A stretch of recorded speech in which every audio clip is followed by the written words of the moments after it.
Welcome back to Starflight 2. We continue. I did some off-stream grinding.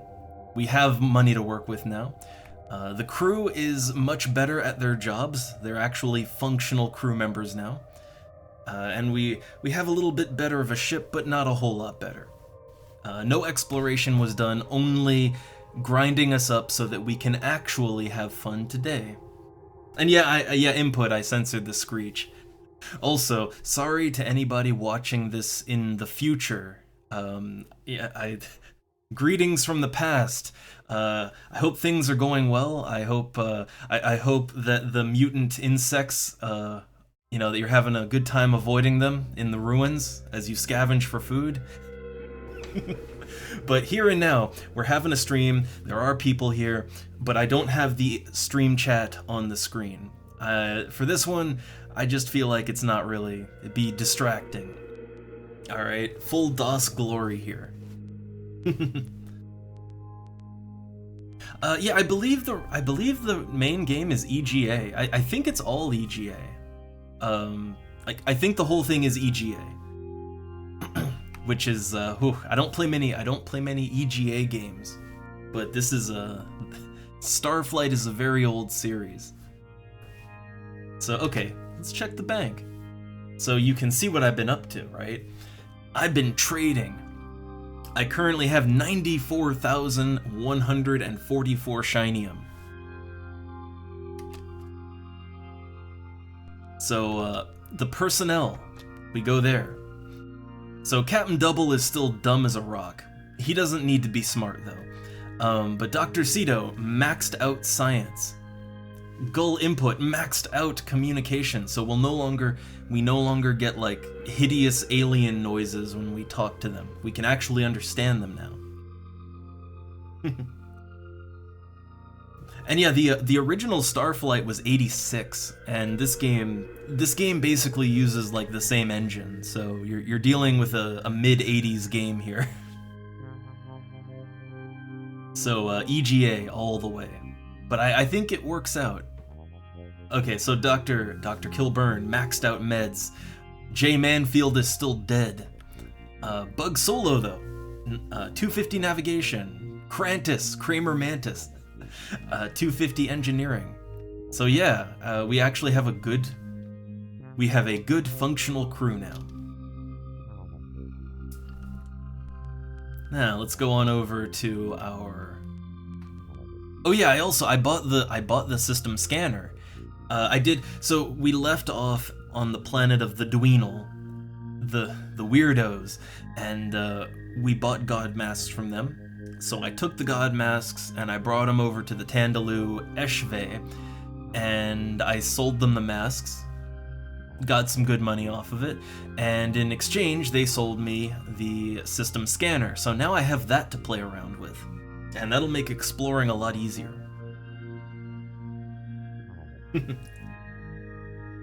Yeah, that's kind of the thing. The learning rate doesn't matter too much because there is a skill cap. The skill cap is racial too.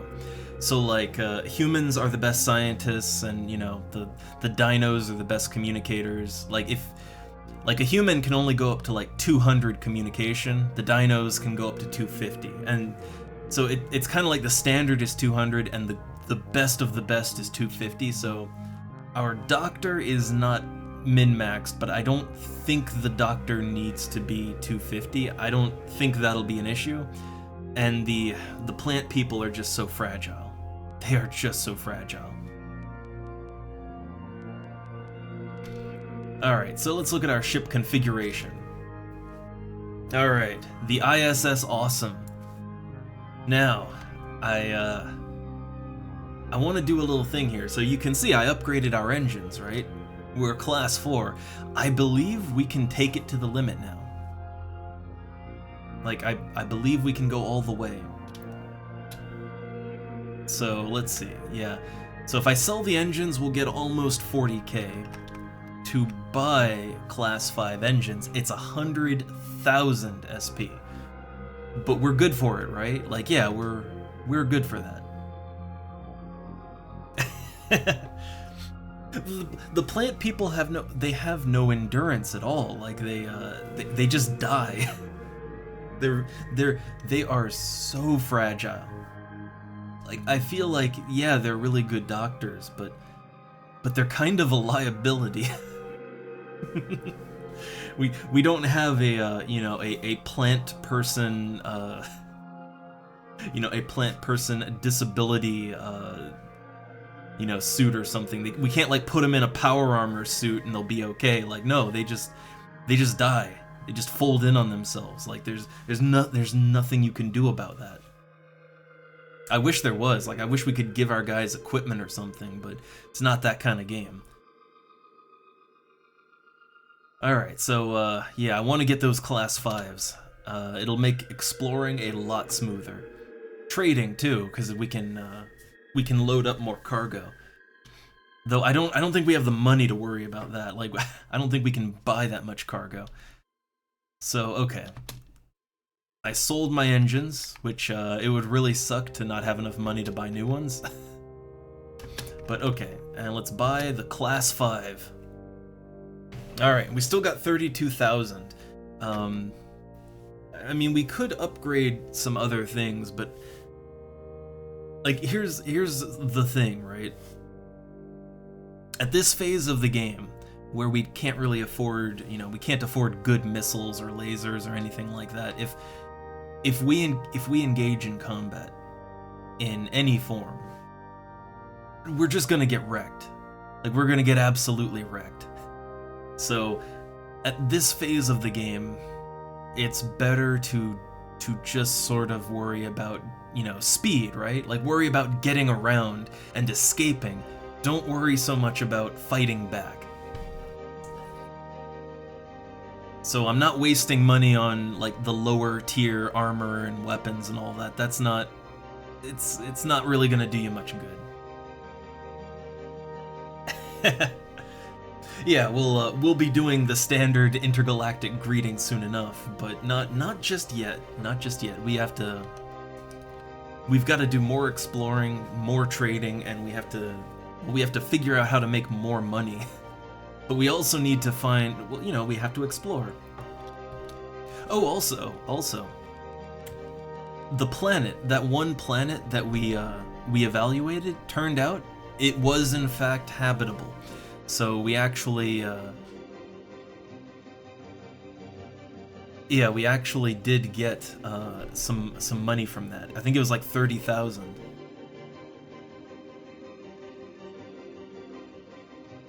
I'm sorry, the cat's making noises over there, and I'm not sure what he's doing. I don't think he's up to mischief, so it's okay. Also, Sito, man, if only, or better yet, I mean, if this was Mass Effect 1989, then I mean, when do we get to have the awesome, you know, EGA sex scene in the captain's quarters? When do we get that? Yeah, the thing is, this game does have a story. It does, like, there are things you're actually supposed to be doing, but it's also just really fun to explore. Like, it's fun to just explore space and see what you can see. But I am gonna try and actually follow the... Like, I'm gonna try to not follow the plot, but I'm gonna try to find a plot, right? So, okay, let's check operations. And you can see my evaluation, I think? No, you can't look at the old evaluations, but the old one, Double Land is now founded, or at least it's flagged for colonization. Yeah, I mean, really, this is, it is technically an open world game. It technically is. It's No Man's Starfield.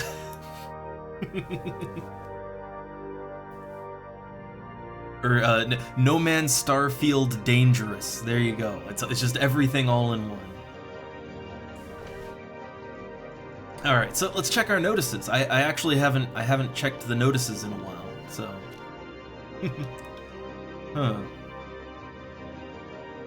Yeah. So boss, yeah, the game isn't like, it's not generated on our end, but it was generated when the game was made, and it's not like, it's not all it's not handmade, but I mean, some things are fixed, but I guess think Daggerfall, right? Think Daggerfall, and there you go. But all right, notices. What's up? Okay, so right now it's so wait, like, what's the current date? It says 18. Okay, so current date is 18/2, which I assume that's day, month, year. So 18/2, 4639. So I got some ones to check up on. I have no idea how many stars there are. I mean, you can count them if you want, but I don't know. And also, I guess we can't see the stars that are in the big green blobs, so yeah.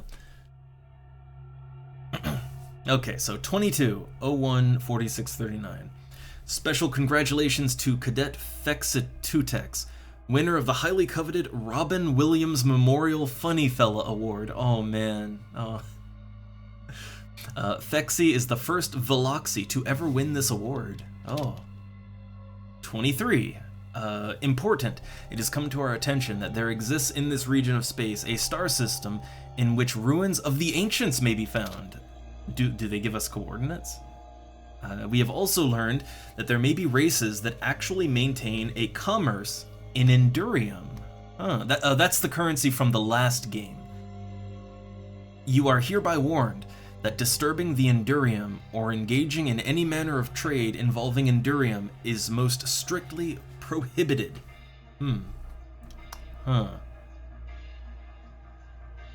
Failure to abide by this rule, which includes bringing Endurium into Starport for any reason, will result in severe and immediate action.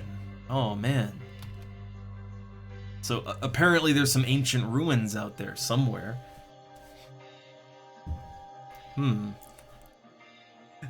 Do we get to explore some Prothean ruins? Alright, 2901. A ship has recently returned with a device found in some ancient Lek ruins in the 5th oh, wait, hold up. We've got coordinates. Hold up, let me get my notepad out. One sec. Yeah, we've got coords here. Alright, so, okay, so, let's see, the 5th planet of the system at 132.6. Somehow this device is able to translate the writings in these ruins into a form that is decipherable by our computers. This device has been installed in all-terrain vehicles and will function automatically. Oh, nice. Okay. So I guess now we can decipher stuff. Cool.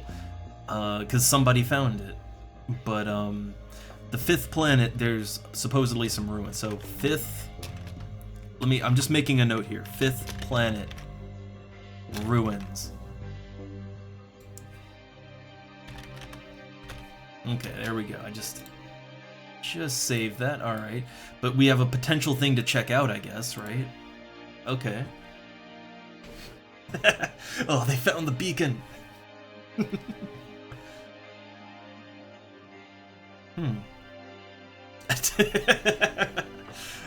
So okay, I guess that concludes the notices. Now, so here's the thing, right? Like, because, you know, I was out grinding a little off stream. Not too much, but still, like, time passes. And as time passes, events will happen. I'm not sure how it works in this game, but in the first game... so in the first game, it was a little more time sensitive. In the first game, the story was that, due to some reasons, the home planet was gonna just explode in, like, 1 year. And yeah, in about 1 year worth of game time, the planet explodes and you lose. So there's a bit of a time sensitivity in the first game. I'm not sure if that time sensitivity is still here. I don't think so, but all the same, there will be events that happen as time passes, and we might want to keep up with those events. That's something to think on. Alright, so I upgraded our engines to the maximum level. our shields and armor and weapons, those are all crappy still, but they don't need to be good just yet. Like right now, it doesn't matter too much. So, alright, let's, I mean, I don't need to save, really. I didn't do a whole lot. But I guess it's a good idea to save. So let me just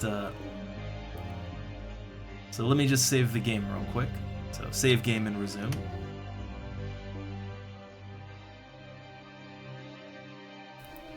Alright. So I think we're all good. We've got our preparations in. So I think we can leave Starport. Oh, also there's cat things happening apparently. Yeah, just at noon and Silver came running up the street. We have a very, very hungry cat. Very playful too. Very carefully downstairs.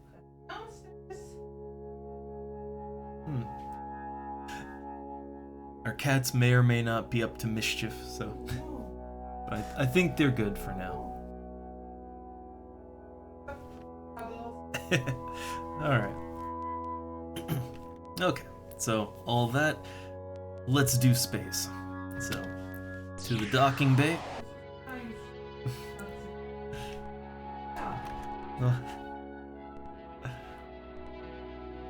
Alright, so Captain. I guess if we're all prepared, if we're all ready, we're all good, then launch. Yes. Calibrating. Uh-oh.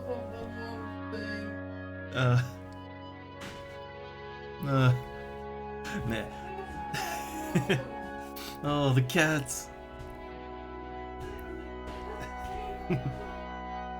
Oh. But hopefully they settle down. Hopefully they settle down. And yeah, this right here is a bit of the old DRM, but there's a universal code you can punch in, 34789. That's just the universal, so it works. Alright, there we go. Prepare to launch. 3, 2, 1, whoosh. Okay, cat drama and all that aside, I think we're ready to explore space, and well, I guess, let's see, yeah, I guess how do we want to go about it? So I've got a decent amount of fuel, I got level 5 engines. So let's take a look at our old star map. So, last time around, yeah, it's like I'm not exactly sure on the story behind it, but it is like a universal code that you can just punch in and it just automatically does the correct number. So I'd assume it's probably like a dev number or something, but either way, when you get the game off GOG, they just tell you that number outright, because the actual DRM it's so convoluted, it's something that can't even be replicated with like a program. So thank God there's the dev code. But alright, now, okay, this is where I need you all, the crew. I'm just gonna assume the ones of you that aren't active crew members, you're all like, it's like, you know, it's like Star Trek, where yeah, there's the main crew, but then everybody, you know, there's supposedly like hundreds of other people on each starship, right? Well, you're those miscellaneous no-name crew members, all right? So where do we go? I guess we already went north, right? Galactic north. We went galactic north. I think we hit every star system that was directly on the path to go to where we wanted to go. I can't remember if we hit these two planets over here. I can't quite remember. I know for a fact we did not check out that little brown star way off in the west. I know we didn't do that. But we have not looked at anything further south from us. We went north, but we went in a very straight path. Like, we explored everything kind of where my cursor's at, from there and to the east, like up against the nebula. But I don't think we explored to the west there. Like, I don't think we went over here, right? Because that was deemed as being too far out of our way, because fuel is actually kind of tight. We explored up here. We checked those 2 planets to the southeast of the cursor, and I think about here was the Dweenal planet, right? I have it written down, actually. The Dweenal planet is 54,195, or around that. So, 54,195. So, right here.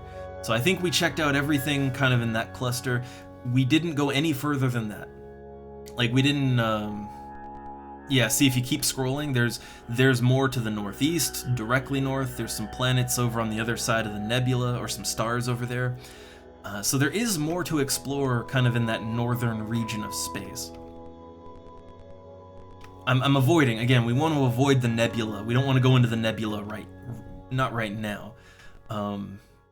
But okay, so yeah, we have the immediate kind of west. And then, yeah, I don't think we explored anything over to the east, and there's more down to the south too. Oh yeah, there's so much down to the south. Also, at the very beginning of the game, they informed us that there are 2 wormholes. There's 2 wormholes fairly close to Starbase. And we kind of got lost in there, right?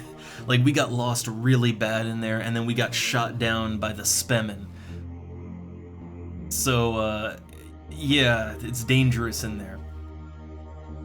Now, I think we can navigate the wormholes because our navigator is maxed out, but I guess I'm not really sure where I want to explore next. I could use some suggestions. Space is a big place. But so far, I mean, we know about the Tandaloo, right? The Tandaloo are right around us. And we kind of solved their problem, kinda. We gave them some god masks. The Dweenal are way north, and I don't know what their deal is, but, yeah, they sold god masks. And there were the Tarn. Yeah, the Tarn were, like, over to the east somewhere. Like, over around here somewhere. And I have no idea what's up with the Tarn. They're a Stone Age civilization. I kind of learned on the way back that while they bought silver the first time, they do not still buy silver. It's a little weird. Apparently minerals are just really random on whether or not they'll buy, so minerals aren't reliable. I'm kind of, without suggestion, I would kind of line up with exploring this star over to the west. There might not be anything there, but I don't know, it's close to us, so I feel like I should probably check it out, right? Also, let me just check something. So we found a colonizable planet at 35,105. Where would that be? Let's see, 35... 105. Okay, it'd be like up around there. Alright. I think we hit these 2 stars over here, I think. I'm not 100%, but I think we hit them. But I'm leaning to the west here. That's where I'm leaning to explore. Everyone, see, when I need a suggestion, that's when it gets quiet.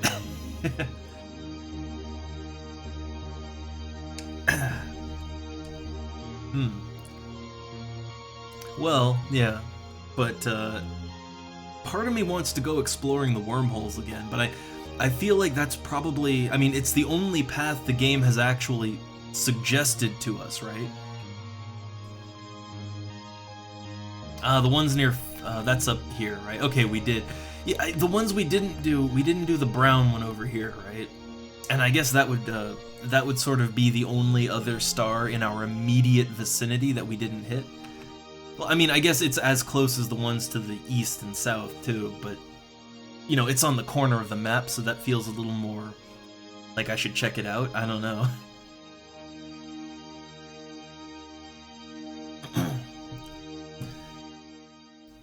Yeah, the green zone is like some kind of cloud nebula. As far as I'm aware, like, it hurts your shields and everything to just be inside of it. Like, consider it poison. And that's a lot, like, that's like the majority of space, right? But, we can't do anything about it yet, right? Not yet. Alright, so I'm gonna go over here. I hate how so the thing is, the way the cursor works, like, the more you hold it or hit the button, like, it speeds up, right? It's hard to get a very fine-tuned movement.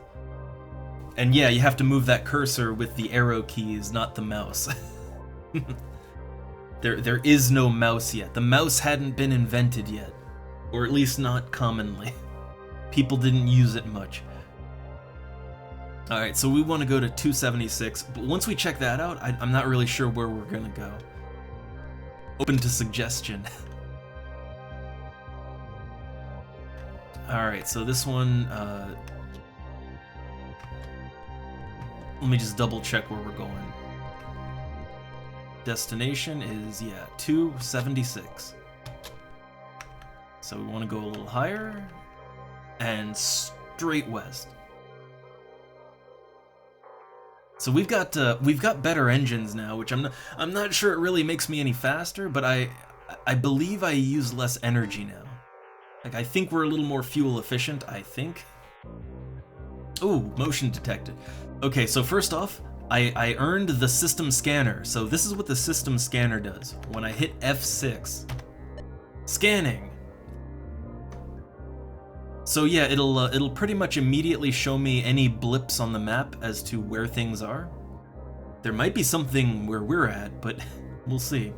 So it gives me a layout of the land here. Yeah, flat. Look, we're traveling on a 2D star map, all right? Okay, so oh boy, Planet 1 was something, I missed it. Planet 2, liquid, no biodensity, 5 no sentience. So yeah, this lets you get just a very quick rundown of the planets. Like, so you don't have to manually check every single one, right? You might still want to do that for more detailed information, but yeah, this gives you a really quick rundown of everything. Alright, so far I'm not seeing anything with any biodensity or sentience. Again, there still might be something down there, but yeah, not sure.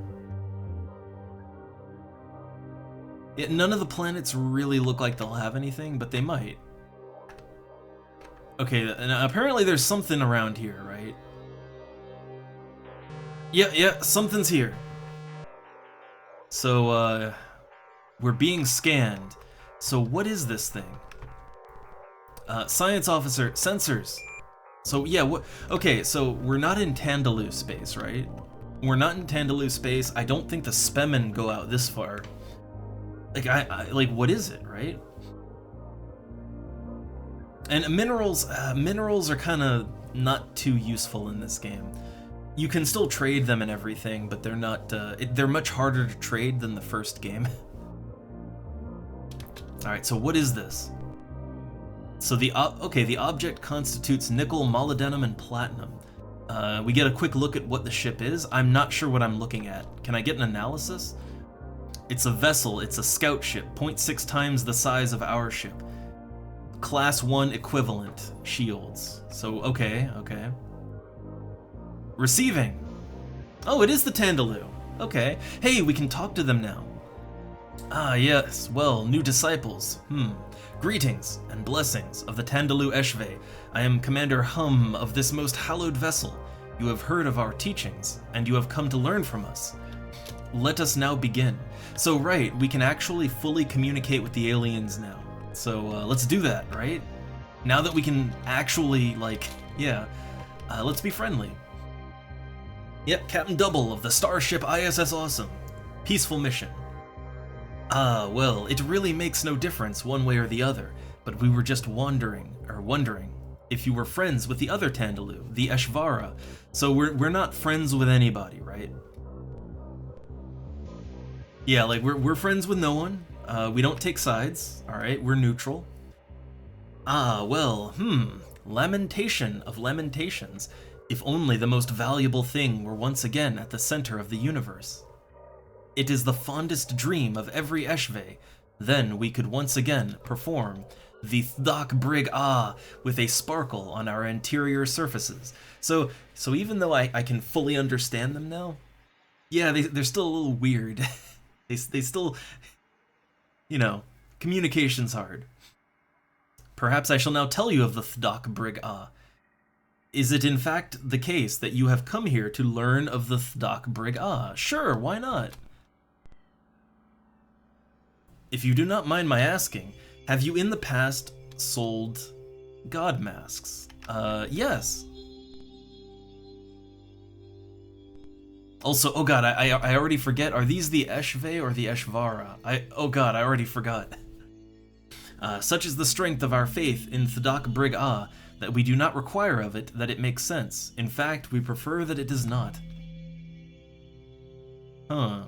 Perhaps at another time, you could return for another valuable lesson in Thdak Brig Ah.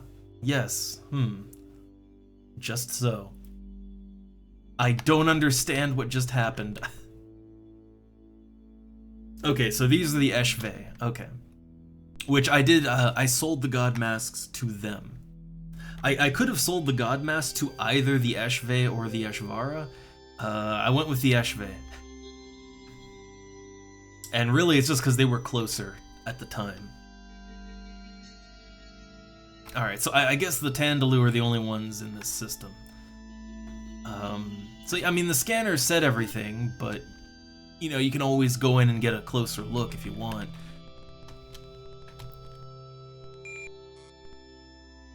Yeah, not much to get there. So, okay, I guess, I mean, the long-range scanners didn't really give anything too interesting. I guess, I guess there's nothing here, I guess.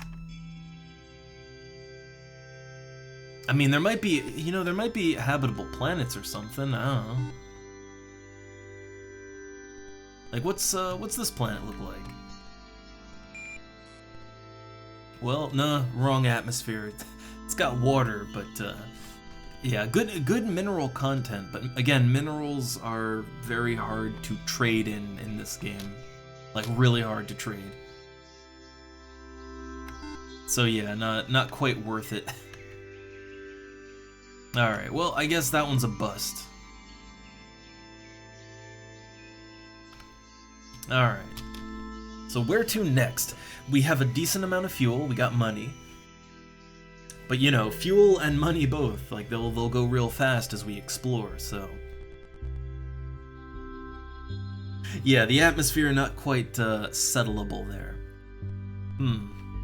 So alright, yeah, I guess which way do we want to go? I mean, do we want to continue exploring up in the north? At the very least, we know for a fact that the Dweenal up here, they sell god masks, so at the very least, we know that we could trade some of those, and we could bring them back to the Tandaloo and make a little money. Like, at the very least, that's a known element, right? Also, I'm pretty sure we never explored this cluster over here because it was way out of our way, right? And we never explored anything further north or even, like, I don't think we even fully explored this sector of space, right? So I guess I leave it up to you all. Do we go back north and kind of, you know, do a second pass to really explore everything?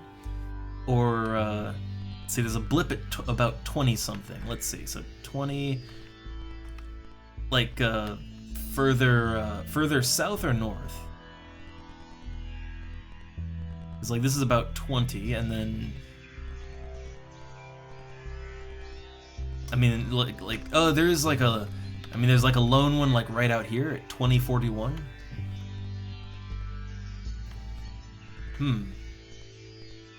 Yeah, I guess I'm not really sure. Do we yeah, do we want to kind of explore down in that direction, or do we want to like fully scan out everything in the north? Like we're really just barely scratching the surface of this galaxy so far. We have a lot of choices when it comes to where we want to go.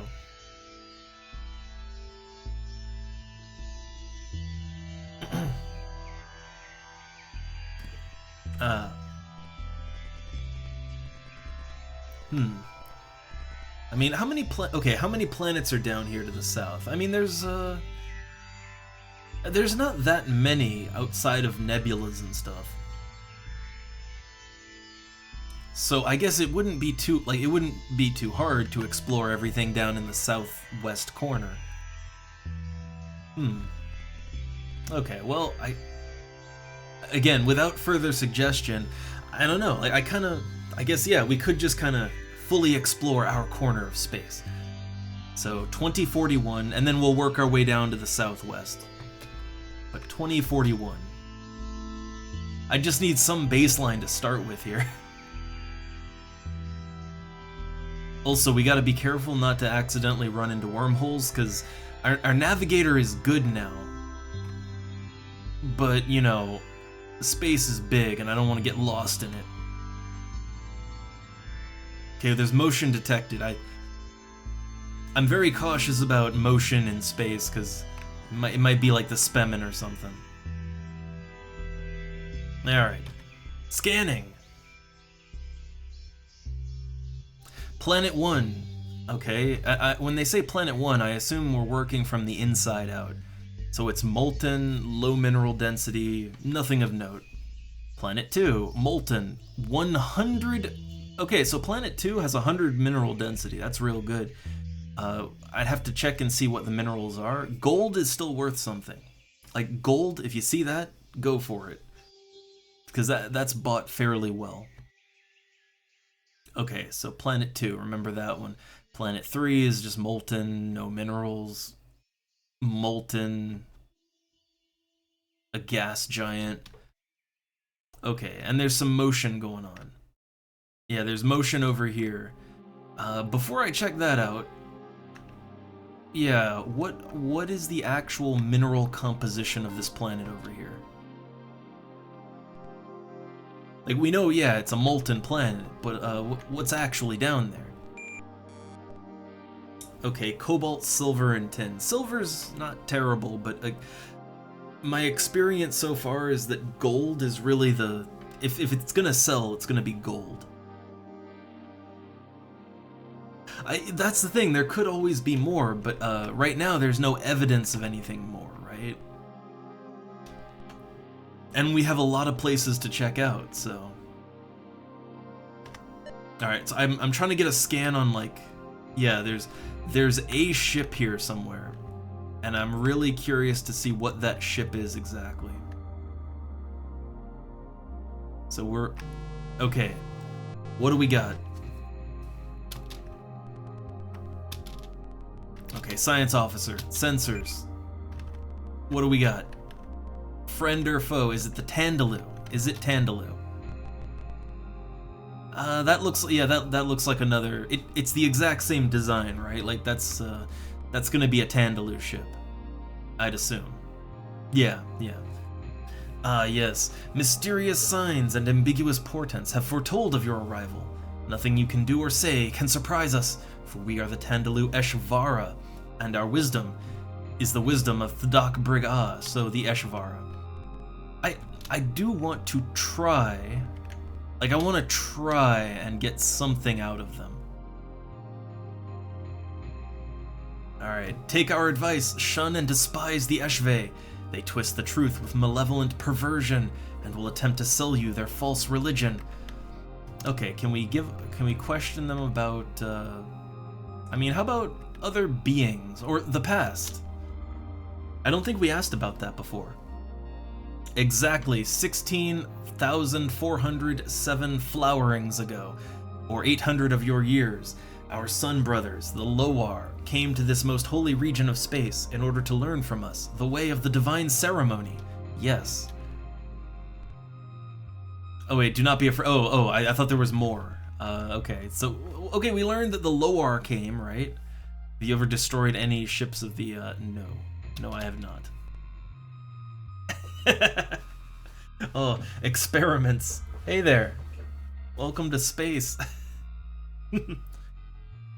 Oh, okay, are we a believer in simultaneous serendipitous stupefaction? No. Have you ever destroyed... No, I haven't. I've destroyed no one. Do you believe the Eshve are responsible for all of the evils in the EVs in our universe? Sure. They like that, right? In the grand cosmic scheme of things, I sense that we have talked just the correct amount of time. I must therefore terminate our discussion before we create a dangerous imbalance of cosmic forces. Huh. Yeah, I don't really know how to talk to these guys very good. I don't I don't know how to communicate with them in a way that doesn't anger them in some way.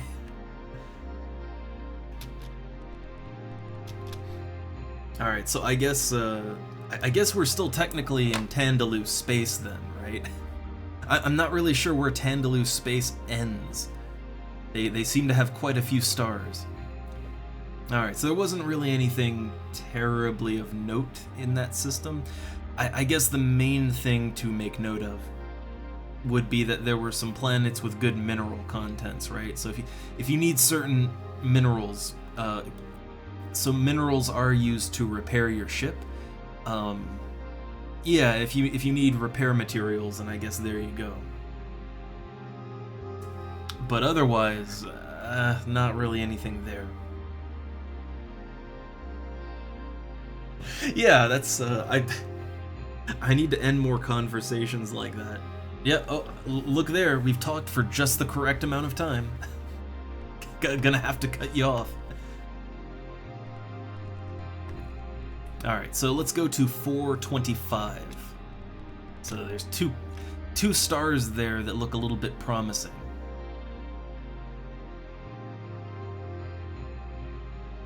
Alright, 4, and now we gotta go way south. But I am noticing that with these Class 5 engines, yeah, I feel like our ship uses just, like in general, I feel like it uses a lot less fuel. I guess that's more just it gets around better. Alright, so let's check, well, I guess first off, let's check the scanners. Alright, Planet 1 is liquid. Mineral density 3. No, okay, but it might be one that could support life. Okay, Planet 2 is a gas. Yeah, that's just gas. Gas. Yeah, okay. Well, let's get a closer look at this thing. Again, just because it's mainly liquid doesn't mean that there might not be some land, or that it might not be habitable. You know, we could terraform, right? Hey, look, there's a continent down there. There's a continent. Also, I just want to. Okay, I was just checking something. The planet with ruins, that's like on the other end of the universe, 132. So that's like all the way on the right side. Yeah, like I'd hope we get more distance in less time, but I'm not sure about that, but it definitely feels like the fuel efficiency is much better. Okay, so we've got no atmosphere, well, no atmosphere kinda, you know. It's got gold. There's gold down there. Gravity's not bad, but yeah, no atmosphere means no colony. Yeah, I think the no atmosphere thing is probably the deal breaker on that. Alright, now, it looks like there's nothing going on here. Let's check the scanner. Just checking it one more time. Because, see, here's the thing. Now that we have the scanner will show us if there's any activity in the system. So maybe nothing's going on with the planets, but if there's movement, if there's someone out there, it'll detect it. There's no one out there, not this time. Alright, and then the other star. Ooh, it's got a lot of stuff here. Alright, scan. Okay, Planet 1's just molten. 2 is molten, but with high mineral density. 3 is liquid, so you might want to check it out. Okay, 4 is liquid. So, the blue planets, check them out, right? Wait, hold up, Planet 5. Planet 5 has, it has biodiversity, it has sentience. Sentience are present.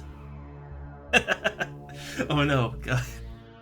We'll not have that kind of probing here, alright? Not that kind of scanning. I'm not sure if we could land on a gas giant. I would think the big issue with landing on a gas giant would be they usually tend to be incredibly large, and I would imagine that I'd imagine the gravity would just crush the ship. Alright, so, well, first off, one of the planets here, it had like well, they all have the potential for supporting life, right? So let's just check and make sure, see if we can get a colony going, maybe? Okay, nope, that one is, no atmosphere, not acceptable. Alright, just completely unacceptable. And then one of these is gonna have life on it. Alright, but not this one, I think the other one. Okay, hold up. We've got nitrogen, oxygen, water. Alright. That's 2 boxes checked. Oh, the gravity is I'm looking at it, okay, so this planet, it's got 2 problems. Yeah, this planet has 2 problems that mean it's not acceptable. Its gravity is 8.8 Gs, which I'm pretty sure that would just, I think that might kill some of our crew members if we landed there. Yeah, the temperature is tropical to inferno. That's too much variance. And the weather is very violent, so it's, yeah, that is a bad planet. That's a planet that'll kill you.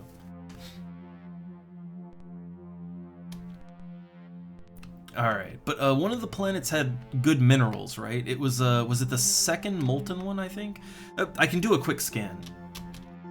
Yeah, planet 2, the second molten planet. The 5th one is the one with the sentience on it.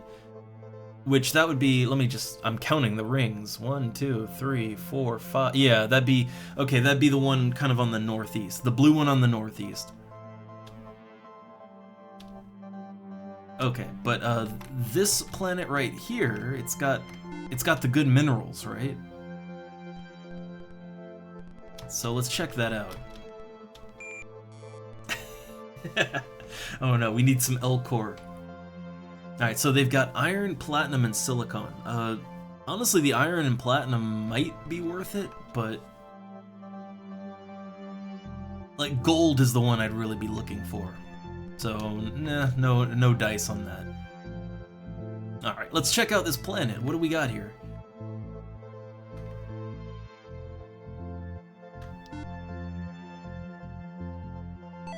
Alright, satellite data.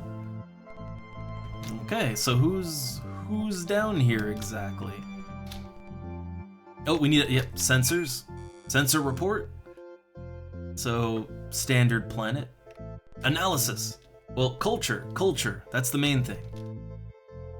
So it's inhabited by the Lu-Vadish. Oh, they're a Stone Age, so we have primitives again.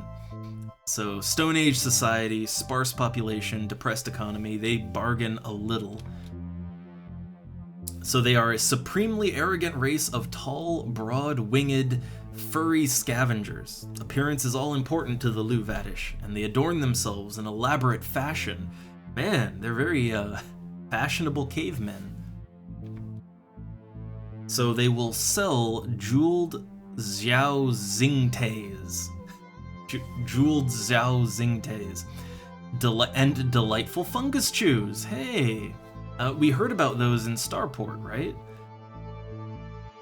Oh, the Prime Directive, or to go a little deeper, you can't violate the UP3 from Star Ocean. Coincidentally, you violate the UP3 in every single Star Ocean game. So it's just like the Prime Directive. Alright, so they will buy sticky fruit, green blobs, and running fungus. Huh. Well, I guess, first off, I should make a little note in my notepad, right? In my handy-dandy notepad about this place. I'll make it when we have coordinates again, but I'm just gonna make a note, the Luvadish, and that you can get, I don't know, Zingtays and Fungus Chews. And I'll write their coordinates down once we're back in space. So, I guess, yeah, they buy sticky fruit, green blobs, and running fungus. So they don't buy any specialty goods. Well, let's land. Let's violate that Prime Directive real good. Okay, select a site of... Let's go about there. Take us in.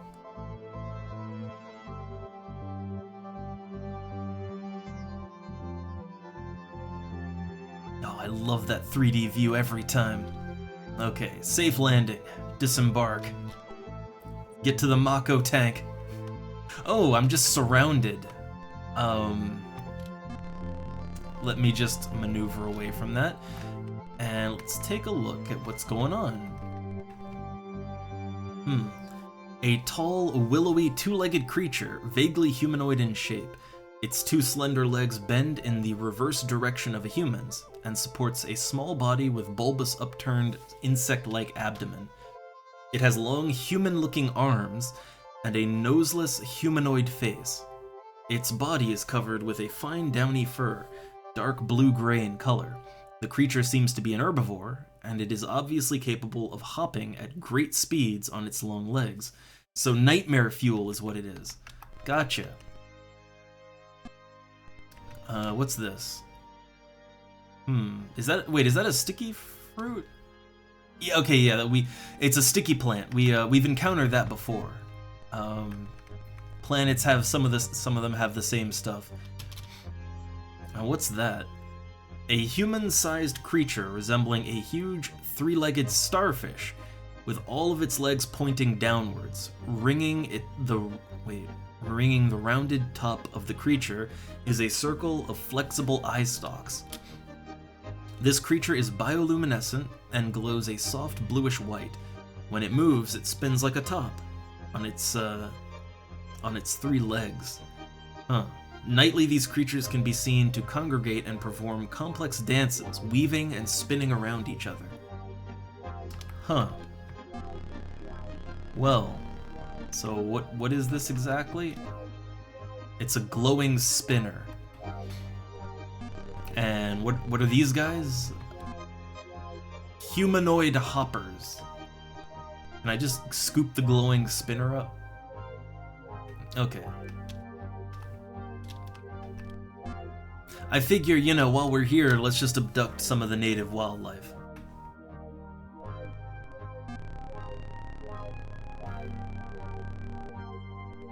And yeah, so we know for a fact that they buy sticky fruit here, right? So I'll just scoop some of that up. I assume that we get to do a little trade with these guys, I'd assume. Which I like the idea that even when you go to a primitive Stone Age planet, like they'll still just trade with you, and it's not like some big first contact moment,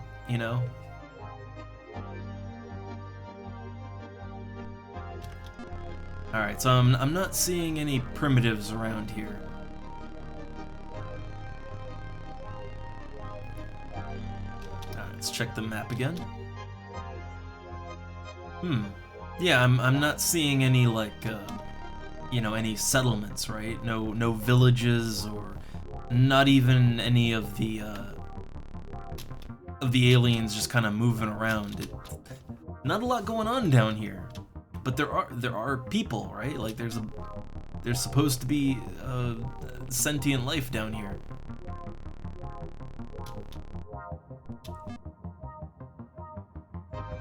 Ah, here we go. There's some kind of settlement to the northwest. Let's check that out.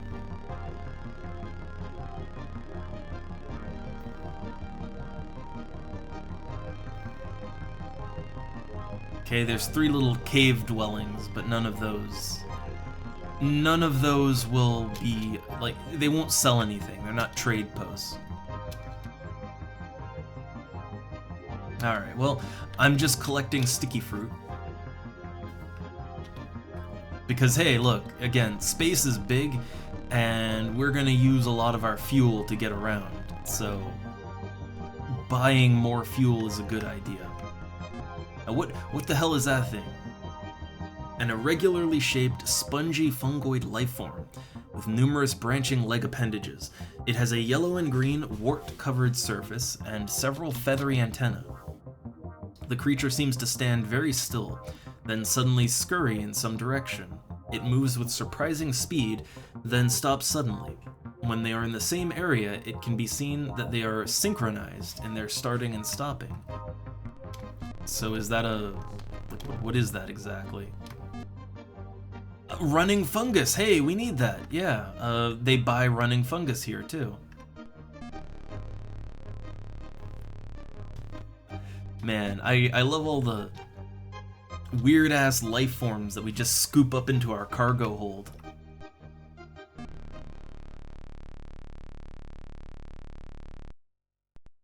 So yeah, I'm just looking for somewhere that I can do some trading at, and I'm not finding that anywhere.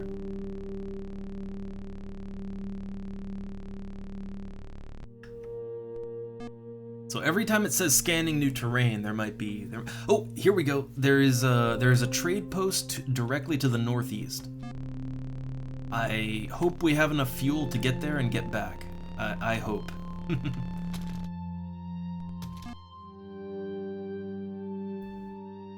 Hey there, Darth Mucus. They buy the aliens that live on this planet. We just scanned it down and we found out there's a primitive Stone Age civilization living here. So yeah, we're gonna capture some of the life forms on their own planet and sell it back to them. Because, you know, space capitalism, right? Yeah, Lou Vadish.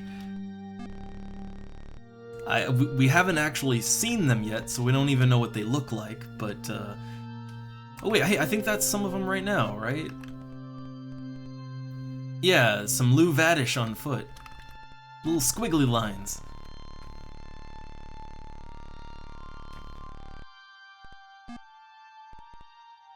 Oh wait, that's a glowing spinner. Yeah, I don't think they want that one. Alright, so let's trade and see what they look like. Oh, huh. Oh god, they look like something from a... Like, what is it? It's a Super Nintendo game. Illusion of Gaia, right? There's like the angel people in that. Or, hell, actually, there's angel people in Star Ocean, since we're dropping that, right? Like, yeah, that's an alien species in Star Ocean, too. They look like that. Huh. Alright. You have come to us, as all must, sooner or later. You wish to learn our ways, and so we will first engage in the ritual of trading. Of course, you will wish to buy our beautifully jeweled Zhao Xingte. It is simply a question of how many you can afford. Yeah, very, very presumptuous. But hey, I got stuff to sell. Oh look, they'll buy my magnesium. So okay, let's talk minerals real quick. So in the first game, mining minerals and then selling it was kind of the main way to make money. In this game, mining minerals is difficult to be profitable, and the reason is simple. So in this game, not all species want to buy minerals at all, and some of them they only buy some minerals, and even then, they don't want those minerals all the time. Earlier, I found a species that would buy silver, but when I went back to sell them more silver, they didn't want to buy any. So there is a huge random variable on whether or not you will be able to sell your minerals. Eventually you will, but it might take a while. And having your cargo hold full of things you can't sell reliably is not great. So minerals in this game are questionable in value. That said, they are also used to repair your ship and for some special functions, so minerals do have a place still.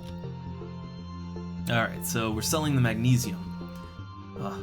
Already I am flustered by your calm and clever manner. In my distracted state of mind, I forget to attempt to barter and begin with my highest offer of 105. I don't think that's your highest offer. Let's go 150. For you, I will pay the one-time special offer of 116. How about 125? Perhaps I could go substantially high, or this is an important sale. No, on second thought, my offer stands. Okay, so if I try to argue anymore, they probably won't give me anything, so I'll take it. And I'll sell it all.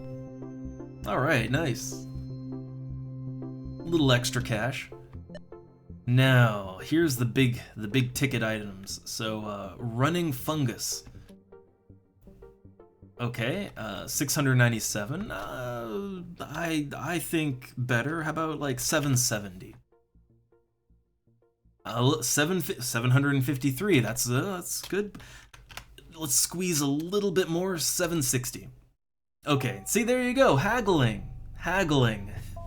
And hey there, Lily. Oh, well, welcome to space. So, all right, I'm trading in alien goods here, and I think I got as good of a price as I'm gonna get. Yeah, I mean, look, these are Stone Age primitives, so I mean, technically, we could just point our laser guns at them, but no, we're the good space explorers. We're Star Trek explorers. We're the nice guys. So, ooh, I'm up to over 51,000 SP now.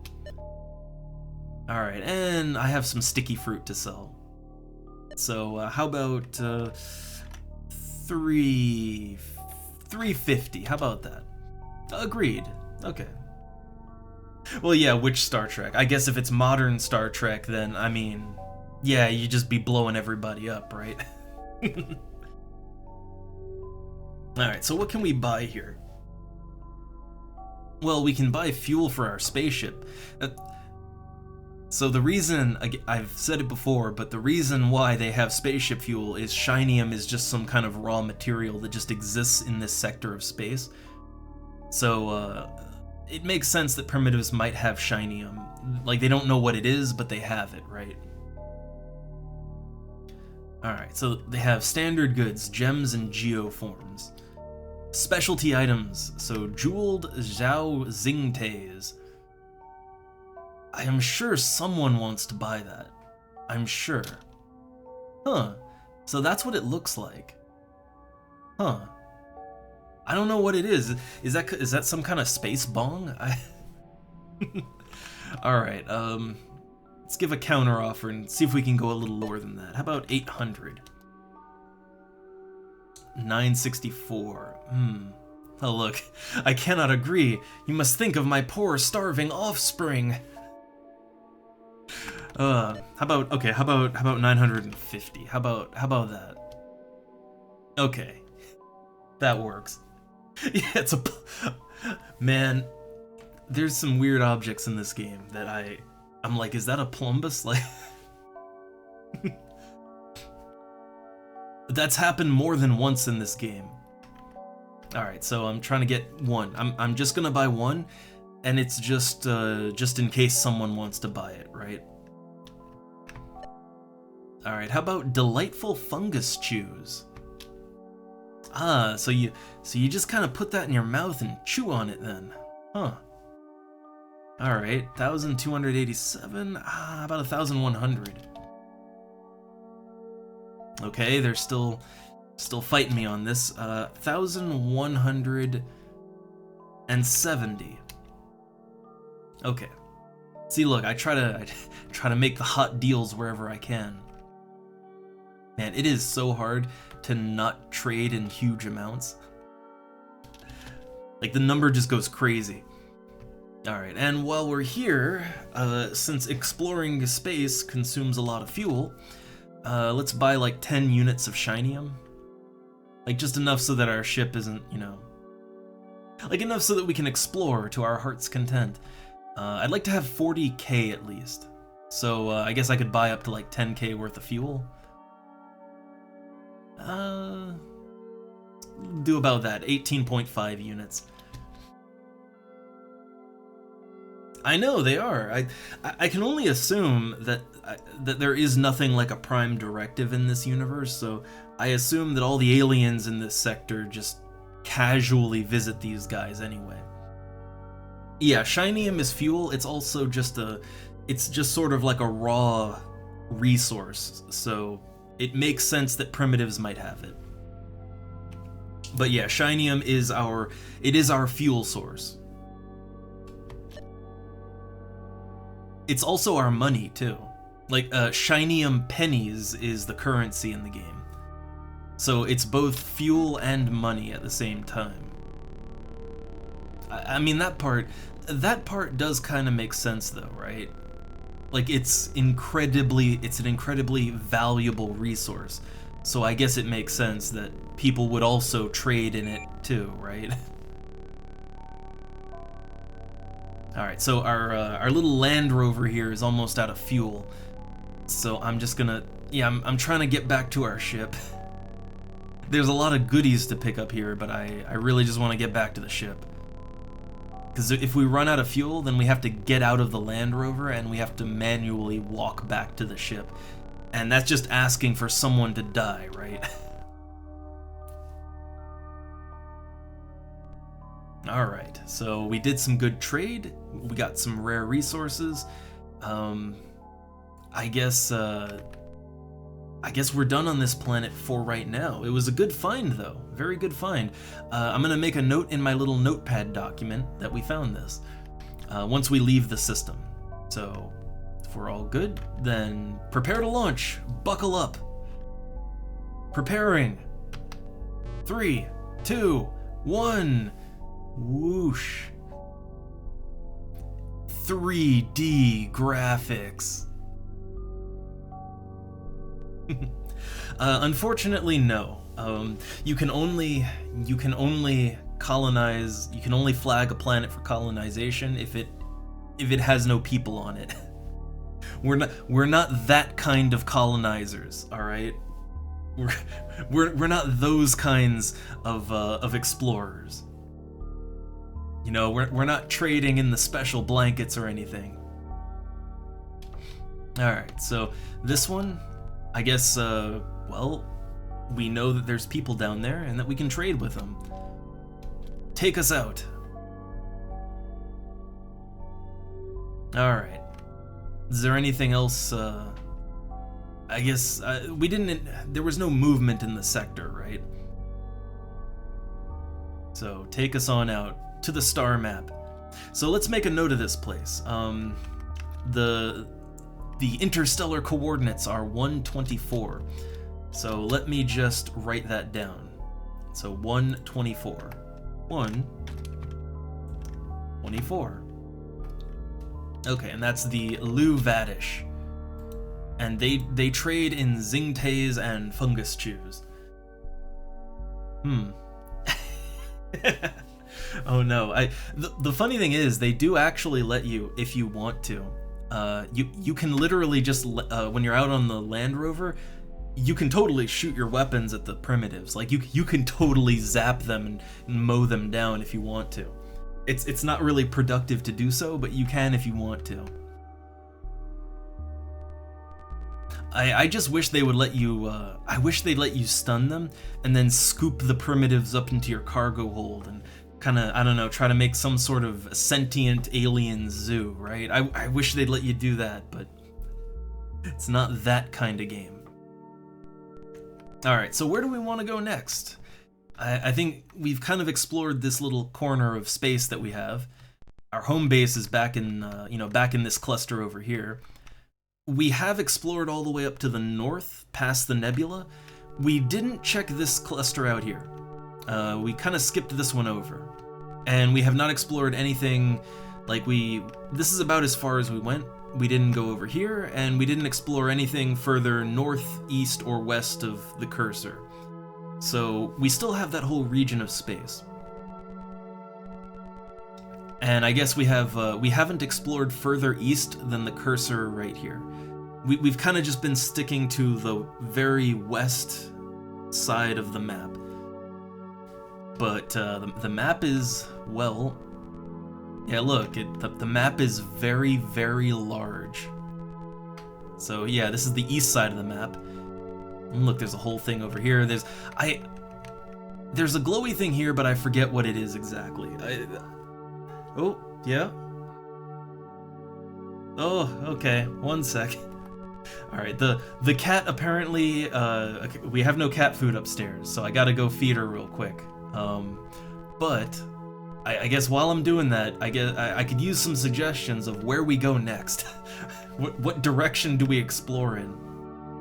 So okay, real quick, let me just do I? Okay, the quick AFK screen. I will be back in 1 moment. Don't panic.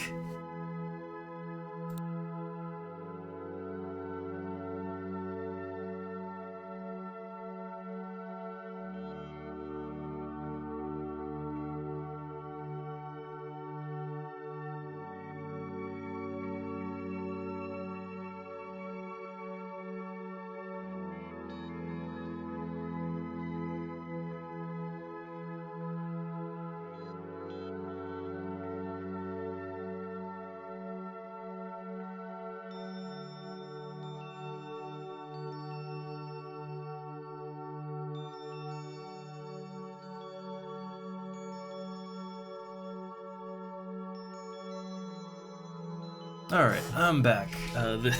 It turns out the cat just wanted to go outside. she just wanted to go out.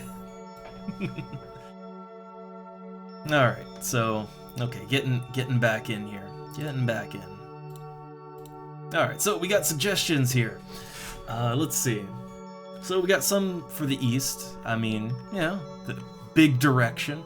And then, oh, okay, very specific. The cluster around 5030, which would be like 50... That'd be right... Okay, yeah, that'd be like straight, well, to the east, right? Oh, now there's a cat meowing at me. Oh, but he's been fed. I'm petting him now, and he's very soft and rotund. He does not need more food.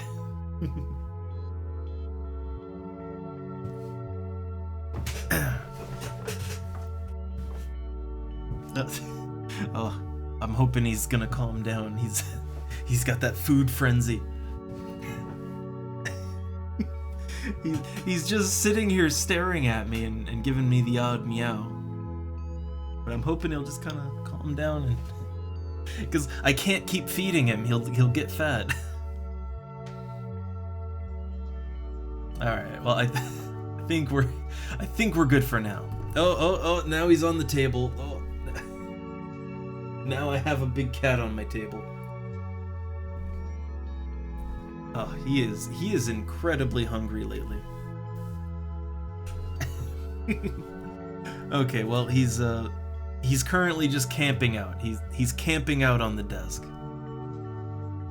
He's sitting right next to the mic, so hopefully he doesn't poke it, but I think he's okay for now. I think he's calm. Alright, so let's check out this cluster over here. So that's about... Well, we'll start at around...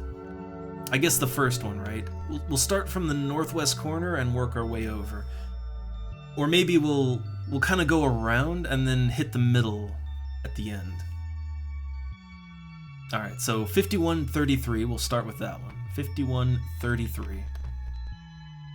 The green stuff is the nebula. It's kind of a... Uh-oh, we got an unidentified object. What do we got? Please don't be the Spemen.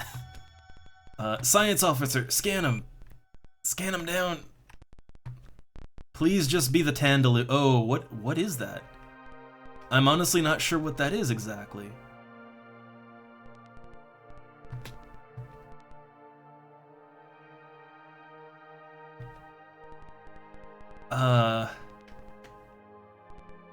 They're not teleporting or anything, right? Receiving. Please allow me, myself, exceptionally esteemed emissary of the 4th echelon of the 9th rank of oh my god, hold up, there's a... I need a voice for this one. Let's see. Commanding Ambassadorial Master Trader Hudasha to extend in most sincere graciousness and hospitality, not to mention my hopes and desires for a mutual and highly profitable exchange. Now, at this time, if I may, so to speak. Hello. Okay. Well, it's not the Spemen, that's good. Commander, we're being scanned, yes, yeah. So, comms officer, respond, be friendly. Oh god, what are you? I am certain, of course, though possibly not, that you yourselves are aware of the importance of trade, barter, exchange, inasmuch as it is extremely important. Oh god, what are you? Needless to say, and with all modesty, and as well humility, we, Humna, are skilled in trade, bartering, equally as much as we are in communications, talking, that is to say. I think we found the Ferengi. Okay, receiving.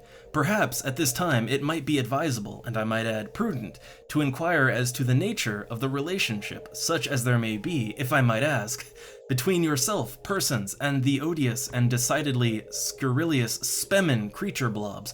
Oh, we don't like them very much. We don't like them. They're like the space pirates. Inasmuch as you may in some regard be allied, or perhaps buddy-buddy. Is this correct? No, we are not their allies.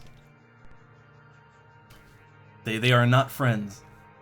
Please allow me to prefer a piece of advice, counsel, which you yourself may or may not wish to accept, though I suggest you do, since it is my advice. I suggest that unless you acquire a powerful, potent technology, such as, for example, if I may say so, that of the Spemen, I would certainly refrain from and avoid travel in the Big Cloud Nebula. Well, that whole nebula is like poisonous, so we're not going there. Let's ask a question about themselves. Yeah, information. I like these guys. We, us, Humna, ourselves, are all each one of us master traders, and also ambassadorial ambassadors, as well as being diplomats in addition. This is probably, and most likely, because of our natural skill in language communication, which is quite natural for us, I might mention. I love all the weird quirks and how the aliens talk. I love it.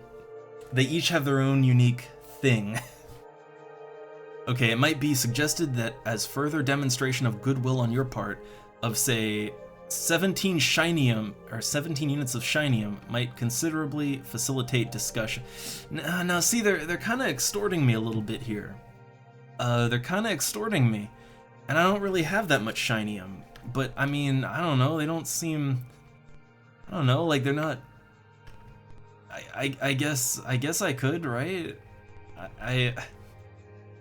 I don't think they'll try to blow me up if I don't, but I do have the fuel to spare, I guess, so sure. Ooh. Receiving.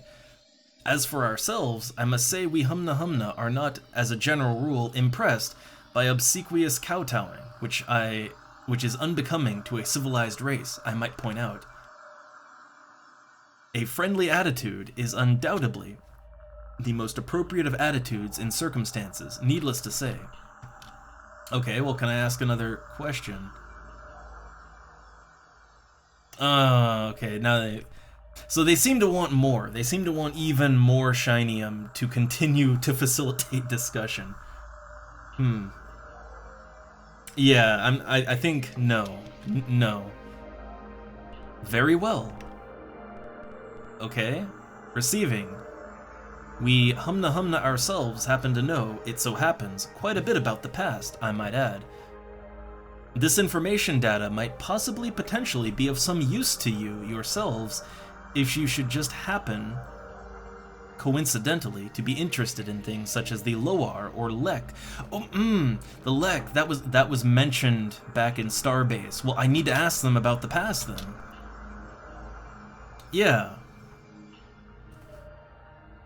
Well, Commander Person, Captain Double, I am sorry to say that various responsibilities require my presence in other locations and elsewhere, hence necessitate my departure from this immediate area vicinity. What? Oh my god, it's because I did. So, wait. The thing is, they might know. Back at Starbase, they mentioned the Lek ruins, right? And the Loar were mentioned too.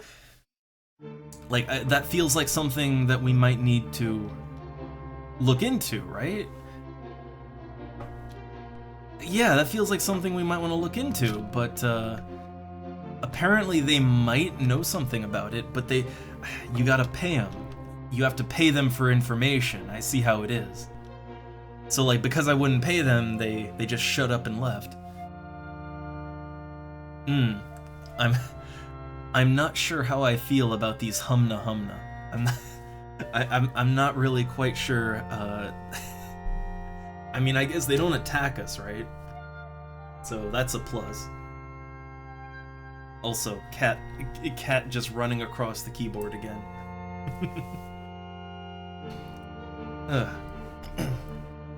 Alright, I think he's being calm.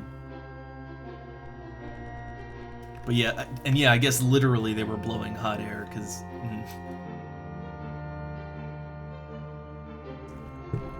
So they might have information of use to us. They might. I guess we'll run into them again, right? Okay, 5133, let's go there. I also assume... I assume we must be kind of getting around their part of space, right?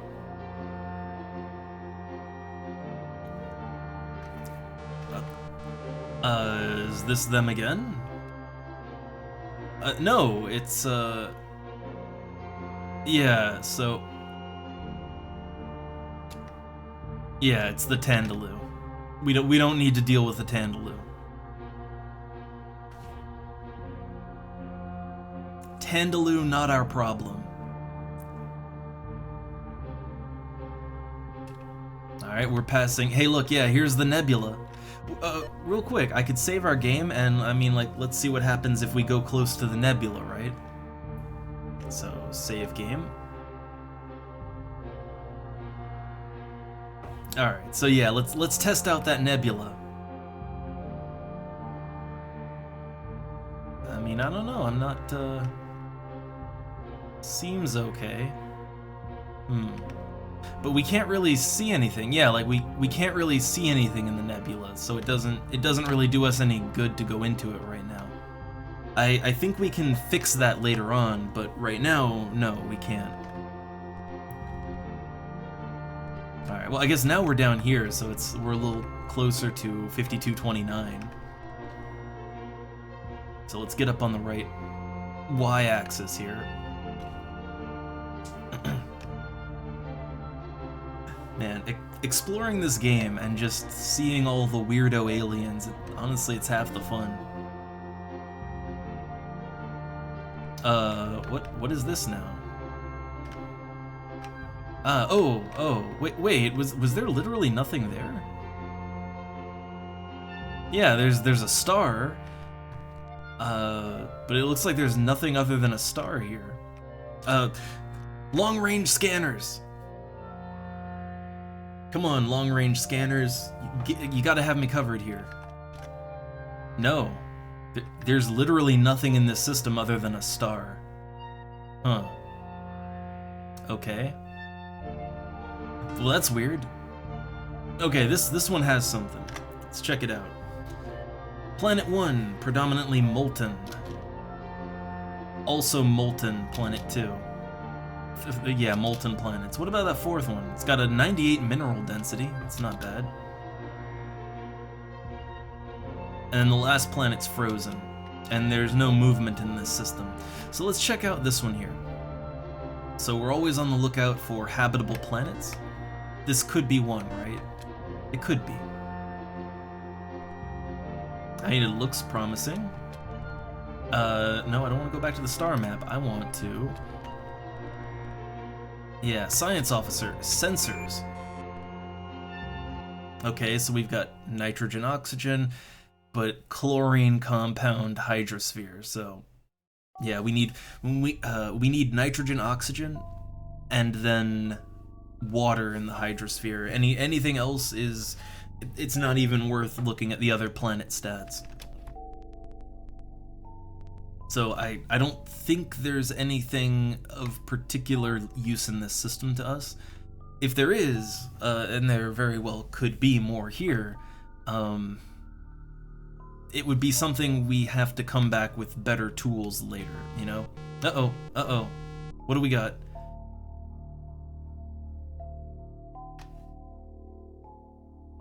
I like to get a little bit of a safe distance here. So, scan them down. What do we, that's Tandaloo. That's a Tandaloo ship. Yeah, that is a Tandaloo ship. We don't need to worry about that.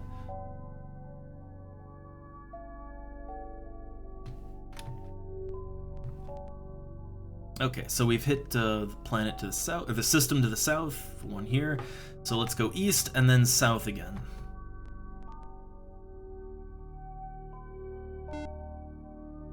Alright, man, I love the system scanner. It makes kind of quickly hitting a system so much easier.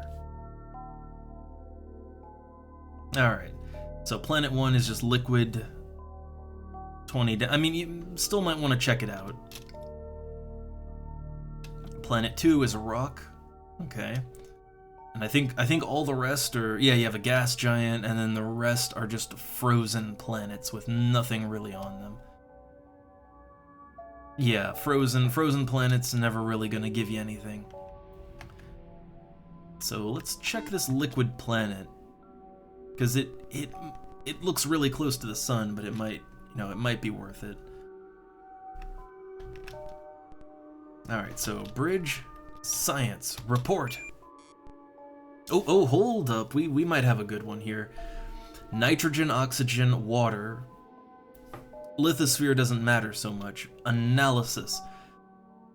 Okay, so we've got a 0.73 Gs of gravity.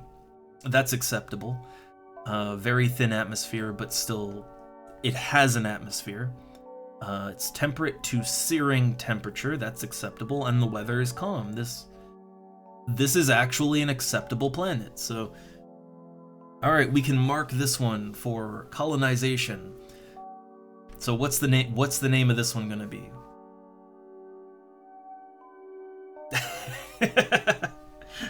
Double Prime. I mean, I don't know, it looks like a good planet. It's right next to the sun. So, alright, let's, yeah, Captain, log this planet. Yep, recommend. Alright, so we already have double land. They don't all have to be double themed, but alright, well, this one will be double prime. I mean, it's so close to the sun. Alright. Recommendation logged. I would like to actually take a look. Like, what is... Okay, so that's what the planet actually looks like on the surface.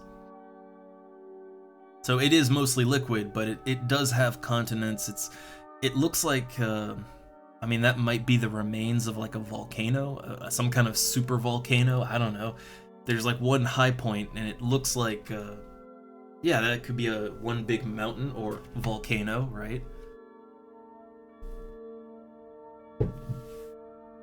And also, Cat just hopped down off the table finally. All right, but yeah, I don't need to descend down there. It looks like a good planet. All right, so navigator, take us out of here. Now, what about the other planets in the system? The other, like, this one maybe? Potential candidate? It looks the right size. It's got a good look to it. Ah, totally wrong though. Yeah, methane, hydrogen, cyanide, ammonia compounds. Nah, that won't do. Okay. But hey, we got potential planet, right? Nice. And the rest of them, they won't do, so...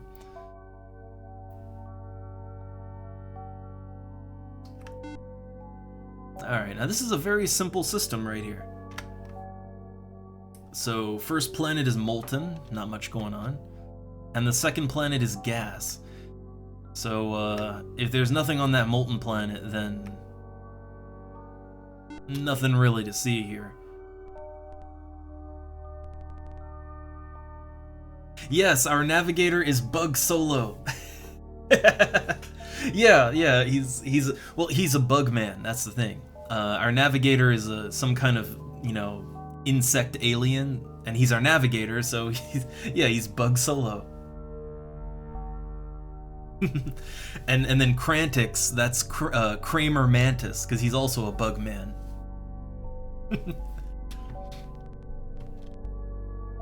Alright, so what's going on down here? I mean, obviously the planet's bad, right? Yeah, inferno temperatures.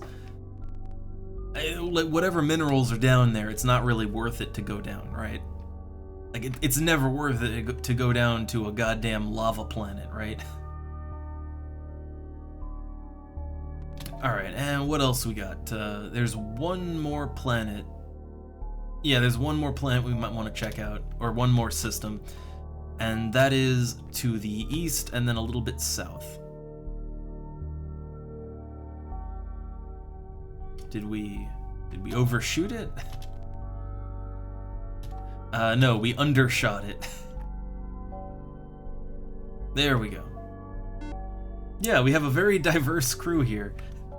We've got bug people, we've got lizard people, and then humans.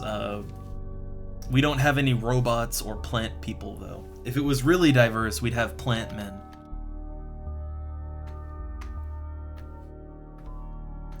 Alright, so there's just one frozen ball in this system. I highly doubt it'll be worth it, but let's check it out. Yeah, it's got a decent mineral content, but nothing we really need.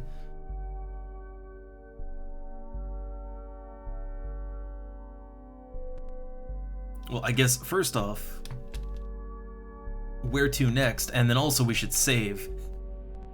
So there's one lone star down to the south, down at about 64.6. I guess if we're kind of making our way to the east now, I guess we should try to hit everything on the way and maybe... So I guess like a good point of interest, right, might be...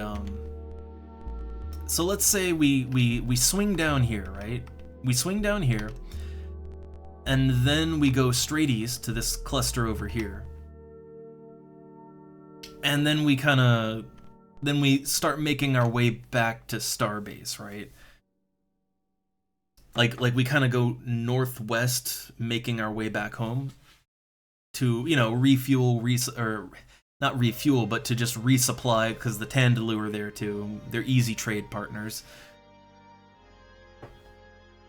And maybe upgrade some things about our ship, but otherwise, yeah, I think that's a plan, right? That's a plan. Okay, so 64.6. We do, yeah, we have 92 energy. That's that should be good enough. You can actually get a rough estimate of how much fuel it takes to get somewhere. Yeah, see, look, it shows you how much fuel on the far right. So, like, to get out there, it's only 7 fuel. It does take a little more fuel to enter systems, but, like, the actual travel fuel is not that high to get there. That would be those Class 5 engines that I got. Well, easy trade partners in the sense that they have good stuff on their planet that's very easy to collect and then sell right back to them. And they like to bargain, so you can haggle the price up really easily. So yeah, it is kind of easy to rip them off, but but look, they're good trade partners, all right. Okay, so you can get lost in space. If your navigator is not good, you can totally get lost in space. That is, and let me save. That's actually what happened, like, the first time we went through a wormhole. We went through a wormhole, and wormholes tend to lead to networks of wormholes. And our navigator had literally no clue. Like, when I tried to pop the map open, the navigator had no idea where we were. So... we literally got lost in space. But, if you run out of fuel, then you have to call out an emergency signal, and they can get you back home. But also bad things can happen. So you don't want to run out of fuel in space. You really don't want to run out of fuel. All right, scanning. So we got a molten planet. Probably nothing to see there. We've got life. Planet number 2. It's mostly liquid, but it's got good biodensity and it has sentience. But I'm not seeing any ships or anything, so I assume that it's gonna be a primitive planet, right? Alright, let's see what we got here. So, give us a report. Oh, they got gold down there. Not much, but they do have it. Yeah, I'm gonna make a note of it after, well, let's see what they want first off. Okay, so this is inhabited by the Mbe. Mbe? The Mbe. They are an industrial level society, so, oh, they're not Stone Age. Very dense population, inflated economy. They like to bargain a lot, so, oh man, we're... Okay, so it's a more modern planet. Okay, a race of very colorful feathered creatures. MB culture is extremely changeable and revolves around their art. Unfortunately, no other race seems capable of appreciating their aesthetic sense. So oh boy, they sell passion pumps. Huh. Wonder what those are. So, okay, they sell passion pumps and they buy screech harps. Oh, hey, there's another race that, the Tarn. The Tarn sell screech harps, actually. Okay, and they buy yellow huggers and spinning crabs. So let me make a quick note of this, right?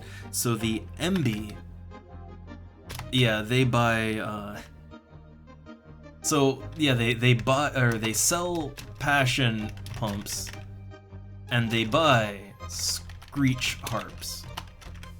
And the Tarn, yeah, the Tarn, I have a note about silver there, but no, it's, yeah, they sell screech harps. Okay. So we're making notes so that, like, okay, we have some trade routes we might be able to do, right? Yeah. Alright, well, I mean, let's go down and let's say hi to the natives, right? That's what we do.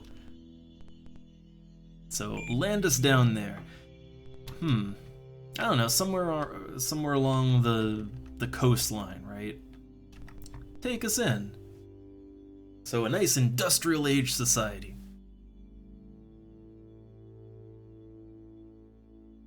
I mean, you know I have to look and see what I gotta know what the passion pumps are.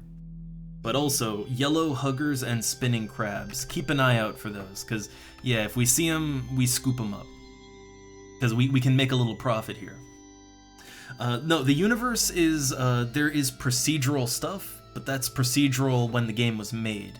It is not random. Like, this game actually is more of an adventure game. It has a story and everything. It's just it's also a very open world game, so I guess consider it a weird hybrid of space adventure and open space sandbox sim. But it's not random. Everything is done with purpose. Alright, so let's see. Disembark. Yeah. That said, the game is still gigantic. Like, for what it is gigantic. Alright, so this is the area immediately around us. There's some things moving, I see that. What is it? What am I looking at? It's getting closer. I don't like that it's getting closer. Yeah, again, this is, you know, welcome to No Man's... It's No Man's Starflight. Or, No Man's Starfield. Although, hey, I could call it No Man's Starflight. Man, I wish Starflight went further. I wish they made more Starflight games. Okay, so this thing has, hold up, I missed its description. It went by too fast. Alright, so it's a long, slender, four-legged creature. Resembles a large, hairless, tailless cat. The skin of the creature is deeply purple in color and extremely smooth. It has curved tusks, 2 sets of eyes, a second of which are extremely large and are only opened at night. The creature is extremely agile and generally hunts in pairs. It makes a piercing oh, it hunts in pairs, and they're moving. Oh shit, we gotta move. So yeah, you might notice our crew has a vitality. Yeah, no, we can totally die down here. Oh god, we're being hunted. They're hunting us. Okay, what is this? It's a peacock tree. They don't want peacock trees here.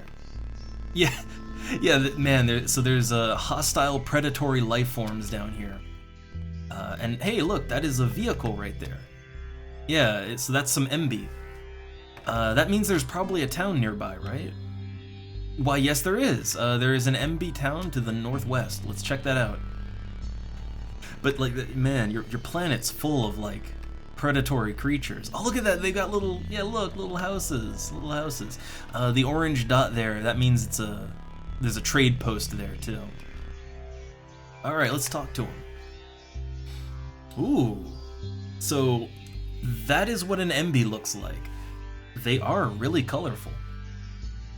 Ah, well, twee, chirp, whistle, trading, change, exchange, ah, yes, well, chirp, chirp, negotiate, dance together, well, twee, a worthy art form in truth.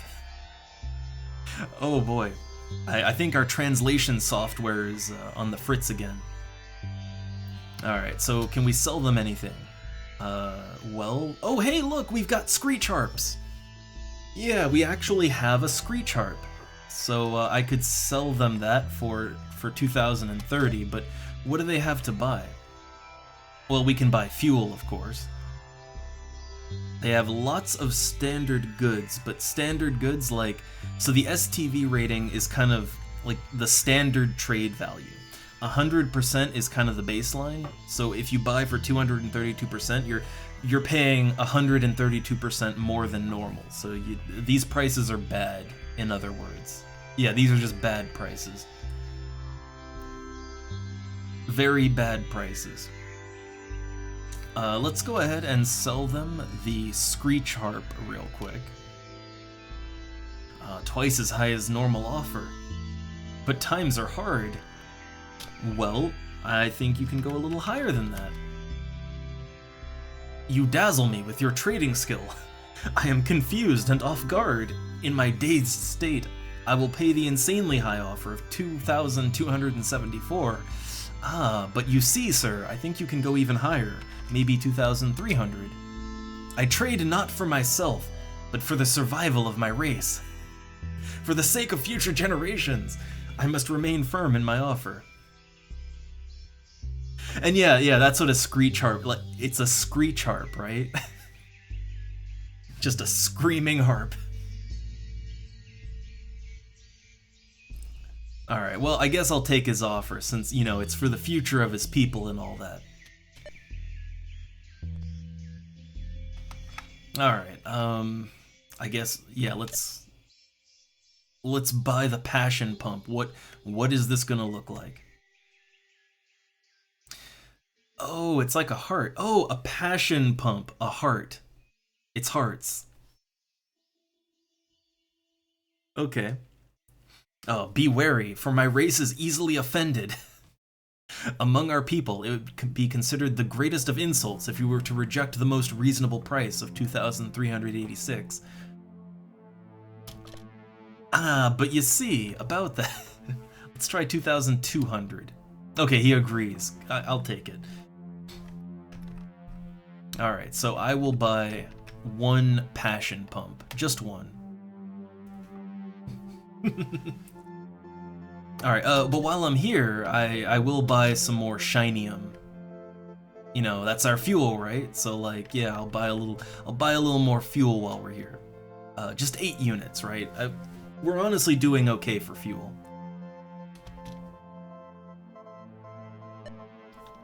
Alright, well, I guess that's the MB. So, I guess we kind of have a bit of a trade route now, right? Like, Yeah, so we know that screech harps, we can buy them from the Tarn. Oh god, these animals, look, they're hunting. So yeah, the Tarn, they sell the screech harps, and these guys buy them. So we're getting more things we can keep in mind. Oh look, oh wow, there's a lot of the MB. They're just out here like, I guess they're wondering what this, what's this spaceship doing here. All right, let's get out of here before the ravenous monsters on this planet come after us. So yeah, take us off. Let's get out of here. Yeah, launch sequence activate. 3, 2, 1. Whoosh.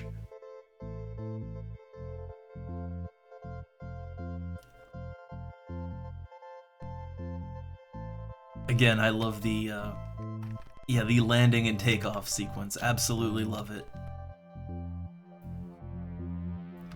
Okay.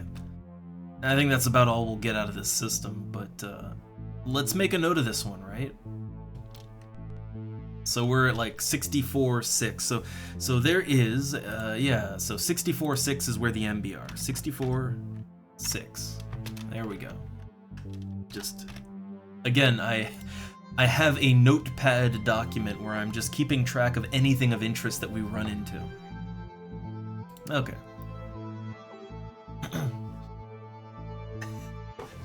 I mean, honestly, considering the way that the rest of the game looks, that 3D sequence that accurately shows where you're landing and taking off from, like I mean, honestly, that is kind of impressive.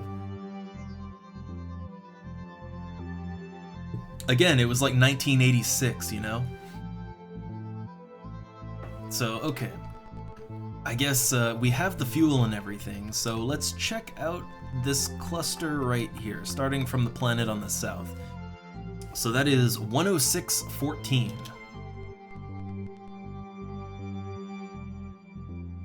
All right, I'm thinking like we kind of skim along the border of space here till we hit like 106, right?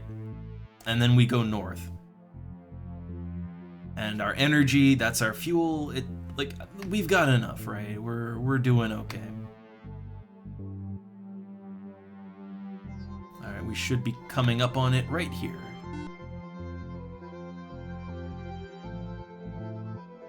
Oh, also we should save that game because there are hostiles out in this big universe. All right, namely the big ones that we want to watch out for are the Spemen. They will just they will extort you, and if you don't pay up, they will just destroy you. So we gotta be careful when we're kind of far away from Starport. Okay, system scan. Oh, there's movement. We've got aliens here. Okay, so Planet 1 is just molten. Wait a second. This is interesting. I don't think I've seen this yet. Planet 1 is a molten planet, but it has 100 biodensity, but no sentient life. So there's life down there, but it's not sentient. And it's a lava planet. I'm interested. Okay, Planet 2 is uninteresting. Yeah, I mean, we still want to check them out because they might be habitable, but like, that lava planet's got me curious. Yeah, so there's motion detected. Let's check that out real quick. Yeah, let's see. What's over here? So okay, and now we wait, and something should happen.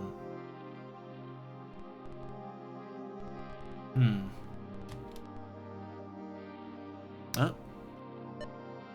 Okay, so it's moving. Yeah, whatever it is, it's moving.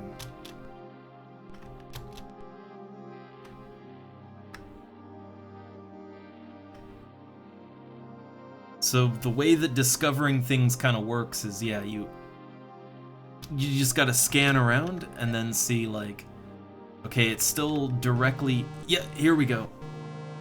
So what do we got? Bridge, science. I think they're shooting at us. Like, you see that red dot? Yeah, I think they're shooting. I don't know what they are, and oh shit, they are shooting. Maneuver us out of here. Oh god, get us out. Oh god, get us out. Yeah, oh man, they are, like, they didn't even try. They did not even try to hail us or anything. Bridge, engineering. Krantus, report. What are we at? Okay. Integrity is good. So yeah, whoever that was, like, okay, so here's the thing. The Spemen will blow you the fuck up, but the thing is, they will hail you first, and they'll be like, hey, hand over all your fuel or we kill you, right? Whoever that was, they didn't even bother, right? They just immediately started unloading on us. So this is something new. Uh-oh. That's not great. I don't like it. I don't know what we're up against. Okay, what we still, as long as we can outrun them, we can still scan the system, right? I mean, I guess what we could do is, if we encounter them again, we could try hailing them, right? Like, we could hail them first and maybe get them to talk, maybe?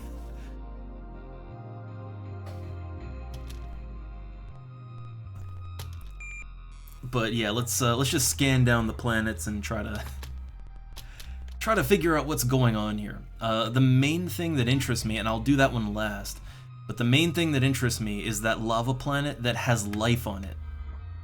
That is unique.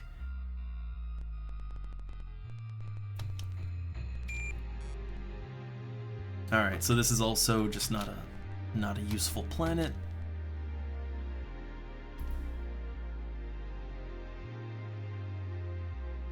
Alright, and checking this one, I think the lava planet's gonna be the big target thing this system. Well, wait a second. Nitrogen, oxygen, water, hold up, we got something. Proper analysis. It's 1.52 Gs, that's not bad. Very thin atmosphere, Arctic to tropical, calm weather. Yeah, this is a proper planet right here.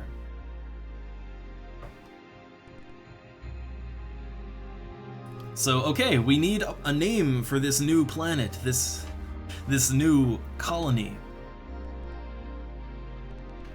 I guess I'll log it real quick. I mean, I feel like maybe this isn't the best system to settle just because there's apparently some super hostile aliens here, but you know, that's for that's for the Federation to figure out, right? I'm just the explorer here. Alright, so we get to tag it for colonization and name the planet. So who's got a good name? Anything goes.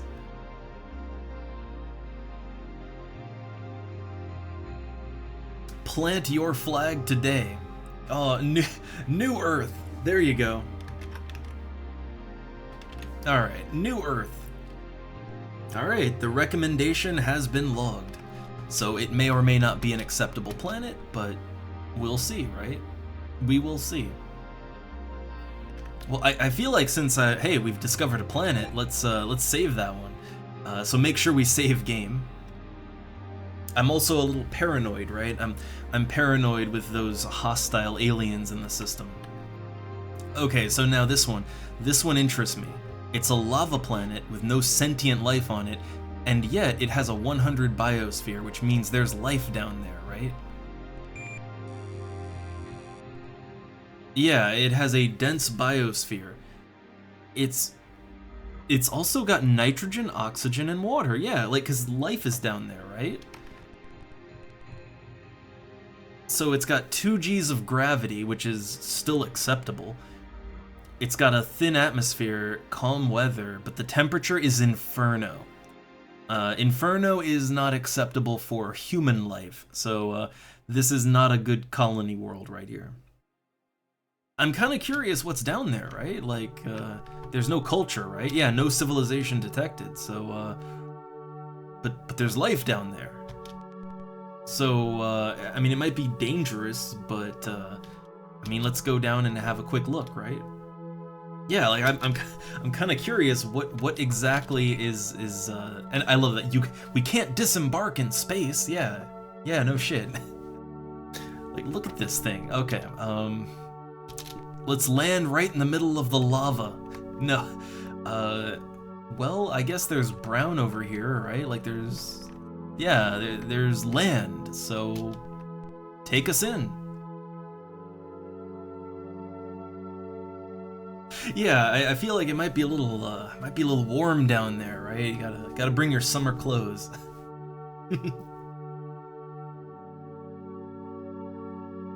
I mean, well, the thing is, right? The weather is inferno, but I mean, presumably we have spacesuits, right? Like, I presume we have some kind of suits, right? You know, Mass Effect style bodysuits. I don't know. But the weather is calm, so yeah. Yeah, I kind of wish that we could choose to send like an away team or something, but that's not an option. Everybody goes down. So, disembark. It's currently hazy. So I see some life forms down here. So we're looking at volcanic rock, steaming vents, boiling pools, and flowing lava with spongy carpet life form. So that's the terrain of this land. Oh, Sito. So I take it these are the life forms. A creature resembling a large, solid-looking rock. It is coarse and gray like granite, is veined with brown and silvery lines. This life form exhibits absolutely no behaviors, with the one exception that it hums continuously. Periodically, and for no apparent reason, this humming seems to grow louder and more energetic. The rhythm and melody of the humming seems strikingly similar to an off-key rendition of an ancient song known as the Gilligan's Island theme. What? What? I feel like we gotta scoop one of these things up for science, right? It's a humming rock. It's worth nothing. But I feel like this has to be worth something to someone, right? Yeah, so we've taken it aboard, captured it, and put it in stasis.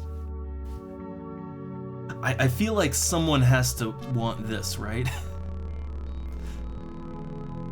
So is that literally all that's down here? Like, is that all there is here? And there's chromium, I guess. I mean, hey, I'll scoop some chromium up, right? Like, again, someone might want to buy it too. But is that literally all that's on this planet? I think it is. Yeah, I think all that's down here are these weird humming rocks that just hum the Gilligan's Island song. Like, I think that's all that's down here. Also, oh no, we're in an electrical storm. But the science officer said there was calm weather. He lied.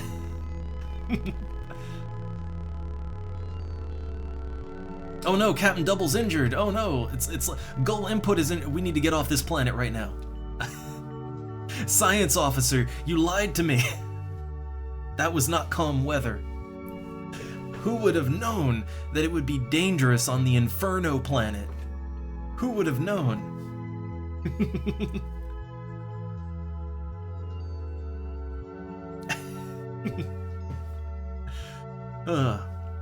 So yeah, I got a humming rock.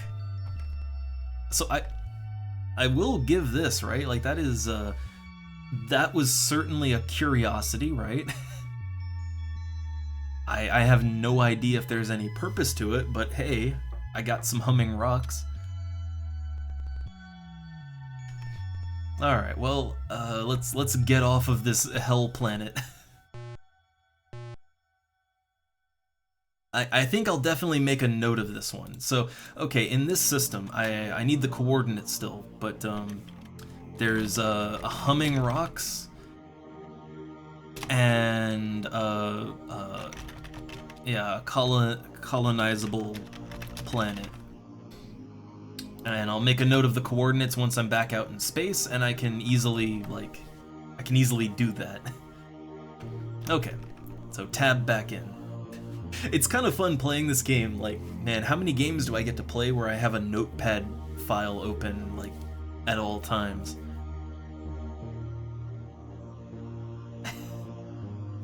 Deep Rock Galact. Oh, I have not played. I haven't played. Oh, I don't get it. Alright, so let's maneuver into space and save the game. I kind of want to at least try to communicate with the things that attacked us. Like, I want to at least attempt communication, right? So, save game. Maybe we could put our shields up, right? I don't think any actual colonization, I don't think anything actually occurs. It's just you get paid for it. It's basically you get paid. And hey, it's noted down that is, you know, it's now that planet, right? That you named it. But I don't think anything comes of it. I don't think. Could be wrong about that. But I don't think so.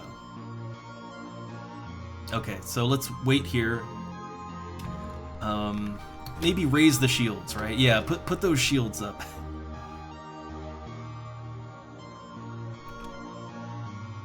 I feel like maybe, you know, that doesn't come off very friendly, but they kind of just open up shooting us, so yeah. Okay, so I'm gonna try to talk to him this time, right? Communicate, hail them. Yeah, hail them, be friendly.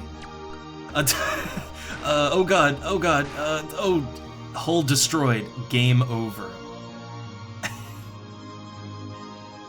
Literally, you don't even have time to say hi. Like, literally, we're just like, you know, open a channel. Hello, greetings. This is the ISS Double Awesome. We come in and boom, just immediately exploded. So, okay, yeah, we're back to DOS. Alright, let's try that again. Let's try that again. So clearly, they don't come in peace, right? Yeah, they do not come in peace.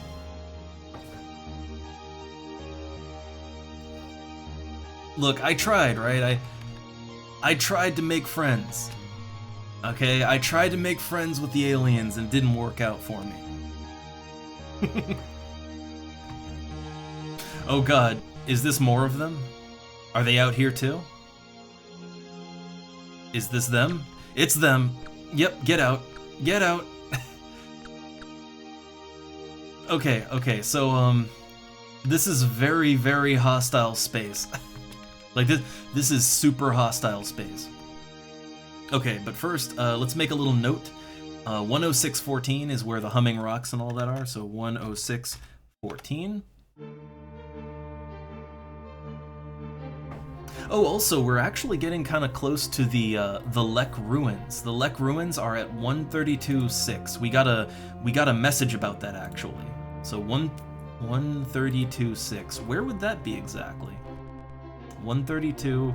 Ah, down here. So down there is where the Lek ruins are. I'm tempted to swing on by there actually. I'm tempted. But yeah, there's still more planets to explore here, so let's do that.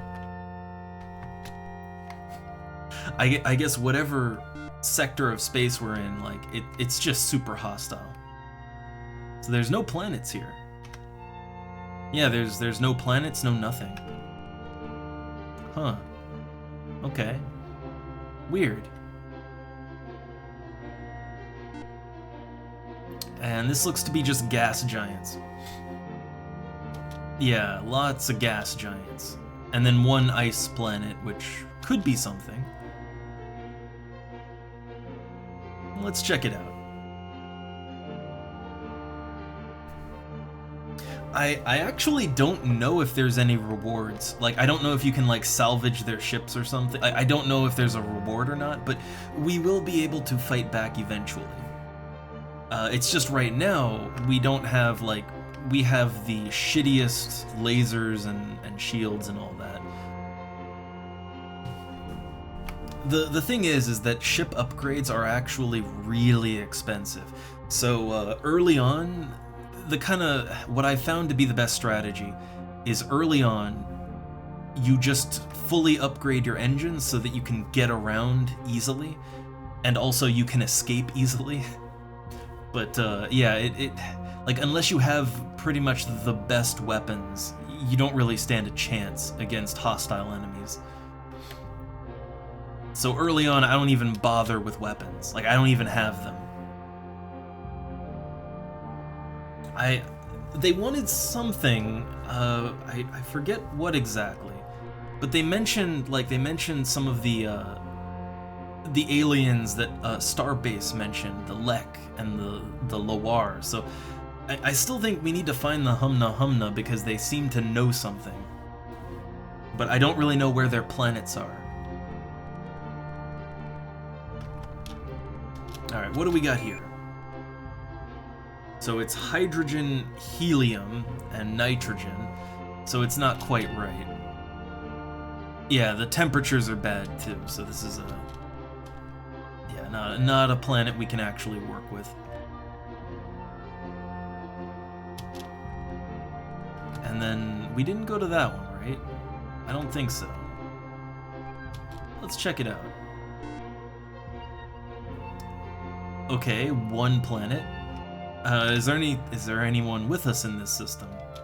No.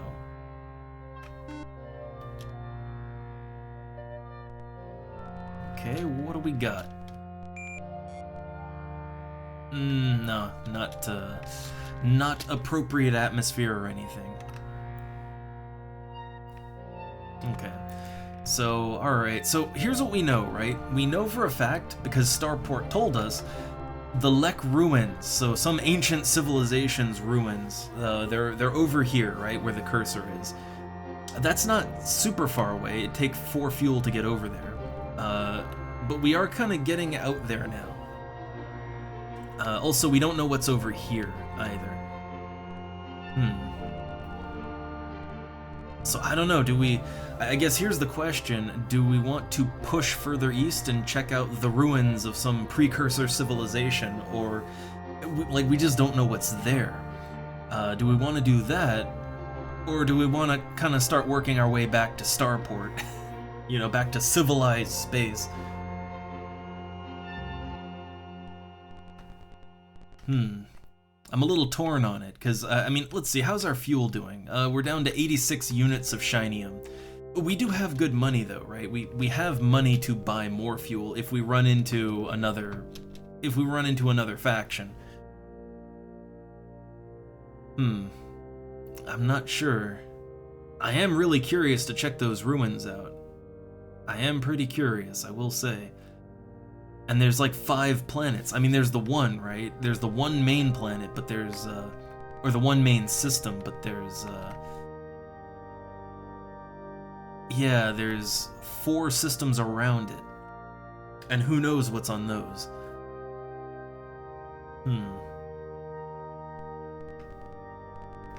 But let's see, how many planets have we skipped over, or how many systems? So home base is right here.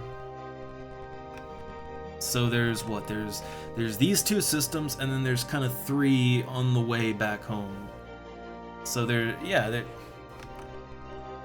like 5 systems we haven't checked then. And I do want to be thorough, that's the thing. I do want to be quite thorough, but there's also the wormholes. So here's the thought, the wormholes might actually take us out to where we want to go, right?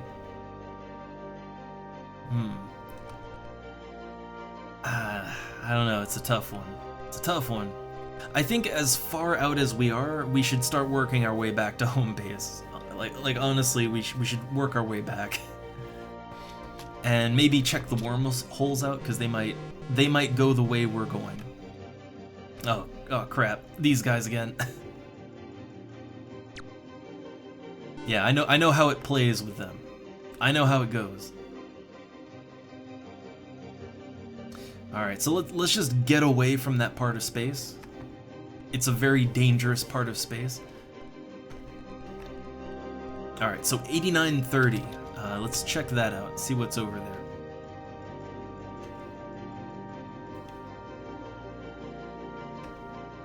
I feel like, yeah, I feel like the way that we're going, we're probably gonna run into more hostiles, right? And clearly we're not ready for that. Alright, got a molten planet. Okay, we got a rock one. And a liquid.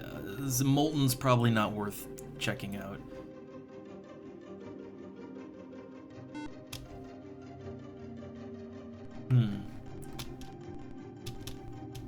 Also, we should check and see if we, like, if the planets that we registered, if they're actually, you know, if they're workable, right?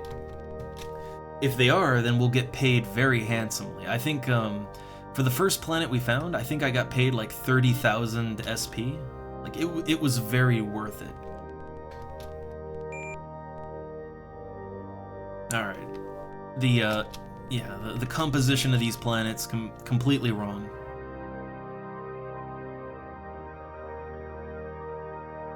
Alright, there's another one like, northeast of that, right? Yeah. So 30s, so 93, 36-ish probably.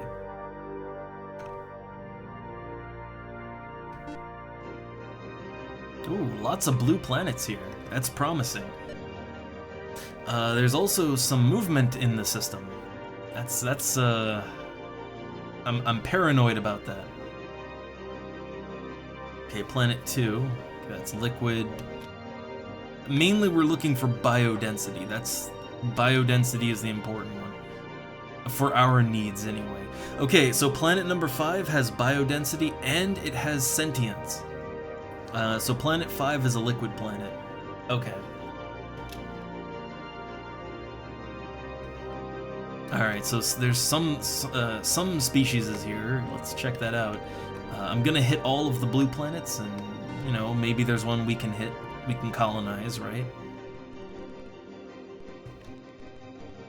This one, it looks like it might be too big. It's nitrogen, oxygen, water. That's good. But I think it's yeah, it's three problems. Its gravity is just a little too high. 4 Gs is about as high as you want to go. Yeah, the temperature goes to inferno. That's too high, and the global weather is violent, so that one won't do. It's close. Like, if it wasn't so heavy and it wasn't so bad weather, it'd be okay. But as it is, it doesn't really. Yeah, it doesn't work out for us.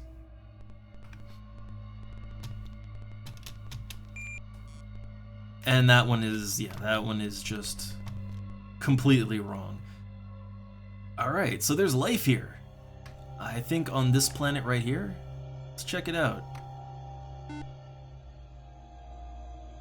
I mean, hopefully they're not hostile, right? Like, hopefully they're not the ones that have been shooting at us. I would hope. So, okay, give us a good scan. Yeah, they got gold down there. Wait a second. I just noticed this. This has a 93% mineral, right? And its main mineral is gold. That's pretty good. Oh no, there'd be no ammonia breathing here. Oh man, we need a... You know what? If we had a crew of all robots... robots have really high durability. I do actually think we might be able to land on some of, like, you know, some of the really rough planets if we had a crew of nothing but robots.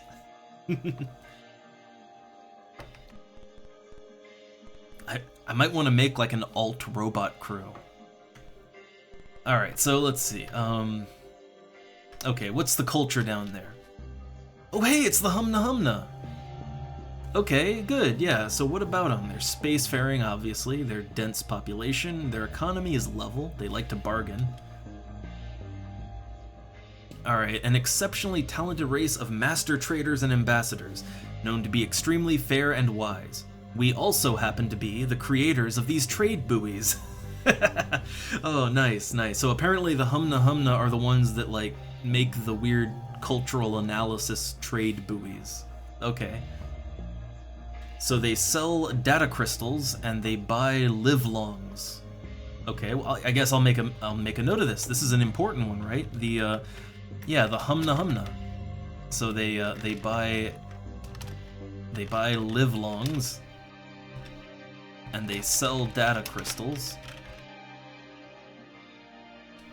Also, they have gold. Alright, yeah, and there we go. So about 93, 97 on the coordinates. Alright. Yeah, I think the Humna Humna will be, they'll probably be good trading partners, right? I'm actually really glad we decided to turn the ship around now. Right? Like, it probably would have just been death if we kept going, but...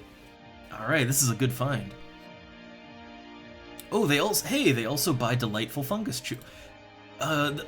So the planet with the fungus chews, that was the Lu Vadish, right? Yeah, they're kind of far away, but it's another trade route, right? Yeah, it's another trade route that we can do. So they buy livelongs and fungus chews. Like I'm making notes about what each race buys and sells and all that good stuff. So they want humanoid hoppers, stinging cones, and vacuum slugs. And also I'll mine some gold while I'm down there. But okay. Yeah, let's get down there, right? I could buy more fuel too. Alright, so I guess if we want to... So here's the thing, elevation does kind of matter. If you want to do some mining, you want to land in a higher elevation. If you want to trade, a more mid-range elevation is good for that. That's where society tends to be. And certain wildlife, you can catch them in lower elevations. It's kind of neat how elevation does actually have some effects on things. I mean that, and it changes how easy it is to get around the terrain too. You know, also important. I'll go for somewhere kind of in the brown. That's high but not too high, so maybe we can mine, but also we can trade. Yeah, I think humanoid hoppers, I think the Vadish also take that, but that's just a wildlife thing. I get that, stinging cones and vacuum slugs, and we'll see what they've got down here.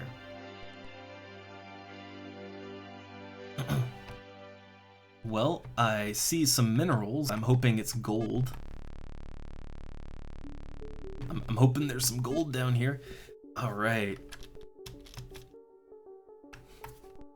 Most minerals aren't really worth a whole lot, but gold is one of those things where if you can sell it, it sells very well, so it is kind of worth it. Alright, so so this planet has black oceans, black rocks and dirt, and there's a fibrous carpet life form. That's the grass.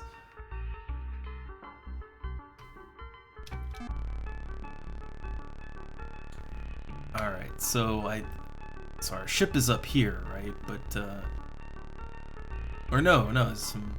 Oh yeah, look, a little settlement right here, and a trade post, nice. Is that more gold?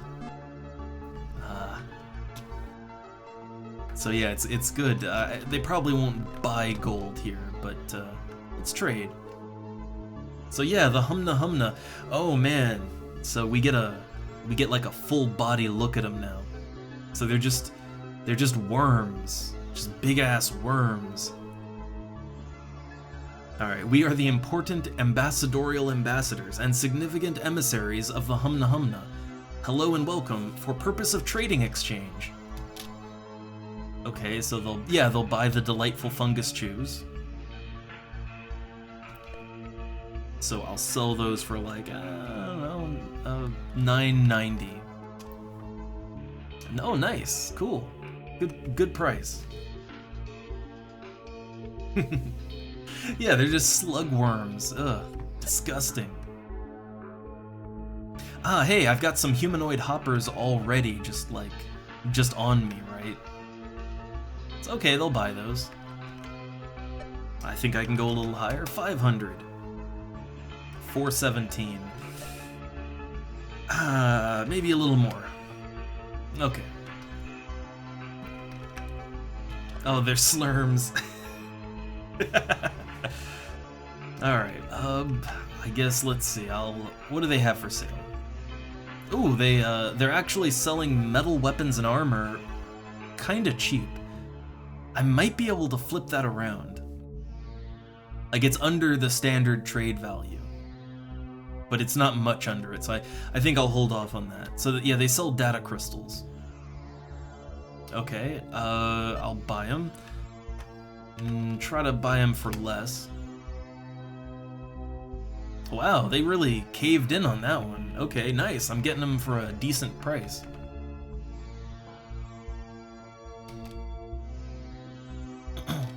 Alright, and I would like to buy... I'm just gonna buy some shinium, some fuel, you know? I mean, we have been exploring space quite a bit here, and, you know, exploring space is expensive. Alright, so we bought 10 fuel. We're good to go for a while.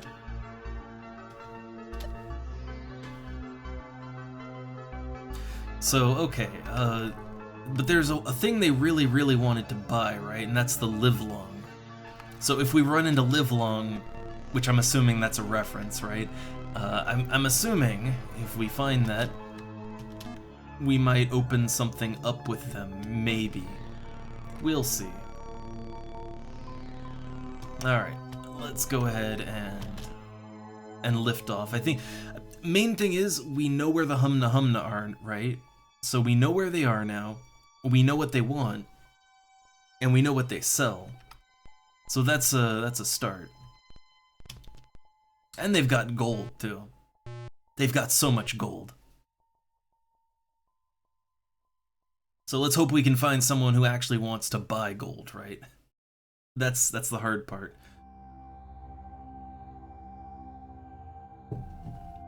But we are kind of, like, as we're exploring, we are kind of finding some trade routes and, you know, just what, we're finding what these aliens want, you know? Oh yeah, hey, maybe we get them to live long and they prosper because of it, yeah? Yeah?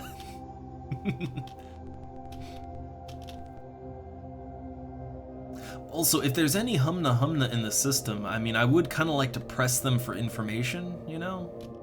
Like, I kind of want to press them for what they know. Because they clearly knew something, right? Alright, so there is definitely something over here. Yeah, let's see if we can get them to approach us.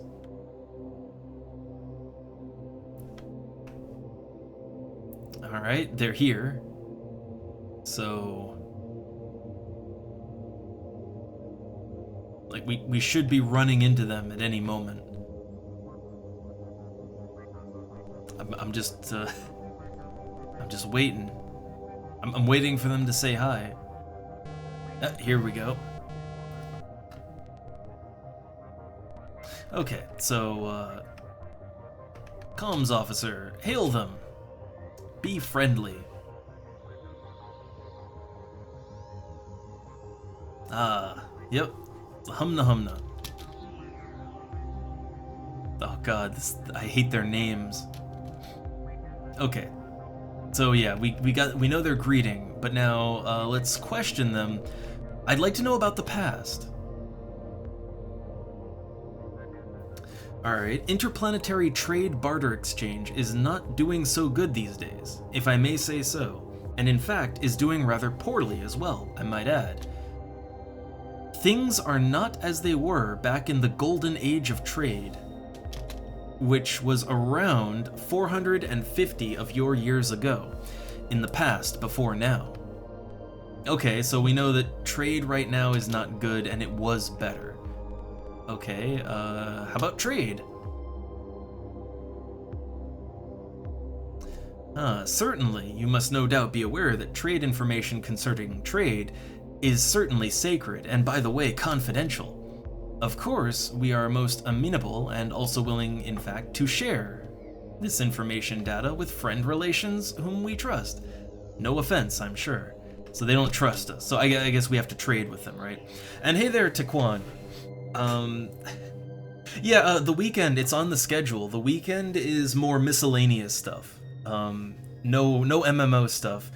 Just some classic gaming, and sometimes more modern stuff too. But it's the weekend is miscellaneous time. It's the chill from the MMO chill, you know, a little something to shake it up. And I just absolutely love games like this. All right, well, let's see. What do these guys know about other beings? We need information. We need to learn. All right, the Spemen creatures, who we obviously do not particularly like, appeared in this region area about 44,000 of your hours ago, which is to say 5 years. At first, in the beginning, they seemed harmless. Then suddenly, all of a sudden, they seemed to have a powerful new technology which they did not have before this. Huh. Okay. Oh, what's this? Certainly, I hope you do not take offense or even umbrage at my asking this question, which I will ask. But however, I wonder if you happen, perhaps, to have any endurium fuel substance on board your ship vessel. At this current time, no, I do not have endurium. Endurium is illegal in this part of space. We don't know nothing about that. I wouldn't know anything about that. So I'm just telling him no. I don't know how he'll take that. Oh. Huh. Is it in fact the case, perchance, that you may have sold to us, Humna Humna, the substance to which I refer, and in doing so, called Livelong? I have not. I have not. I must suggest that you yourself respond in due haste with alacrity. Okay, no. I have not sold the Livelong. Perhaps this would be an appropriate time to interject a thought, if I may, if you will, which is to say, in my official appointed capacity as duly appointed ambassadorial emissary, which in itself is most impressive, I would like to take opportunity to express my heartfelt sentiments, although I do not have a heart, which is beside the point. Oh god, and then look, I make let's embrace one another, let's be friends. Perhaps possibly like yourself, or like ourselves, you are interested in finding, or perhaps locating, the source of wonderful, beautiful, shinium fuel money. Well, we are. The key to this perhaps, possibly, and in fact most likely, lies with the Loire, who are now all extremely dead, unfortunately. So, okay, we are learning about the setting, right? We're learning. I think maybe for right now, we've got all we can get, so I'm gonna end communication. But yeah, so we know, okay, we learned a few things, right? So we learned that trade in the galaxy is not like it used to be, right? Like, apparently something happened and trade is bad now. We also learned that apparently shinium could be found, like maybe raw shinium. It could be found with the Loire, but they're extinct. So, okay. We have no idea where the Loire are or were. We know that there's some ancient Lek ruins, but we don't know about the Loire. So, I mean, we are learning about the setting. We're learning about, we're learning about what's going on, so that's good. Alright, well, yes, okay, we did note down in my little notepad, in my handy-dandy notepad, I wrote down the coordinates for this place. Yeah, in the year 4639, war began. Okay, well, good to know, and we have a new, we have a new potential trade partner. So, okay. I guess it was really worth it to kind of go back then. Alright, so we're working our way back to our home base. Next destination is gonna be... Yeah, next destination is 7259. But I think when we get back to home base, we should try checking out the, like maybe try checking out the wormholes, right? Like, I think the wormholes might take us somewhere we want to go, right?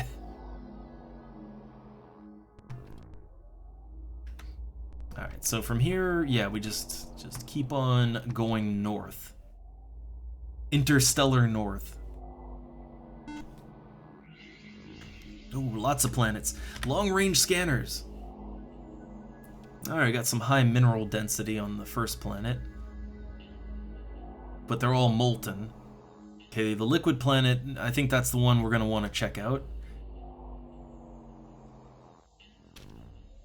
Yeah, nothing else really. I mean, the frozen planet, I guess a frozen planet might be worth something, right? Like, I mean, maybe, right? But I've been having pretty good luck with these liquid planets.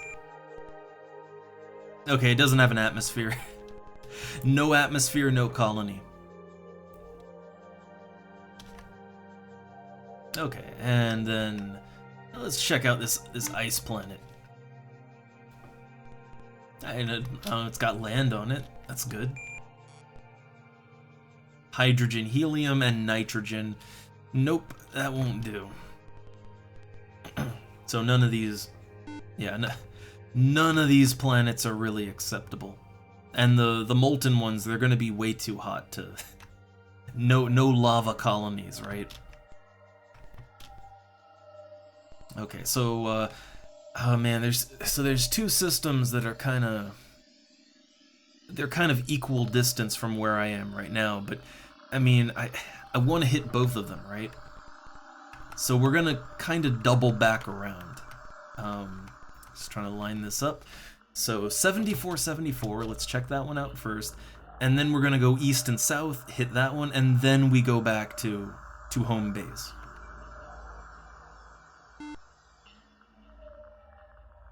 I mean, I don't know. I think they're equal distance, right? So I'm gonna hit both of them, and it's, like, I'm gonna have to backtrack one way or the other. So I'll go to the left one in a sec. Okay, got a molten planet, liquid planet, but okay, so none of these planets they're not really tripping anything interesting on these long-range scanners. So let's get in there a little closer.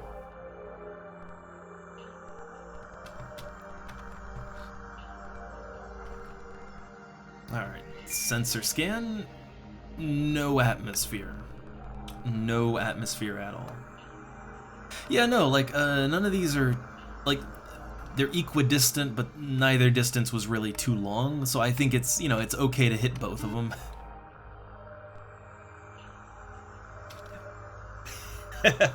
Well, you gotta, look, Sito, I mean, how else are you gonna do it? You gotta penetrate the system, alright? You gotta get deep in there if you wanna, really see what's going on, right?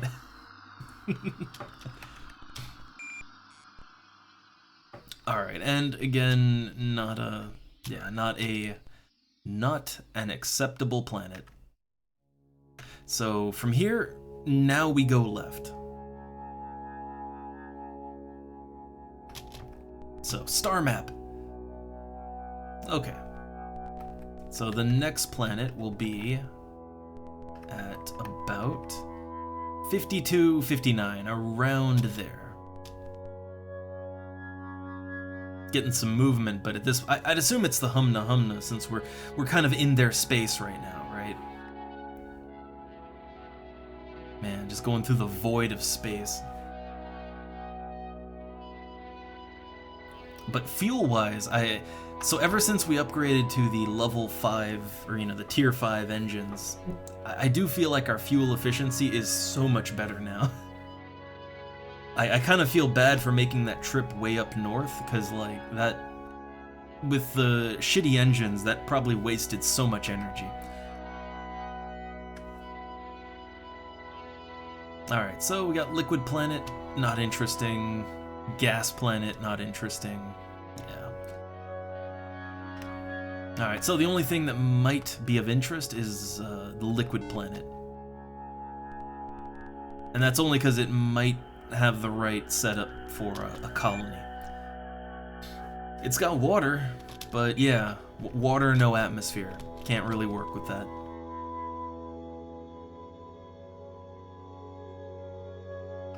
All right. So I think that's yeah, that's all the planets we wanted to hit until we get back to Starbase. So Starbase is right here at about 3573.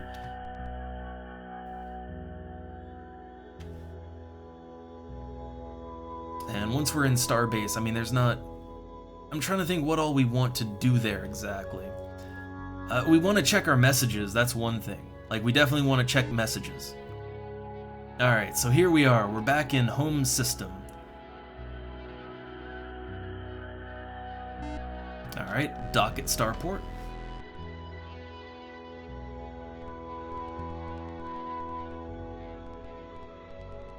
Alright. So, yeah, we can't really buy any better weapons or anything right now. Unfortunately. But, yeah, personnel can't really do much with that either. Check the bank. Hey, look, we're getting interest. Getting some interest. So, yeah, let's check with operations and see if any of those planets were actually good. Oh, yay! So, planet Double Prime. Good work! It is an optimal planet. We've earned a bonus of 50,000 SPs for this recommendation. Nice. So, a Double Prime has been founded. I don't know, he, I like kind of the rounded look to his helmet and everything. He's a little spaceman. So, okay, Double Prime. How about the other one? Yeah, look at that. So, New Earth. So this planet is suitable. It's not optimal, but it's suitable. So we earned a bonus of 30,000 SPs. Nice. So that's like 80,000 extra SP. We actually might be able to buy some half decent weapons or something with that. I think missiles are the ones you want to go for first. Since we have really good engines, we might be able to get really good missiles too. Alright, notices. Ooh. So, let's see. Oh man, right now it is 0403 4639. So, like, last month. Xenon, remember that blastopod you bought really cheap? Guess who has the detonator? Borno. I love the weird back and forth between Xenon and Borno. Alright, and then... Oh, look, a response. Listen, Borno, don't do anything I might regret. I'll tell you what, if you'll return my high-performance strontium tongs and my multi-phase double-tiered plasma percolator, I'll give you back your money. Fair is fair. Xenon. I love this weird back and forth between Xenon and Borno. And that they just do it on, like, the Starbase message board. I love that. Alright, so yeah, we've got 116,000 now. So before I go nuts buying stuff, let me just think, let me save my game and think what I want to spend on. But yeah, discovering planets is kind of the way to go when it comes to making money in this game. Alright, so what kind of missiles can we get? Ooh, man. So the tier 4s are 120k. So here's my understanding, right? My understanding is that anything less than tier 3 won't do anything to, like, the really hostile races. Like the races that will just tear your ass off, like, anything less than tier 3 is not good enough. Like, ideally tier 5 is what you want. But, I mean, I guess we could go for just your basic class 3 missile launcher. We could do that. It would allow us to defend ourselves, or at least try to defend ourselves. And the good thing is you can always sell these things back for most of the money. Like, okay, if I buy it for 60k, why not? There you go, we got missiles now. Yeah, if we were to sell it, we'd get 57,000 back. So you get most of your money back when you sell. Alright, Tier 3 lasers. We can actually afford Tier 3 lasers, but generally you want to... ideally you want to stay out of laser range. Because if you're in laser range, then they can laser you, right? So lasers are kind of a last resort. Alright, so we could get Tier 3 shielding. Tier 3 shielding would allow us to, you know, not get blown up so easily. Alright, so I'm selling our Class 1s off. And let's buy... yeah, let's buy Class 3. Nice. Now, armor. So here's the thing about armor. Armor only kicks in once your shield is down. So, you know, the goal is to not let your shield go down. But armor does not regenerate. Armor, the way that armor works, so when you get hit, your armor class basically lowers, right? So let's say you get Tier 5 armor. And also, this is why armor doesn't cost very much, like you can see, right? Armor doesn't cost that much. So it doesn't cost that much because it's consumable, basically. It goes away when you get shot at. But ideally, you don't want to let your shield go down, so don't worry about armor too much. So I think, yeah, with Class 3 shields, Class 3 missiles, we don't have any lasers, but lasers are, you know, you want to stay out of laser range. So with that in mind, I think we're actually in a state where we can fight back. Like, maybe not good. We probably won't be fending off against like a horde of spemen or something. But we can at least defend ourselves against a moderate threat. We have a chance of defending ourselves, and that's a good place to be at. Like, I'm fairly confident with the loadout that we got. So I'll save after that again, right? And then we have a decision about where we want to go. So I think maybe, now that we have a really skilled navigator, I don't know, what do you guys think? Is it time to head through the wormholes? So at the beginning of the game, we were directly informed about 2 wormholes, one at 3370 and one at 2954. We couldn't do anything with that at the start of the game, because if we went through the wormhole, we'd just get lost. But I think we're okay now. Like, I think we can make it work. And it would be a good idea to at least see where they go, you know? Alright, let's launch. I'm ready. Alright, so 34, 789. Here we go. 3, 2, 1. Zoom. Okay. Back in space, so maneuver us on out of here. To the Gamma Quadrant! There's coffee in those nebulas! Oh, no, oh man, Tandaloo. Tandaloo. Oh wait, actually, you know what? Now that we can talk to them properly, we could ask them about the past, right? The past seems to be a big theme in this game, so...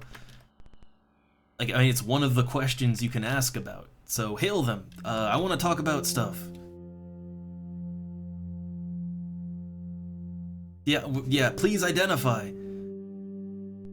Come on, the Tandaloo are super talkative. Just, here we go. Alright, so we know the Tandaloo. We know how they do. Alright, I want to ask a question about the past. Yeah. Yes, sadness. We mourn the loss of our sun brothers. With their many vines, they were our only disciples who could properly perform the Thadok Brig Ah. Yes.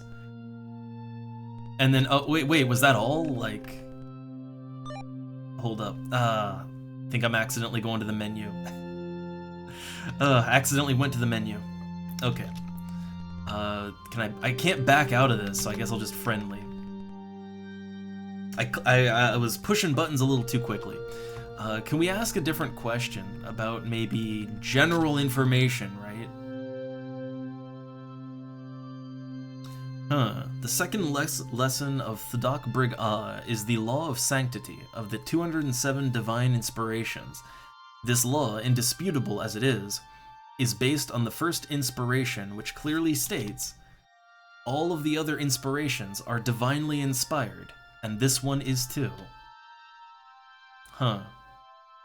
Oh, the audacity and arrogance of the Tandalu Eshvara is beyond belief. They maintain that they are the cause of all good in the universe, and that every little thing they do is of vast cosmic significance. How can they be so small-minded? Clearly, it is we who are the cause of all good. Alright, oh god, so... Okay, yeah, I don't know. I don't think we have anything else to say to them right now. Right? I don't think we need to talk to the Tandalu anymore. Alright, so, I didn't want to go into the system. Okay, so 3370. That's pretty close to us, right? Yeah, 33 and then... Yeah, okay, so you see... Yeah, when we move, you see those flickering stars. That's a wormhole. Let's go in. Oh boy. Oh, look at this mess. Hey, look, we get like a travel line, so we know exactly where we're going now. That's nice. So this'll, so the thing is, if we can make effective use of this whole system, we can get around the universe a lot quicker, right? If we can make effective use of it, that is. If we can do that. Alright, so this takes us out here. Now, it looks like there's I see 3 wormholes, right? Where's this one go? Okay, this goes to 6880. Wait, that's just right here, right? That didn't go anywhere. Yeah, that didn't really go anywhere. How about this one? Am I traveling? It doesn't feel like this actually takes me anywhere. Someone wants to communicate with me, though. Or do they? Oh shit, it's the Spemen. Oh shit. Raise those shields. I believe it's the Spemen. Hold up. Science officer, sensors. Like, they're warping around, right? That's how you know. Yeah. They're made of lead, iron, and cobalt. Yeah, see, if I try to escape, they can warp around me. Uh-oh. Ah, can it be? The Interstellar ship, the ISS Awesome. Perhaps you do not recognize us. We are, of course, your old friends, the Spemen. I am touched that you have returned to apologize and debase yourself. We are a forgiving people. We hereby accept your immediate surrender. So can we talk our way out of this? Respond. Hostile. Yeah, this is captain of the warship ISS Awesome. To help you overcome your guilt for wrongfully mistreating our great Spemen ancestors, we demand a payment of half your shinium. Do you agree? So yeah. We're gonna have to throw hands here. I mean, hey, do you think our level 3 shields and missiles can fend off against these guys? Probably not. Yeah, communications, they've armed their lasers. Navigator, please move us right now. Oh shit, lasers, ow. Yeah, so the Spemen ships kind of warp around you. Yeah, see, you can't, they've got phasing technology, you can't escape them. Unfortunate. So, arm weapons. Combat time. So, spacebar to fire weapon. Or I'm just dead. I got one shotted. So no, our level 3 missiles and shit, nah, nah, doesn't do anything. Okay, let's try that again.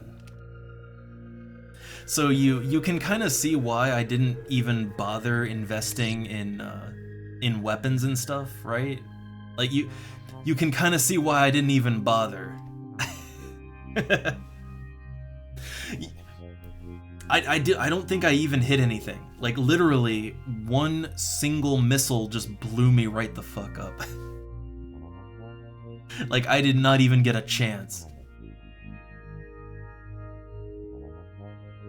So I think the wormholes, I think we gotta be a lot stronger before we can navigate those. Or, well, I mean, maybe the answer is just don't hang around the wormhole, right? I think if we leave the immediate vicinity, we might be okay. So let's try that again. Alright, so, yeah, launch me out. Yeah, it seems like they do seem to kind of patrol the areas around the nebula. They do. I assume that there's some things we need to deal with in that nebula, I assume. But clearly it's way too far over our heads right now.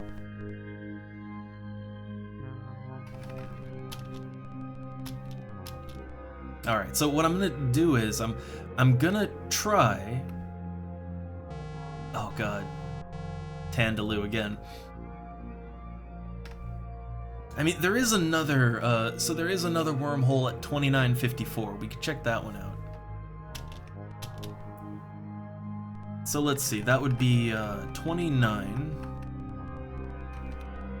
Okay, so 29 and then 54, that'd be further south. So okay, 2954. Yeah, there's another wormhole down there. We can take a look at that one.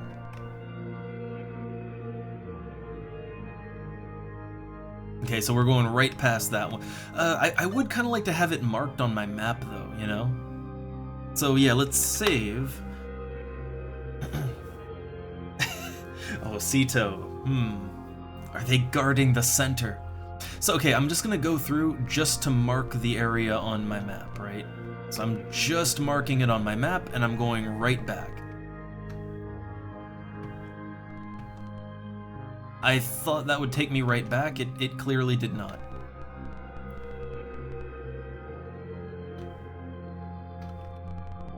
It's actually really hard to navigate these goddamn wormholes. Yeah, it's really hard to navigate them. Okay, so yeah, that'll take us right there. Okay, but 2954 is where we want to go. So 29 and 54. I'm trying to think if I ever actually reached the center in Spore. I feel like I did, but I really can't remember what was there. Oh man, hey look, we found a real good shortcut. Oh yeah, look at that. That is a really good shortcut right there. Like, I mean, look how, okay, so we can actually see how much fuel that would save us. So yeah, to get from like here to about here, that's shaving off like 10 fuel. So, okay, that's worth it. All right.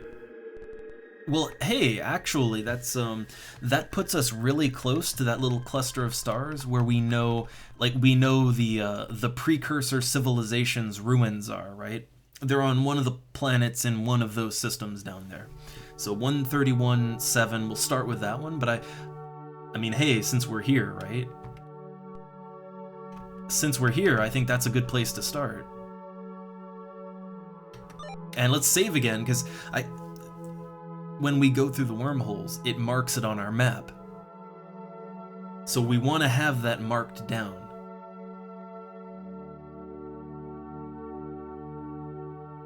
Alright, so we need to go to like 131 and avoid any nebulas. I guess we don't want to get anywhere near the nebulas, right? Like, just nowhere near a nebula.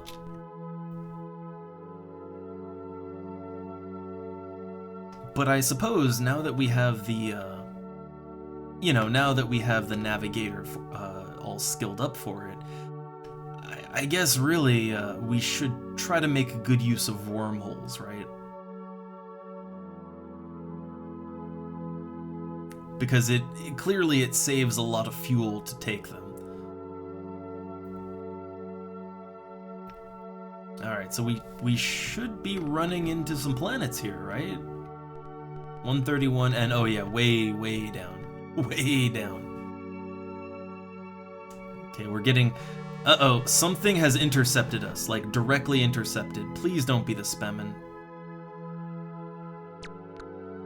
I don't know what it is, but it's that race that just fires on us without even asking questions. So this might be their space then.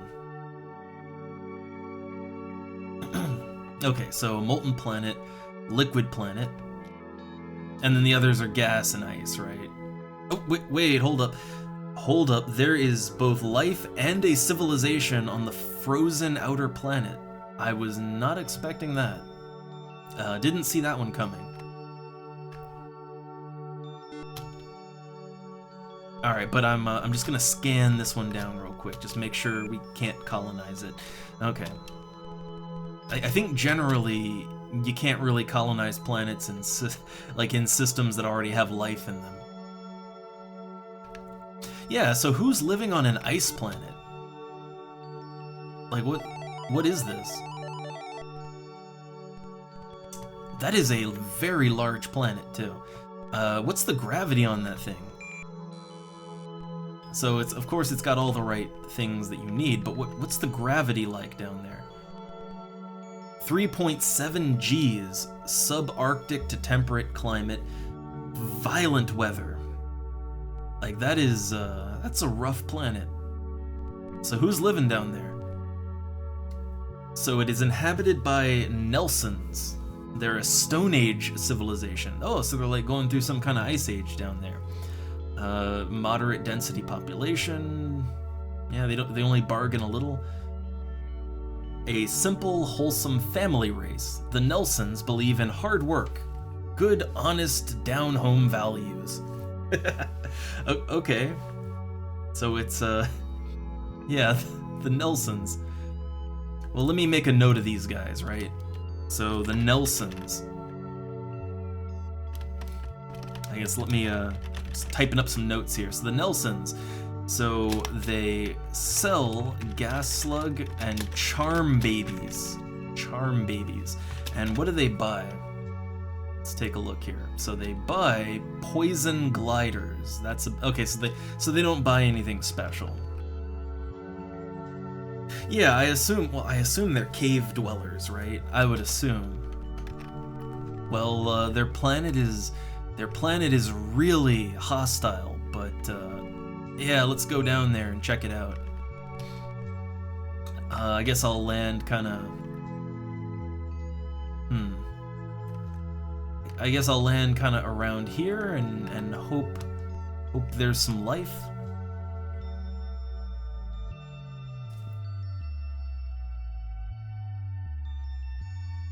I'm curious to see these Nelsons, though. Alright, so disembark. Alright, so there's some Nelsons just wandering around to the left. I'll pick up some metals, right? Why not? Might be able to sell it to somebody. Okay, there's a trade post to the northeast. Let's check that out. And also maybe buy a little more fuel, too, while we're here. Yeah, see, look, there's a little cave right there. Alright, let's trade. The Nelsons. Look at them. Howdy. Good to see ya. We're the Nelsons.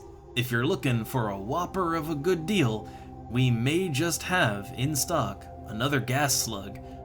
Just keep one of these around your ship, and you never need to worry about your crew getting injured.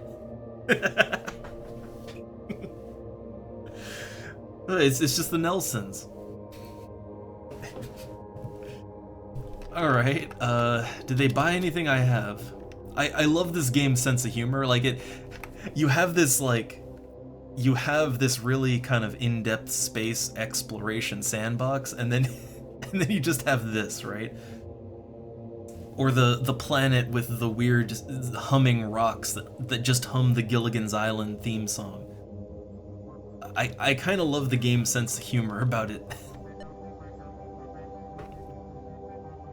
All right, so they have an artifact. Oh, it's this is an artifact. So the gas slug. All right. Huh. Alright, he's new to this trading business. Alright, let's see if we can push the price down a little bit, right? Okay, 930, and he doesn't want to go lower than that. Maybe like 850 though? Okay, 850, he'll take that. Did I buy one? Like, did I actually buy one? I bought 0.1 units of gas slug. Can I buy more than that? Huh.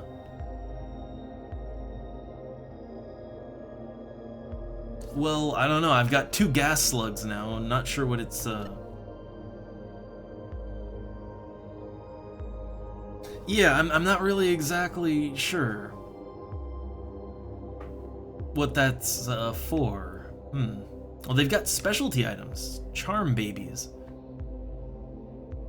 Huh. Charm babies. Well, okay. 1,200 maybe? Okay, how about 1,270? Okay. So I will buy 1 full unit of... Hold, if I can get it to work right. Yeah, 1 unit of charm babies. Also, yeah, I feel like it was a mistake to buy, like, 2 gas slugs. So gas slugs are an artifact, which is a little weird, because... So here's the thing, right? Like, artifacts... artifacts are like... They're things like the system scanner, right? So what does what does a gas slug do for me exactly, right? What does that do? I have no idea. But I guess the gas slug is, I mean, it has to be some item like, it has to do something, right? Artifacts in this game do something. I'm kind of, like, real quick, because the game didn't tell me anything. Let me just check something. I'm just gonna Google it, right? Like, I mean, I'm hoping that the internet knows something, but, the gas slug, like, what is that for exactly? Oh, this might not be good. Hold up. I might have made a mistake. One sec. I might have made a horrible mistake. So, let's see. Oh no, all ships should be warned that gas slugs are very dangerous cargo. The gas is a psychedelic drug that cannot be filtered out. It'll get into the ship's air supply. Very dangerous to keep on board. It seriously degrades the crew's performance. Well then. Well then. And I bought 2 of them. Yeah. So apparently the gas slug was a poor choice. I'm not even sure. I hope I can get, like, can I get rid of items? The Nelsons tricked us. Like, okay, can I just jettison that? Yeah, jettison that out. I mean, it's worth 800 though. It's yeah, it's worth 800, but no, like let's jettison them. Yeah, right out. Just shoot them back out. Okay. So yeah, apparently the gas slugs were a trap. And I guess I wouldn't have known until we got back into outer space and we started having issues, right? Well, okay, I guess crisis averted. Yeah, I don't know. I don't know about these Nelsons. I don't know about that.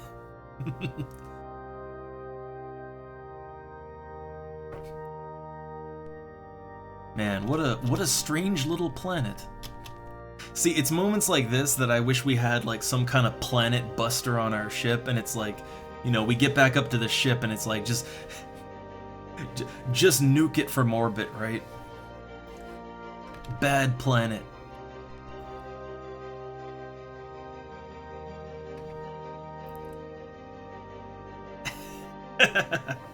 Oh no, I wonder if gas slugs are kind of as some sort of nuisance cargo, if that's our equivalent to tribbles.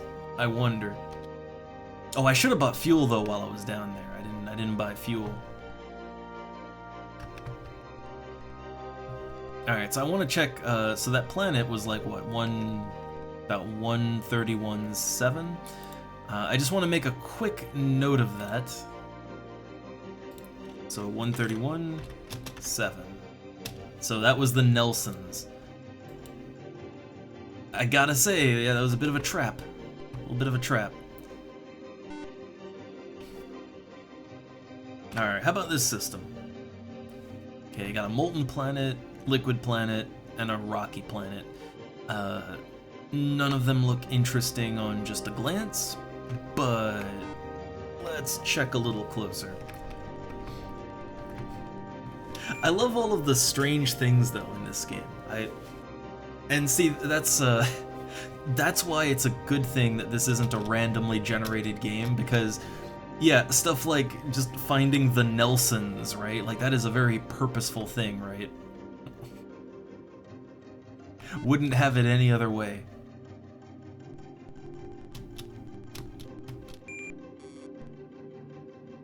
Alright, this one is close. It's got oxygen, but then carbon dioxide. I would assume that's not acceptable. I assume you need oxygen, nitrogen, and then water. I mean, otherwise it's perfectly fine, but I'm pretty sure it has to be oxygen, nitrogen.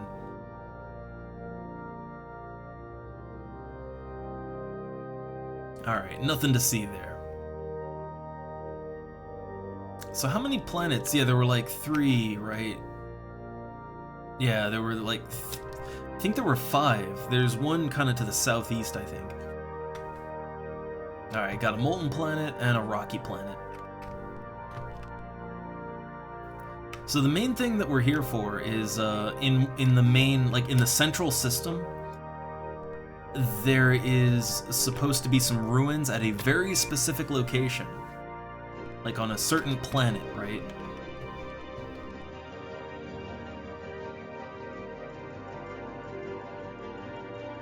Alright, so there should be one other planet, like, kind of down here, right? Yeah, here we go. I'll go back and check the other one in a second. Alright, so there's one liquid planet, nothing else of note.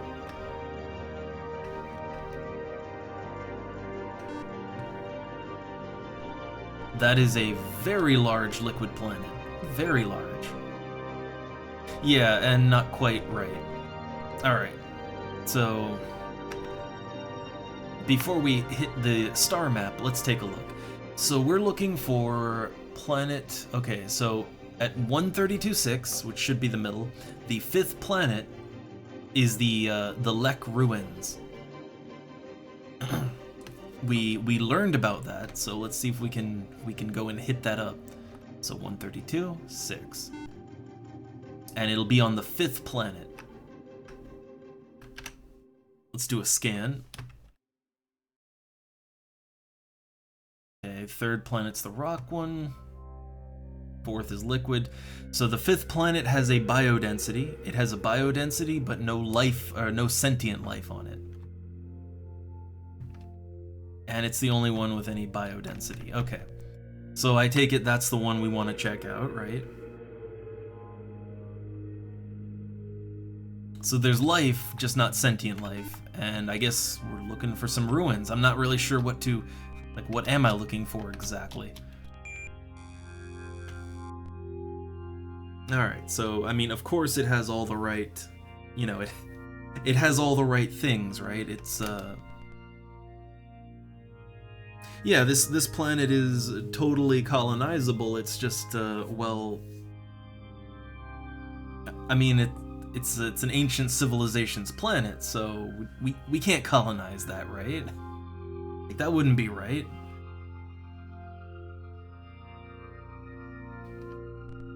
Yeah, it doesn't have a culture, because... Okay, but let's go down there. Let's take a look. I'm not really sure if there's anything to find down there, but I'm curious, right?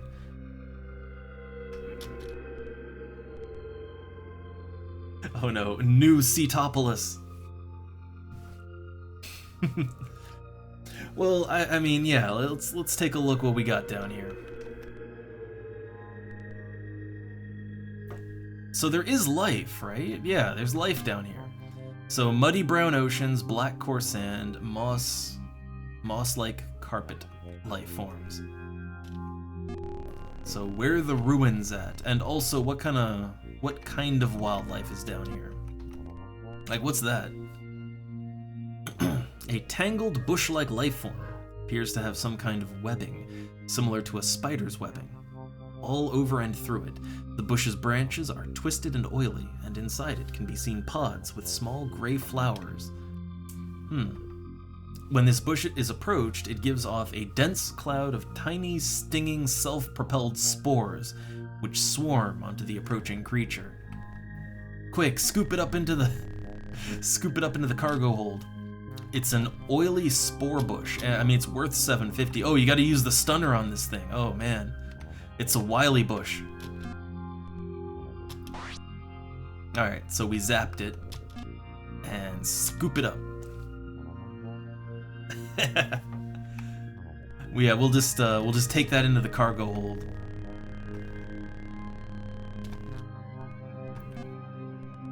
Now what are these? Okay, a medium-sized plant with a ring of long symmetrical stems growing from the base. On the end of each alternating stem is a large yellow flower, and on each other stem is a heart-shaped leaf. In the center of the plant is a thick stalk growing straight up, on the top of which is a large thistle-covered pod.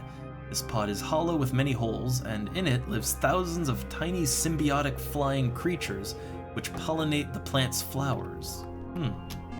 Sounds weird. Scoop it up, I guess. It's a hive plant. These all sound like things we should definitely keep in our cargo hold and take back to our home planet. Okay, and that's a standard potberry plant. Those are a dime a dozen.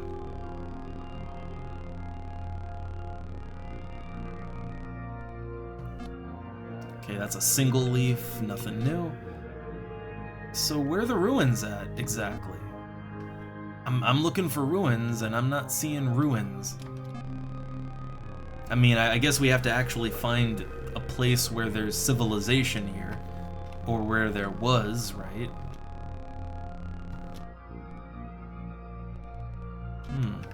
What's that thing? Okay, a small strange bush with numerous leaves. Every leaf on the bush is a different size, shape, and color from every other leaf. Some are small and dark, others big and shiny. Some are serrated, some are rounded, and so on. It's as if each one is from a completely different plant. In addition, the various branches of the plant seem to be covered with all different kinds of bark. At the top of this plant extends a branch with 3 juicy purple berries on it. Ooh. Well, I mean, that sounds cool. It's a nidberry bush, and it's worth 1,400. Yeah, we're just scooping everything up. All right, so I'm hoping that we'll run into some ruins out here, but well, we gotta find it.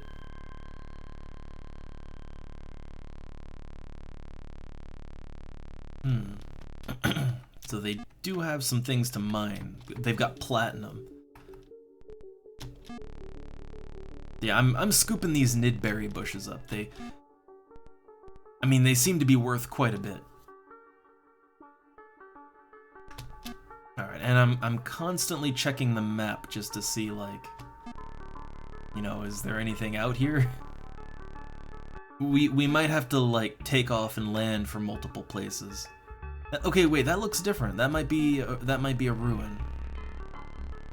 I think that's a ruin, right? Describe it. Strange asymmetrical ruins of dense black stone, veined with silvery mineral. Origin ID, the Lek. Estimated age, 950,000 years. A message. Huh. Okay, like, do we go in, or like, how do we work this? Ooh, there's a message inside. I guess read it. Contact of a very limited nature. It refers to itself as Ool. It appears to be much too strong for us. There is little we can do. Recommend that you... And was that it? Was that just it? Yeah, recommend that you... Okay, so the...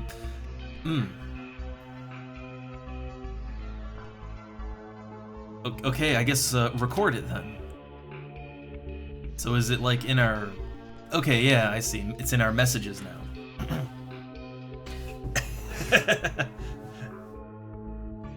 I mean, I don't know, like that'd be like just leg. But that's a hard one. But I mean, yeah. I don't know. Don't know how to pronounce them, but... So, okay, apparently, I mean, just from that quick message, I wonder if there's more than... I'd assume there's more than one ruin here, right? I think we might have to further investigate. But we need fuel, so let's go back to our... go back to the ship. So, I mean, from that message, I guess all we can really parse is that something called Ool, and it's just too powerful. There's some message in the ruins. The Reapers, they're coming. I swear to God, if we get some kind of Mass Effect-esque story in this game from 1989.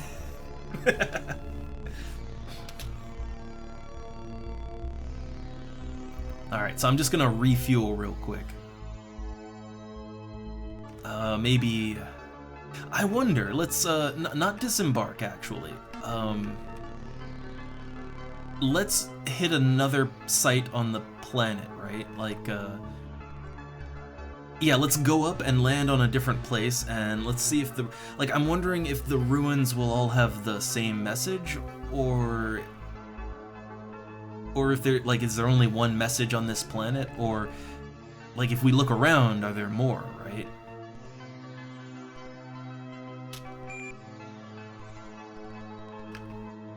Yeah, like, okay, let's go over here, right?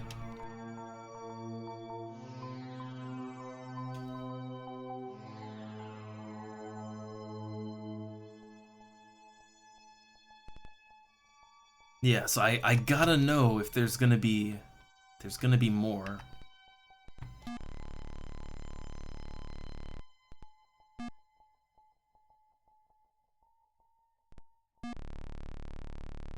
But I do like that we're actually starting to, like, learn something. We're actually learning now. I enjoy that.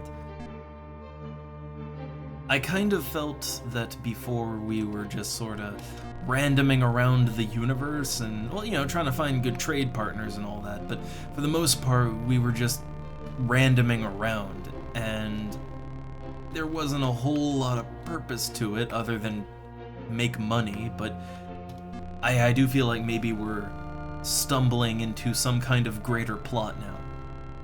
And I'm excited. I'm eager to know what's going on.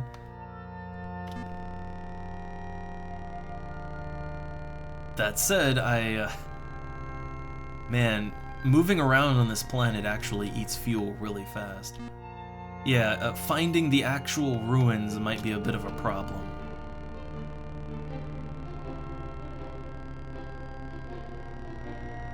Scanning new terrain. What do we got? Nothing. I might have to go back to the ship just to refuel, because I'm not seeing anything around here.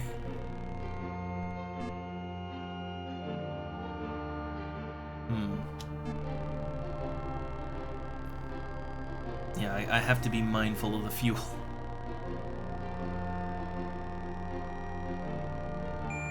I can go a little further out, but not too much further out. Okay, there's a ruin straight to the south.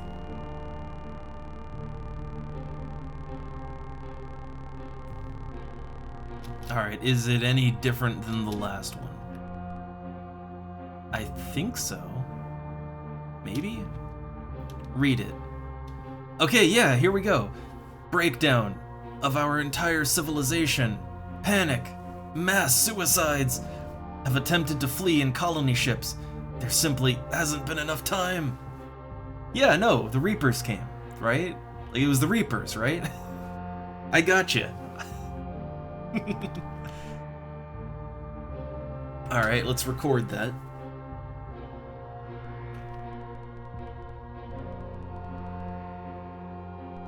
Or is it in my cargo now? I assume it's in my cargo, right? Terrain vehicle, yeah.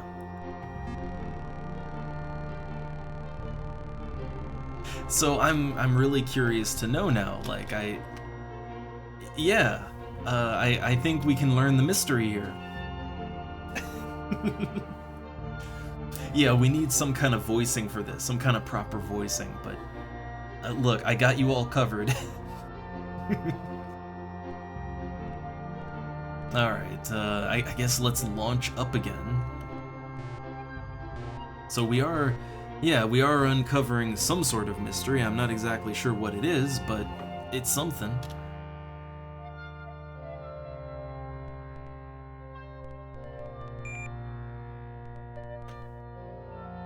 Alright, I don't know, let's go up into the mountains, right? Yeah, let's check out the mountains of this planet.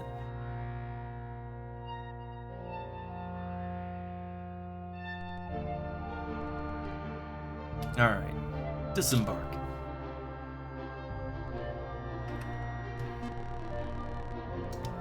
Anything on the map, or am I gonna have to, I'm gonna have to explore? Right, as you do. I'm not sure how many messages there are to find, but I'm kind of curious to learn more, right? And maybe we'll get some coordinates or something?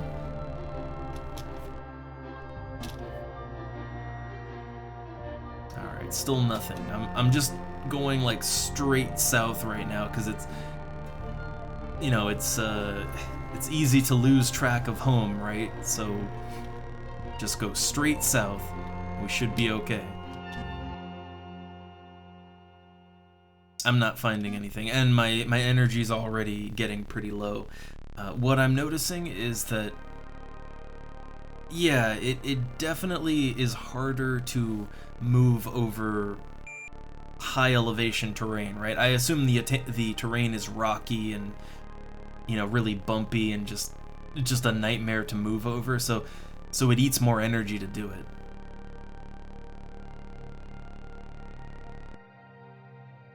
Alright, we're just getting a quick refuel here. Alright, let's try the north then.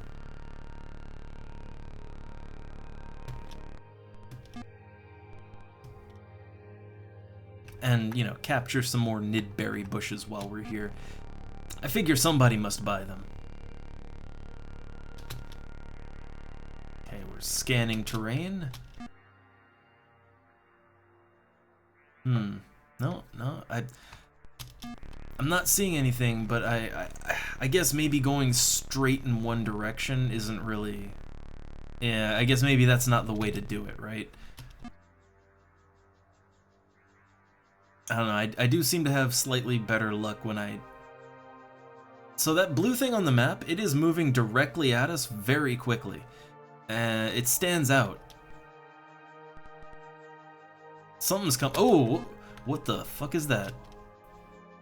This appears to be a large sphere of blazing energy hovering several feet off the ground, approximately 3 times the size of the terrain vehicle. It moves rapidly over the ground with no visible means of propulsion. Within the sphere is a core of charged electrical energy that appears as writhing, dark, inverse lightning. The object or life form projects a crackling, throbbing, subsonic force that is intensely disturbing, and at close range is utterly unbearable. Oh shit, we gotta move. We gotta move. So I don't know what exactly that does. All I know is that it sounds incredibly nasty, right? But there's a ruin really close. But yeah, whatever that is. Oh my god, people are getting injured. Yeah, so whatever those things are, it's not good to be near it. Okay, let's check this. We have another message. Read it.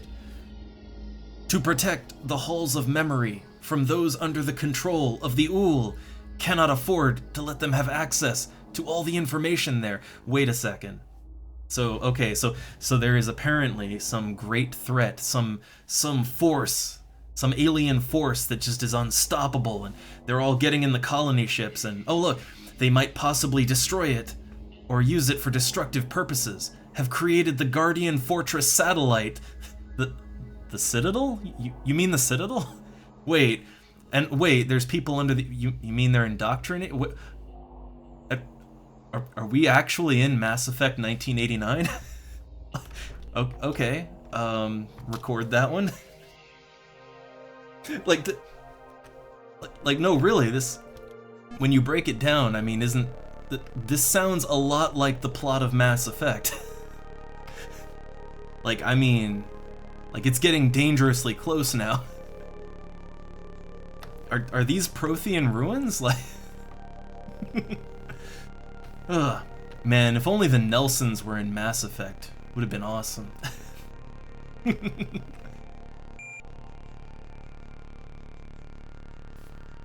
Alright, so we're learning a lot here. I wonder if...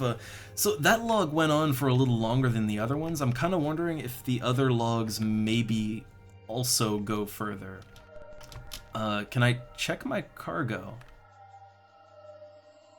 System scanner. Okay, so I have all these messages. I just want to make sure that I haven't missed any text in any of them. I don't think I have. Like, that one went on pretty long. Okay, I don't think we missed anything. But, I guess we need to uncover more. I'm gonna save real quick, because, well... I feel like those weird energy balls, I feel like those might just destroy us, so... So yeah, I want to save our progress just in case we get taken out. But I think we are actually stumbling on some very familiar plot here. Now, okay, I just had a thought. So wait, this planet, right? This planet with ancient ruins. It has those floating electrical ball things that I assume if they touch us, it'll probably just take us out. So the only other planet that I have seen those on was the planet that it was the planet with the Tarn, right? Like I think the Tarn's home planet had those too, right? And they were talking about like, oh, you're here for the mystery, right? I wonder if that was maybe like, so was that maybe some ancient Lek outpost from, you know, nearly 1 million years ago, and now there's just Tarn there now? Well, let's go down and try to learn more. I see now. This makes me feel like a proper explorer. Like I gotta know more, right? I need more. Okay, let's go. Let's try over here on the other end of the planet. Let's go a bit lower in elevation too.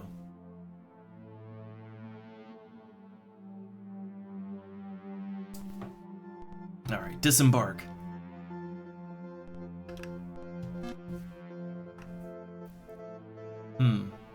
Okay, I don't see any ruins immediately here, but so the last archive, it was talking about some place, right? Like a hull that we might want to go to.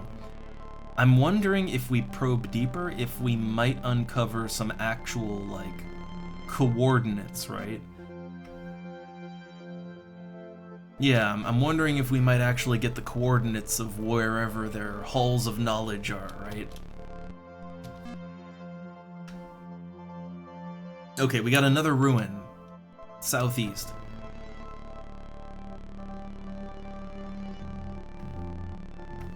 I'm on the verge of discovery here.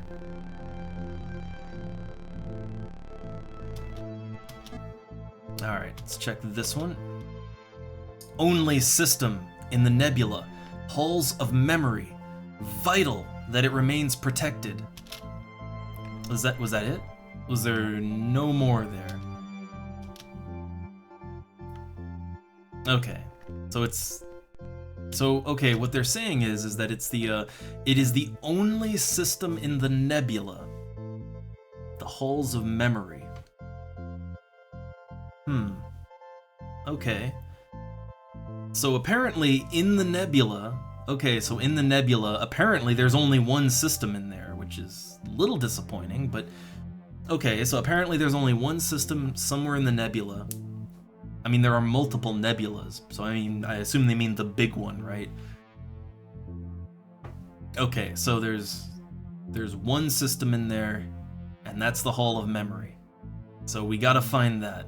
I mean, it's not a coordinate, right? It's not a coordinate, but I mean, it is. I mean, yeah, like the nebula is huge, but I wonder, there is kind of a gap in the nebula, right?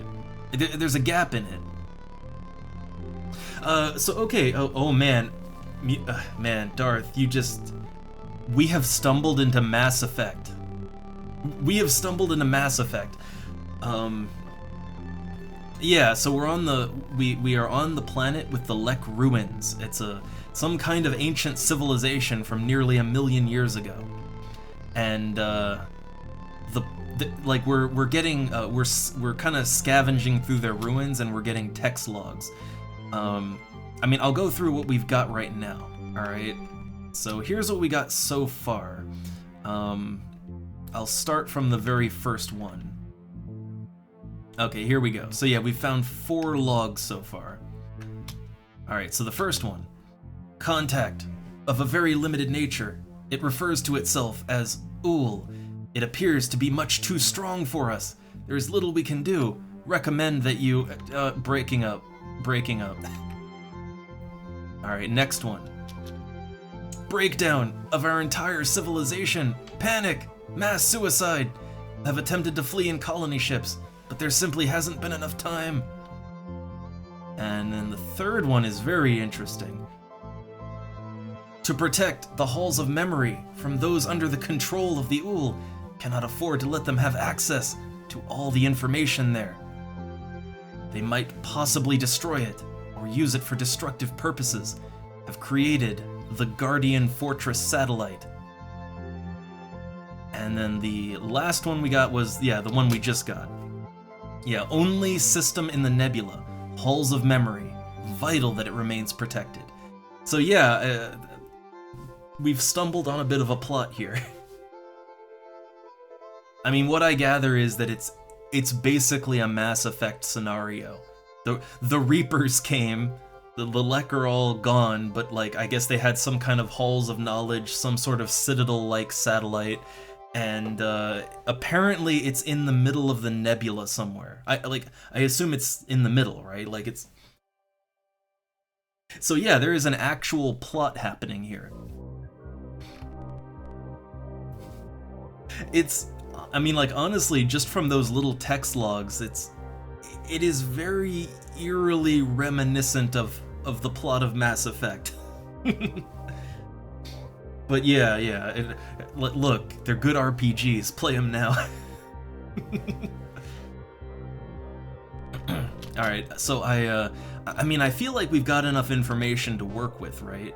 Like, we have enough to work with, but you know, there might be more, so I'm gonna I'm gonna probe a little deeper. But I feel like we got the information we need. Again, there could be more though, so let's keep looking. I don't know, let's go down around around the coastline.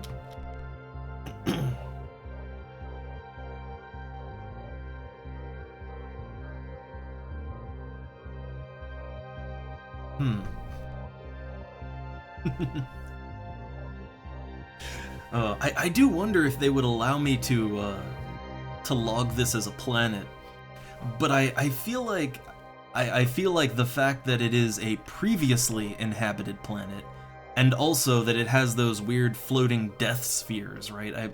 I feel like that would kind of rule this out from being like a, you know, a colonizable planet. I feel like that would get in the way of that, you know?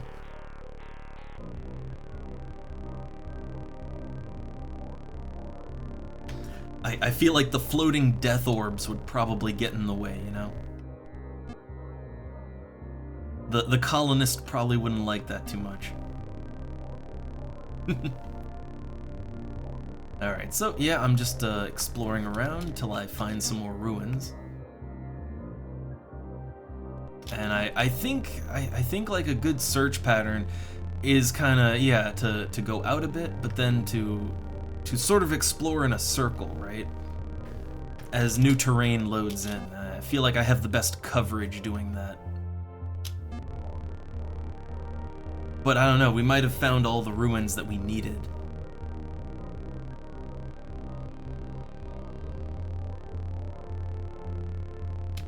I mean, really, we have everything we need, right? Like we have a vague idea of where to go. It's not an exact coordinate or anything, but I mean, it's a vague idea of where to go, right?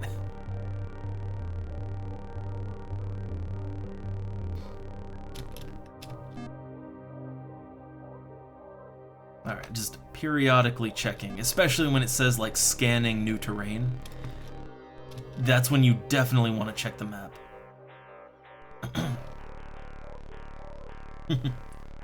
Oh, it's oh, it's old Burnwall. Oh.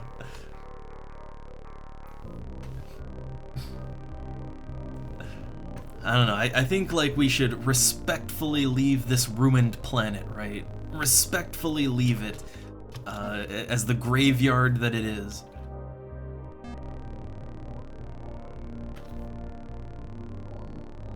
Man, I could imagine though. So like, imagine if this game was made like, you know, if it was made more recently, right? I could totally see, you know, stumbling into some ruin and you get like, you know, the fancy like hologram AI thing just you know, giving you exposition about the history of this civilization and what went wrong. Also, another one of the floating death spheres. But there's ruins. There's ruins.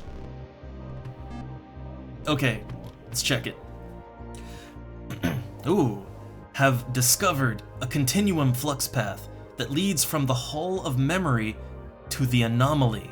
Few have attempted escape through the Anomaly. Unknown if have been successful. Okay, so there's an anomaly. Okay, we're learning more. So apparently there's some sort of anomaly, and some of the Lek might have escaped into it. Uh-oh, no, I don't want that death sphere. Also, our fuel is almost gone.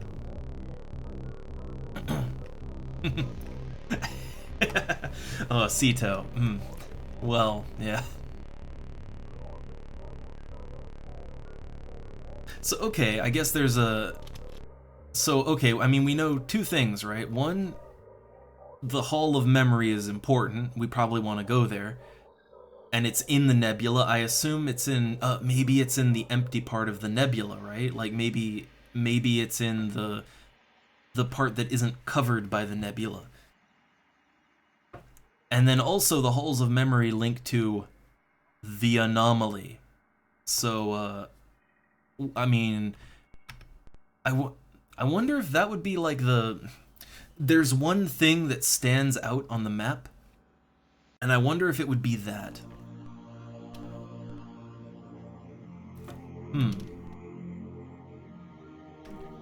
Let's see. Let's launch, and I'm trying to uncover all the plot here I can. So I guess when we stop getting new messages, I'll stop exploring. But I really I want to explore this one. Most interesting planet so far. Well, I mean, you know, the planet with the humming Gilligan's Island rocks. I mean, that was pretty weird too, but still. All right, let's go down to the north end of the planet. Yeah, there's like a flashing icon on the far east edge of the map. I mean, it really stands out.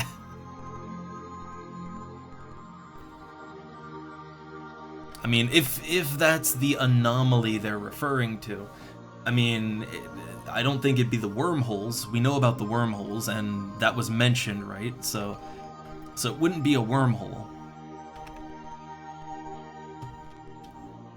But I'd love it if they'd give me some coordinates, you know? Some coords would be nice. So here's the great thing about our all-terrain vehicle. It can go underwater, too.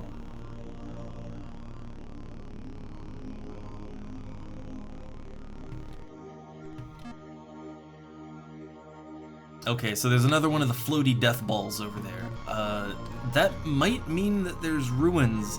I kind of feel like the floaty death things, like they kind of seem to guard the ruins. So I'm gonna go down, I'm gonna go in the direction that it came from. Yeah, no, these things definitely guard ruins. Definitely.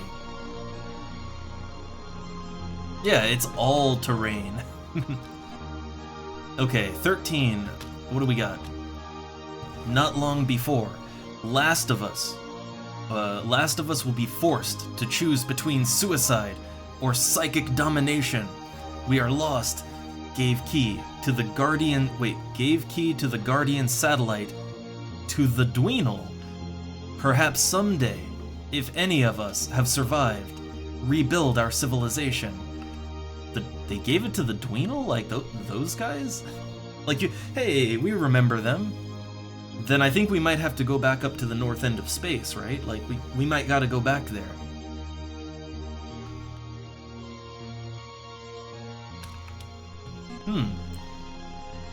The Dweenal didn't mention anything about that.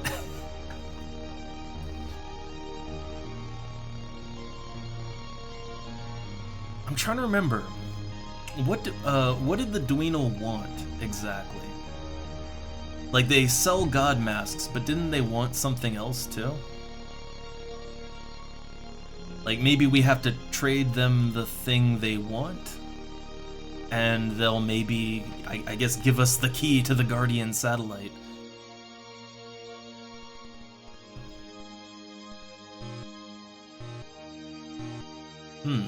I mean, I feel like we're getting a lot of information to work with, right? So I'm gonna keep exploring until we don't get any new, no new logs, right? But if we're still getting new stuff, then I'll keep going. But I do feel like we have plenty to work with, though. Yeah, we know about the Hall of Memory. We know about an anomaly. We know there's a wormhole that'll connect from the anomaly to the Hall of Memory, and we know the Dweenal have the key to some Guardian satellite. So, we know quite a bit now. Yeah, exactly, right? The Dweenal, I think literally when we encountered them, one of their captains was just kill us now, right? So, yeah, you wouldn't really expect them to have anything important, right? I mean, they do have the god masks that the Tandaloo want, but other than that, I wasn't really expecting them to have anything. So I guess we will definitely have to go and check out the north end of space again. Oh no, input's injured. We're in a thunderstorm. Alright, so I'm just looking around, seeing if there's anything out here. We've got leads. We've got some leads to follow now.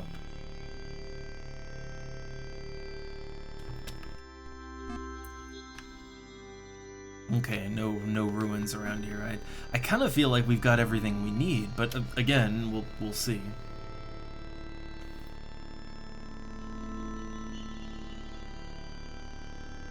I wasn't really expecting to stumble on like a proper plot of some kind, of any kind, really. I wasn't really expecting that in this game.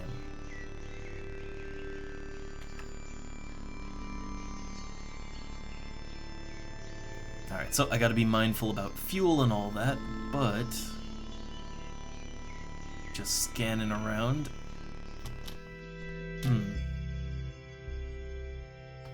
Not finding anything.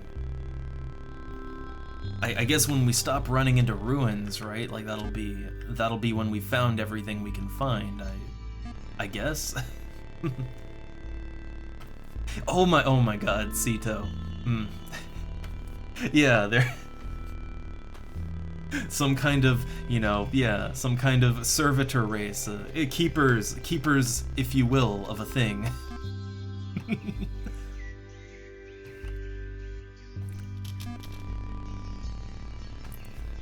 I mean, I'm kind of wondering though, like, so there's some hostile, right? We keep running into some incredibly hostile race around the Lek ruins, right? Like, other than these floating energy balls, like out in space, there's some ships that just attack us. They don't give any warning, they just straight up attack us.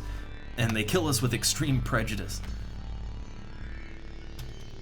And they seem to be around any of the Lek ruins, right? Like any of their planets. So, I am wondering, right? Is this is this some kind of the Reapers scenario? I wonder.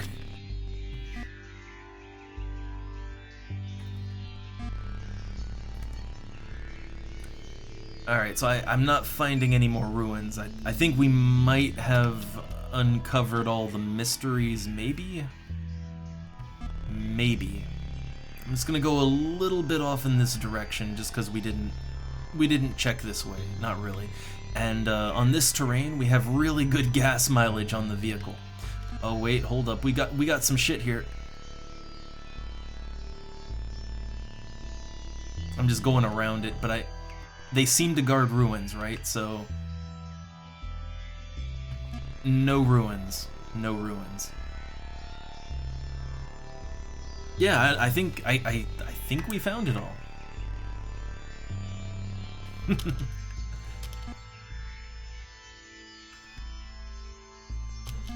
Alright, yeah, I believe we found everything we can possibly get.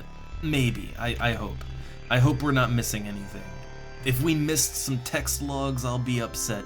I guess we can always come back though, right? Yeah, we can always come back here. Alright, let's launch. I mean, we got a pretty good lead, right? Let's go back to the Dweenal and see if they have anything new to say. Or, actually, there were other planets, right? Like, weren't there... The problem, Sito, is if this is a planet that we can't claim, then I think you get one warning, and then they start charging you money for a false claim. So I'm very nervous about claiming planets that might not be good. Like, nothing about this planet is bad, right? Like,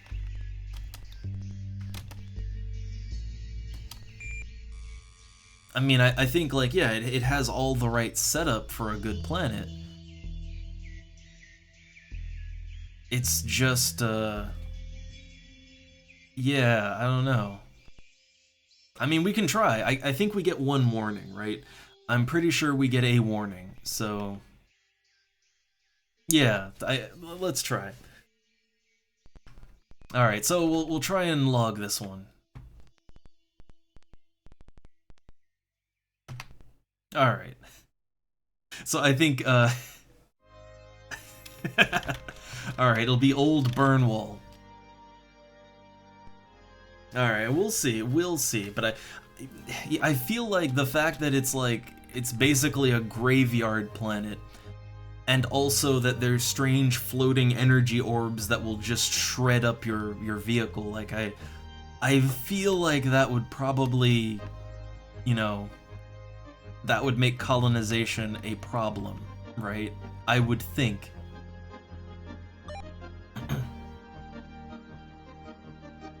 All right, so let me. Oh, hey, Burn, I still here. All right, let me save real quick. So we found a lot, and I think we need to go back to the Dweenal now, right? Like, I can buy some fuel to get up there on the way, but I think we need to go and pay the Dweenal a visit. So we are all the way down here. I don't know if there's like a wormhole that'll maybe take me closer, but this wormhole will take us very close to Starport. That's at 9328.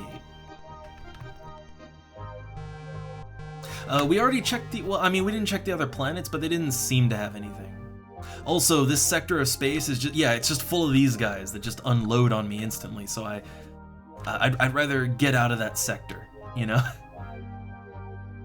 I think we checked the other ones, though. Like, before we settled into scanning that one, I think we checked the others. I feel like I did.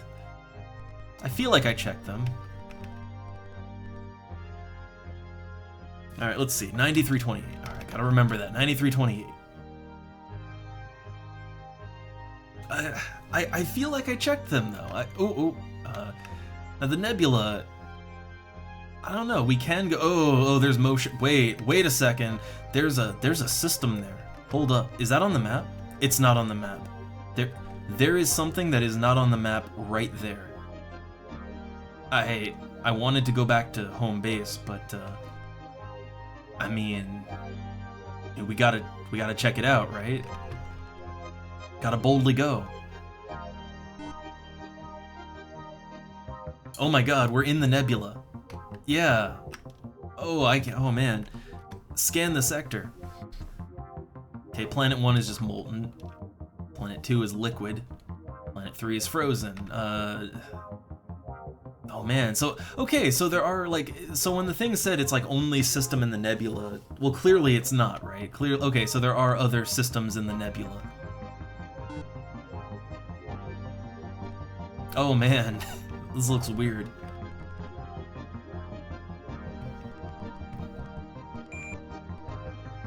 Okay, not the right atmosphere or anything. Oh my god, I just had a revelation. So we've been kind of close to some of the smaller nebulas, and I've been avoiding them, right? Because I know there's dangerous things in the nebula. I swear I thought the nebulas were just poisonous to our shields, but I guess not. Or maybe our level 3 shields can take it, right? But either way, apparently there are in fact systems just in the nebulas. They just don't show up on the... They don't show up on the star map. So,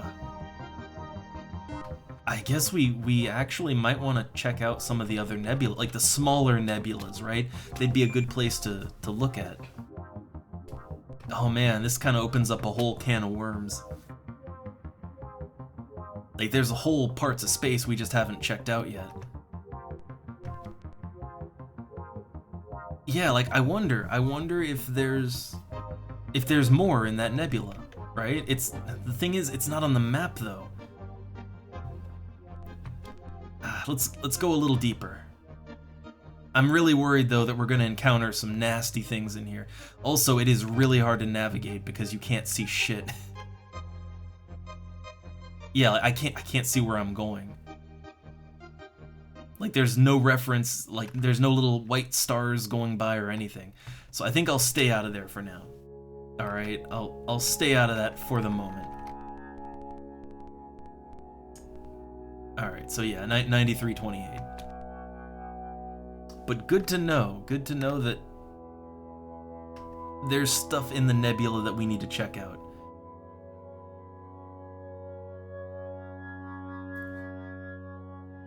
Alright, so I'm thinking go back to, well, we don't really have to go back to Starport. There's nothing that, well, I guess there is, you know, we could see if the planet we logged was okay or not. We could check that out.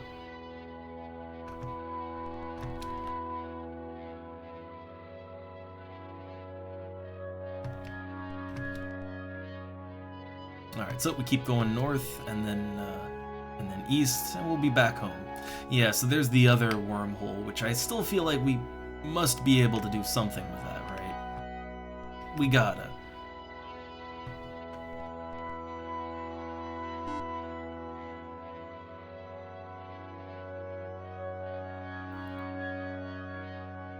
Alright, well, let's see if that planet was acceptable or not. I feel like there's reasons we might not want to settle there, but you know, maybe not. Maybe it's fine.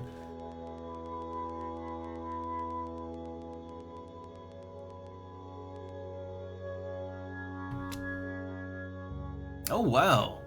Okay. Man. Yeah, the planet proved to be suitable for colonization. 35,000 SPs. I thought for sure, right? I thought for sure that would not be acceptable because of the nature of the planet, but nope. Okay.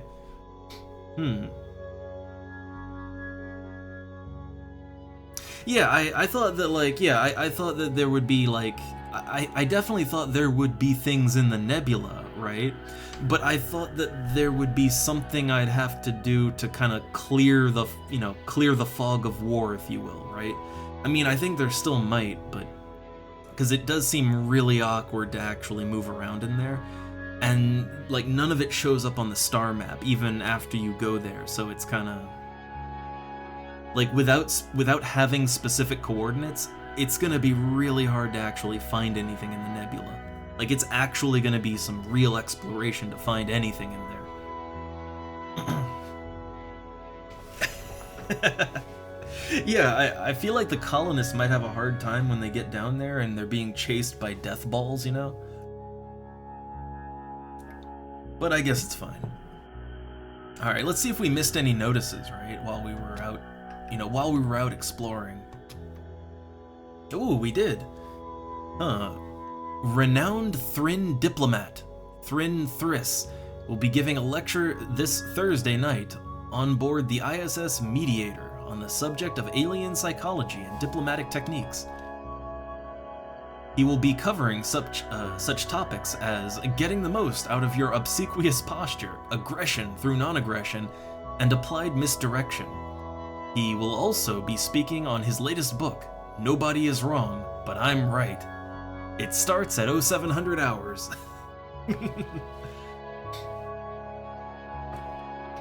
Alright. Well, we got some money. I don't know if we can really do anything with it yet. I mean, we got 60k, but like, everything is really expensive.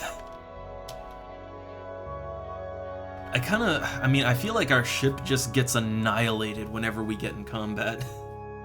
Like, we just get destroyed. The thing is, I'm not really sure that getting better shields would even help us with that. That's kind of the problem. We could go with better weapons, but I don't think we can quite afford better weapons just yet.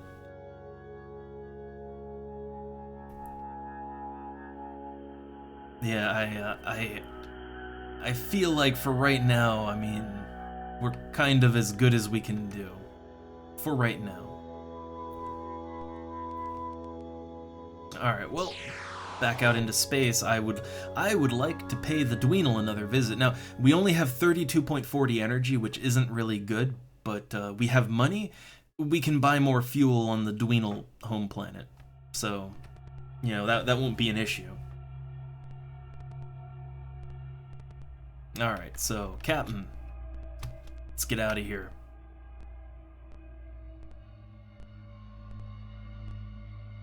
Alright, 34789. Alright, launch.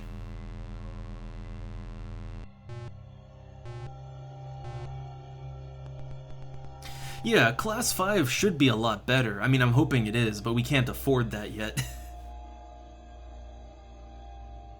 The thing is that where we're at in the game right now, I mean, if we have to engage in combat with anyone who's, like, actually really hostile, they just annihilate us. And I feel like right now it's not worth it to engage them, right? Like right now, exploring, finding new trade routes, discovering more lore, and just kind of getting acclimated to the universe, I feel like that's kind of the phase we're in right now. And we generally want to avoid the really hostile aliens until we have a better idea of what's even happening, right? That's kind of what I feel like right now. I mean, yeah, so here's the thing, right? Like, we could totally just open fire on, like, the Tandaloo or the Dweenal or the Humna. Like, we could totally just open fire on them and, you know, take them out and become their enemy. We could totally do that. And their ships are a lot easier to kill. Like, our Class 3 missiles would probably just wipe the floor with the Tandaloo. But see, there's not really a good point to that, right? Like, if we make them hostile to us, we only lose trade partners, you know? Like, that doesn't really help us.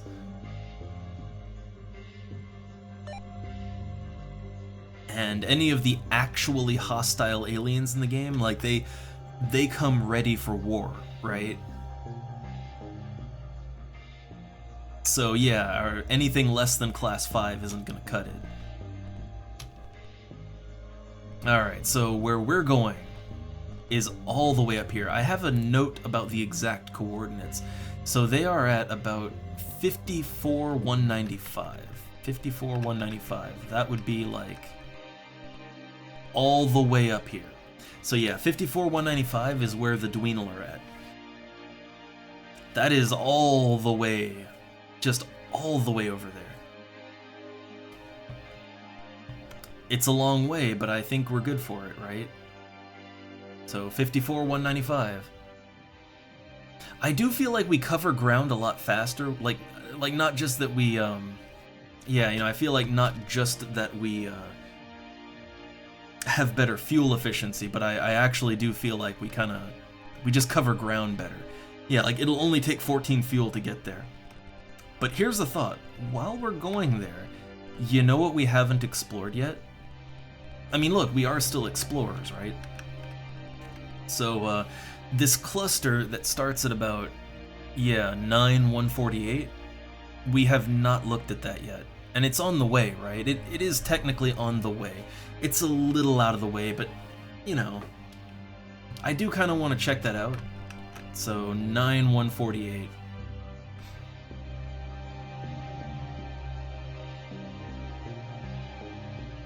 I feel at its heart, I feel this is a game about exploration, right? I mean, it is very Star Trek style, right? So while we do have very clear objectives now, like we know that there's some shit going on in that nebula, there's some ancient things happening, and we know the Dweenal are part of it, right? Oh, fuel supply low. It's low, but not that low. We're okay. And we can always get towed, too. Alright. I mean, hopefully we'll run into some friendly aliens that'll sell us fuel. That's the thing. If we run into any friendly aliens, I mean, we can always bum fuel from them.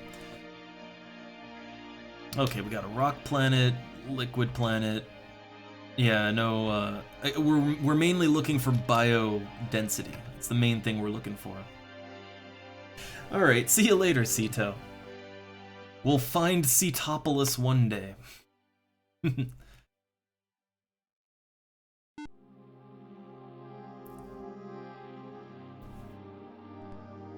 Alright, let's see. So, scanning for planets. Nitrogen, oxygen, ammonia compounds. Nope. Nope, no, I don't want to go back to the planet. I want to keep progressing.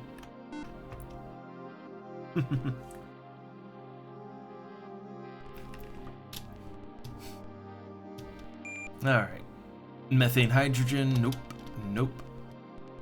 But scanning down planets, I mean, for making money in this game, yeah, trade makes money. Like, you can definitely just make a ton of money doing that. But, oh, yeah. Oh.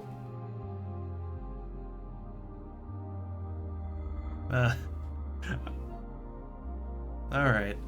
Okay, so the cat is back and she wants food now. So, one sec, guys. Let me feed cat and then we'll be back to scanning planets. So, one sec.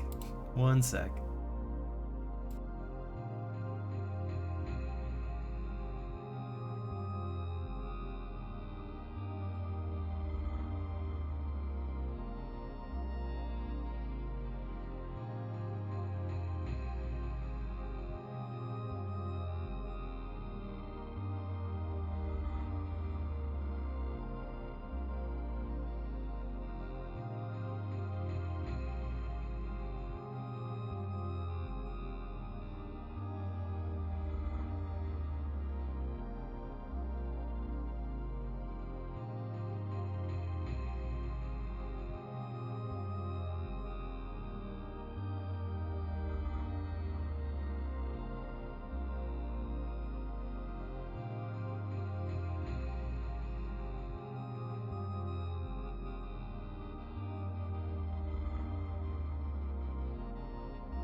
All right, I'm back.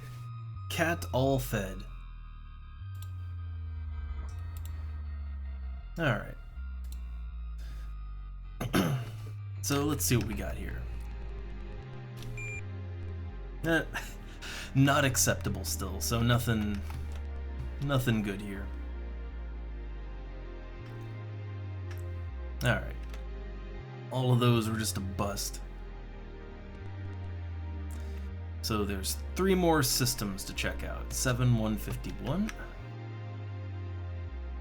Also, there's some movement around here. Not sure who that would be exactly. I mean, maybe the Dweenal? We're kind of getting there, right? Scanning. Okay, there's something in the system. We've got a planet with sentience on it. Yay! Fuel. That means fuel. So planet 1. Planet 2 has nothing on it. But it might be something we can work with, right? It might.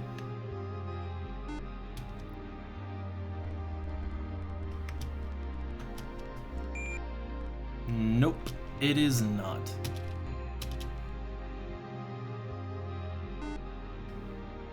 Alright, so what is this planet with sentience on it? I mean, if there's a spaceship in the system, I assume it's like a spacefaring race. Unless the spaceship has nothing to do with them. Alright, so let's give it a quick scan. Standard planet. Culture. Oh hey, it's the Humna Humna again. Well, we'll need to make a note of this. So there's another Humna Humna planet. Okay, so a second one. Do these guys buy the same thing? Alright, so these guys buy slightly different things, or they sell different things. So they sell Frywell laser cookers, data crystals, and they buy Livelong and Nutripods. Alright, so a second Humna Humna settlement. Okay. Oh, I wasn't really expecting that, but cool. The thing is, we need fuel kind of badly now. Like, we're actually in a state where, yeah, we really might want more fuel. And they buy green balloons, so I'm assuming green balloons will just be down there on their planet. Let's check it out. So they've got muddy brown oceans with coarse black sand. Sounds wonderful. I think that's a green balloon. Oh man, it immediately attacks Dr. Sito. Just immediately. Well, it's not a green balloon, but it's an electric balloon. I like how the first thing it does is attack Dr. Sito.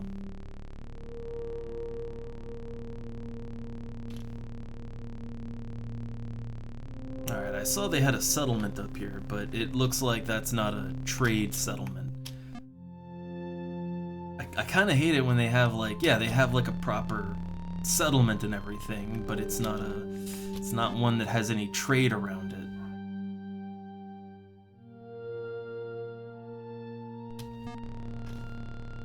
Yeah, like, oh, look at their little blue cities. Oh, that's great. They don't sell anything though. Ooh, what is this? What is this right here? Oh hey, running fungus! You know, other planets wanted that. Other planets had that.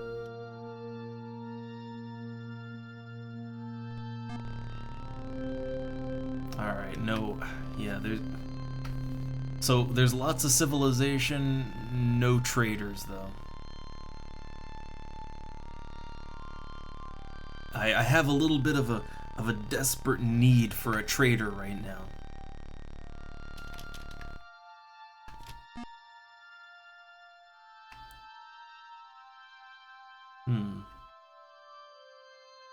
I mean, there could be something up in the settlement. Could be.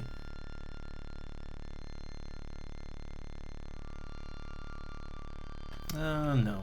You always gotta check, though, because sometimes just because of the whole procedural generation thing, you know, things might get a little weird and there's an outpost inside of a building. You never know.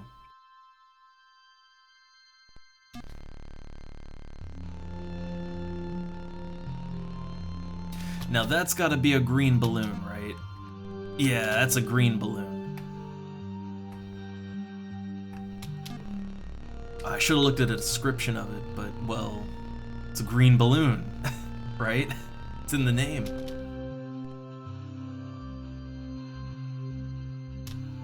Okay, so they don't want to buy any of my medals or anything like that. They don't want to buy my charm babies. Yeah, they literally don't want to buy anything. All they'll buy is the green balloons. That's it.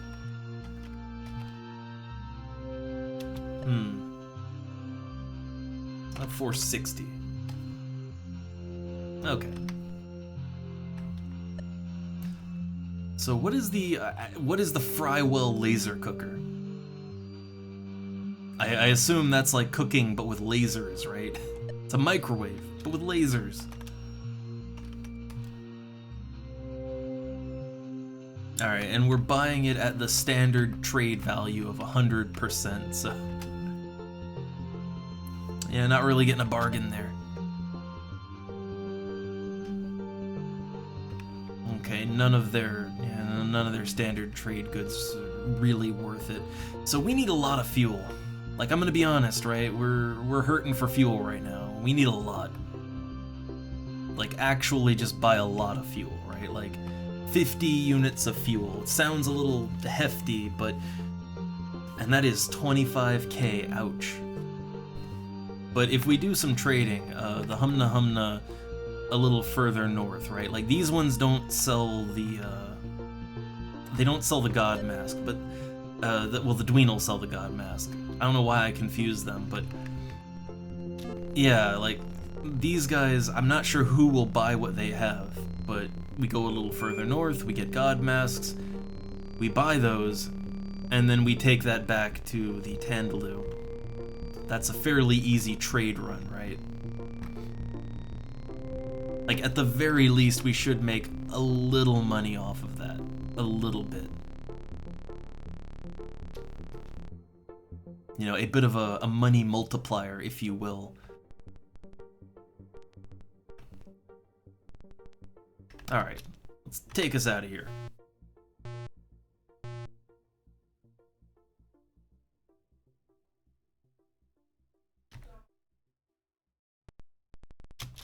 Alright, and just navigate away. Just navigate away. But there's more planets here, right? Yeah, so, okay, look, our energy is up to 65. I mean, it does take a lot of fuel, actually, right? Like, so, to go the rest of the way to get up there, that's 9 fuel.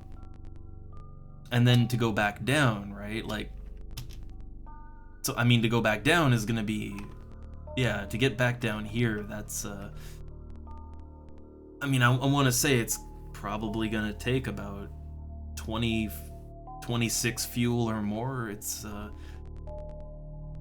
yeah, fuel goes really fast in this game. Alright, but there's a system over at 2152. I assume these are Humna, just because we're right in their space.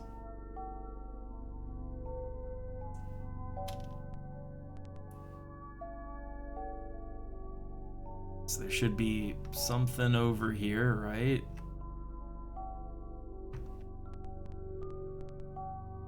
I overshot. I wonder what happens though if you go to the edge of, yeah, I haven't really tested that. If you go to the edge of space, right? I wonder what happens. Alright, well, then I'll see you around for the next stream. Have fun falling asleep to this. The sound of the grinding gears of the Land Rover will fill your dreams. Alright, what do we got here? Molten planet, nothing interesting. Liquid planet. Another liquid planet, nothing. Yeah, nothing all that great with either one. Alright, but there might be a colonizable planet.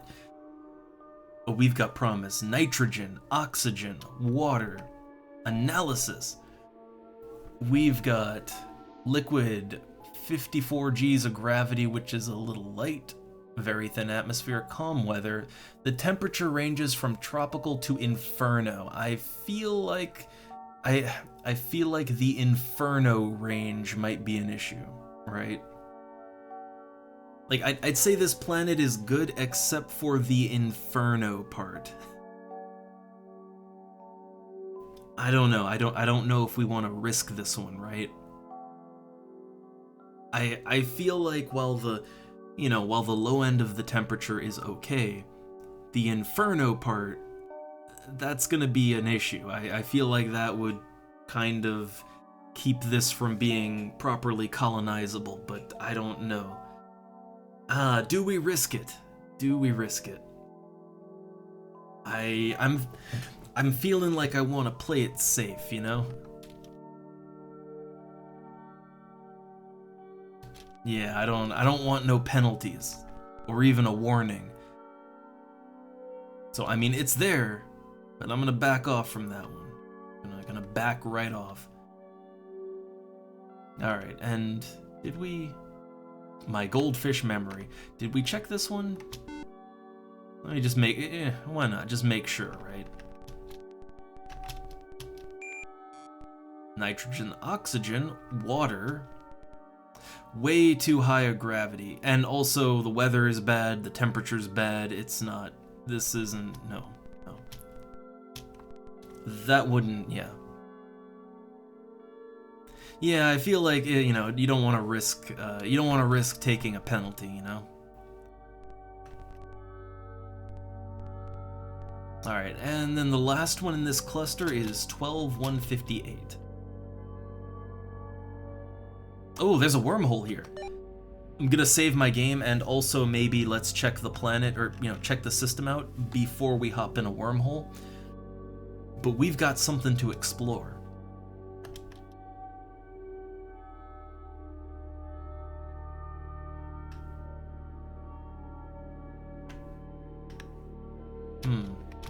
I shoot past it? No. The thing is, I'm gonna lose track of that wormhole if I leave it, so let's go through. Okay, where does that take me? What's the use in that? I mean, I guess if you're going north to the Dweenal, I guess it would make diverting off course, right? Like, let's see, how much fuel would that save me, right? Oh, also, did I write down the coordinates for the Humna Humna planet? I didn't.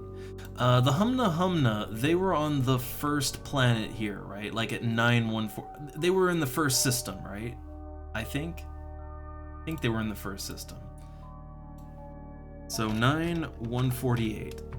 I can always fix that if I'm wrong, you know, but I mean, at least I know they're in that cluster, right? Yeah, so I guess it might save you a little fuel to go this way, but I mean, is there a second wormhole here? There is. Let's check that out. Okay, I think we might just be uncovering a little bit of a shortcut here.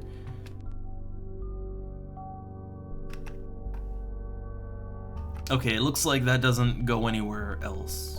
Yeah. Uh-oh, unidentified object.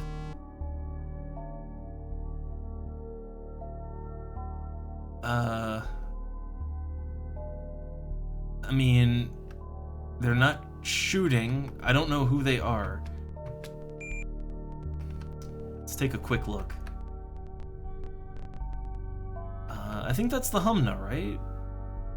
Like, the ones that look like that are Humna, I believe. So not really something I have to worry about.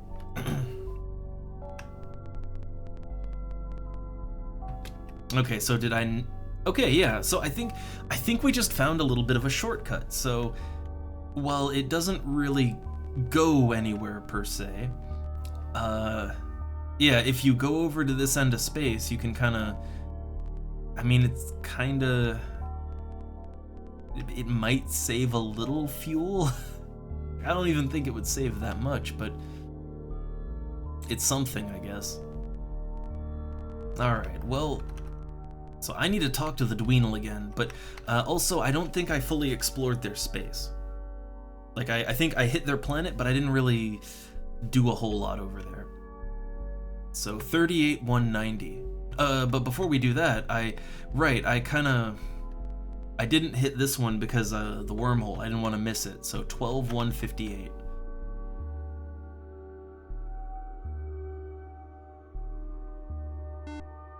Yeah, I just didn't want to lose track of the wormhole.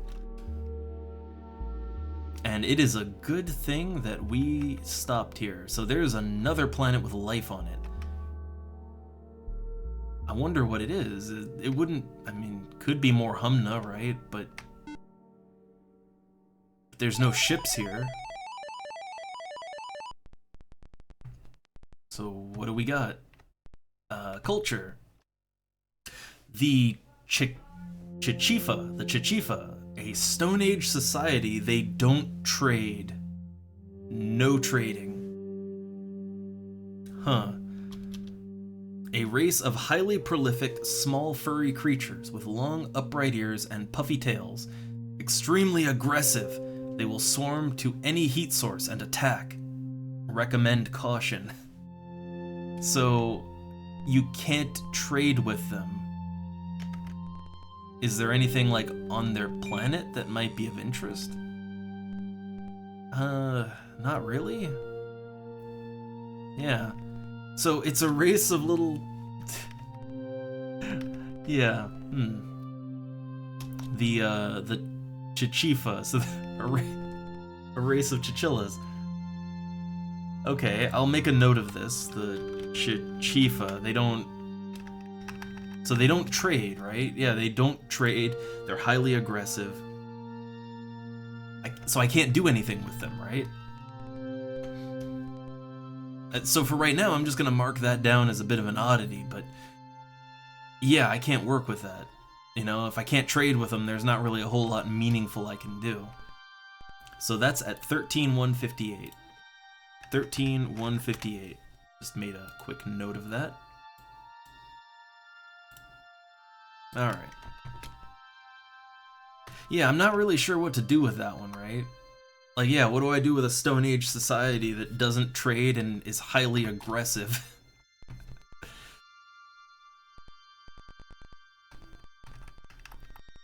Alright, so Next up is about 138, 190. Or 38, 190. Ugh.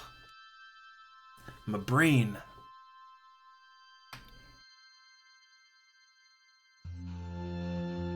So I'm not really sure how to go about pressing the Dweenal for information. I mean,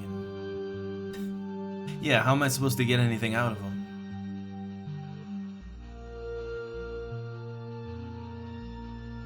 Like, I'm not really sure how to even go about that.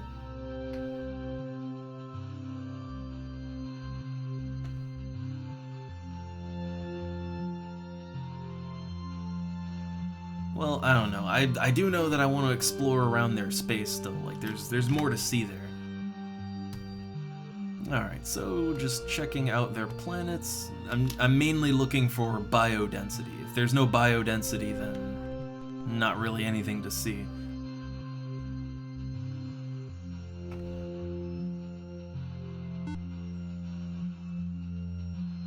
Okay, so doing the old scan and check for nitrogen, oxygen, water, rock, good gravity, very thin, subarctic to temperate. I think we have a planet. So, okay, what will this one be?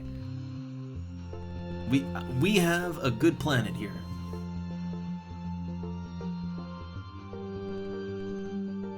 And it looks pretty ideal, I would say, too.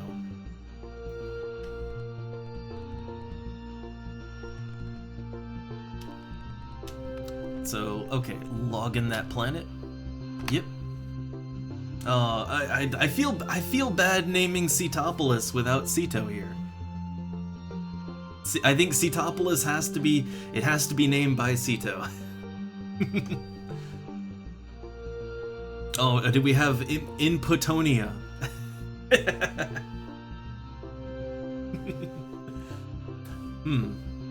I'm not sure. I don't know. We don't got no good names. Oh. I'm trying to think of a meme planet. I don't know. I need some kind of meme planet. I mean, maybe pull from our XCOM game or something. Oh, I just thought maybe I don't know. Mongornia. Oh, Seinfeldville. Ooh. I feel like that's a weird name for a planet. It should be like Seinfeldia or something, but it's just Seinfeldville. Like Farmville, but Seinfeldville. Alright. So this fine planet here. The fine planet of Seinfeldville. Alright, it's been logged. Possibly. This will be a new colony out here in the frontier. Possibly. Or not. We'll see. Right? We'll see what home base has to say about it.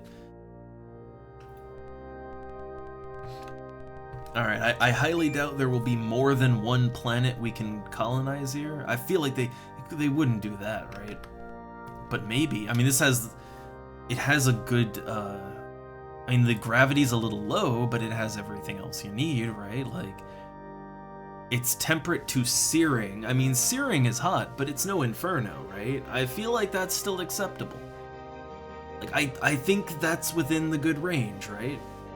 This might be another planet we could claim.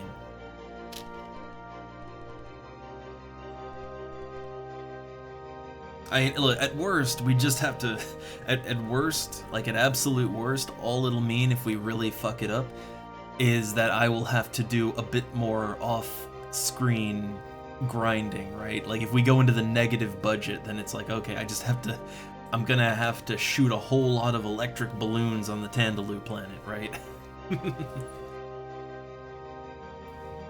So, okay, let's try. I feel like this could also be a planet, so, alright, what do we log this one as?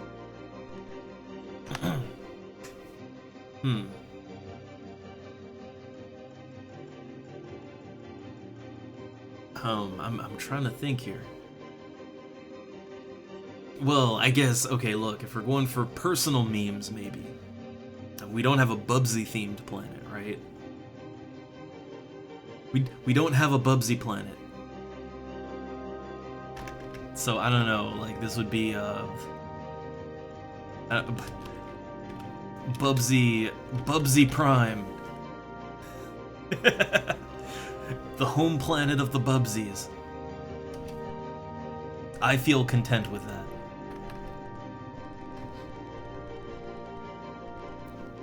Okay, let's maneuver on out. I wonder if we'll get so lucky that the last planet will also be habitable. I feel like that'd be a stretch, right? But so yeah, what could possibly go wrong? Okay, no, we're not gonna get that lucky. No, no two colonizable planets in the same system.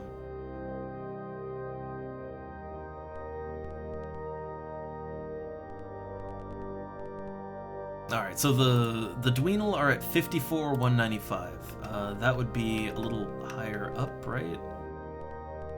Let's see, 54,195. That's about here, okay. Just getting an idea. So 54,195. A little further up. Alright. We're definitely gonna have to buy more fuel though before we head back. Like, definitely needing more fuel.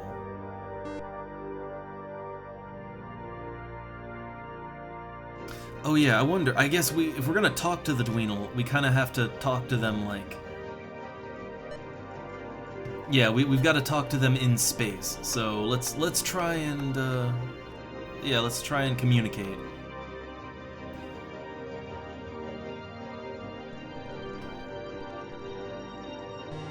Okay. So comms officer, let's hail them. Be friendly. Yep, we're on a peaceful mission. Request communication. They're being a little slow. Okay, this is Commander Pidodumgoomb. Perhaps I should tell you that you're not going to enjoy talking to us. No one ever does. We understand. We don't enjoy talking to each other either. Alright, it's the Dweenal.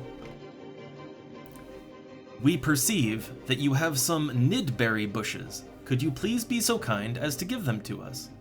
I mean, we do have those. No one else wants them, sure. Thank you, thank you. Oh, they gave us Shinium! You have brought to us nidberries and proven that you love us. Oh, this makes me so happy. I could almost smile.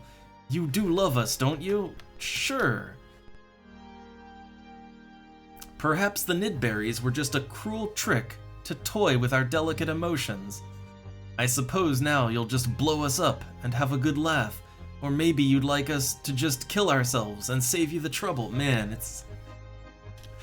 Man. And yeah, Q. Oh, hey there, Q.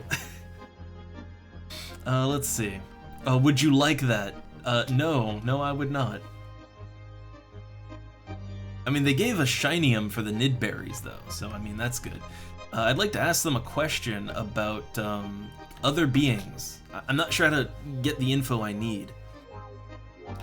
Most of the other races hate us. Those that don't hate us just haven't spent much time with us. If you get the urge to shoot at us, we'll understand. Everybody else does. Okay, how about the past?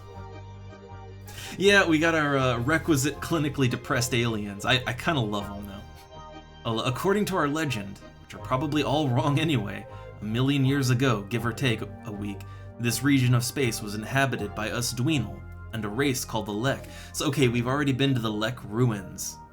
We learned that their basic...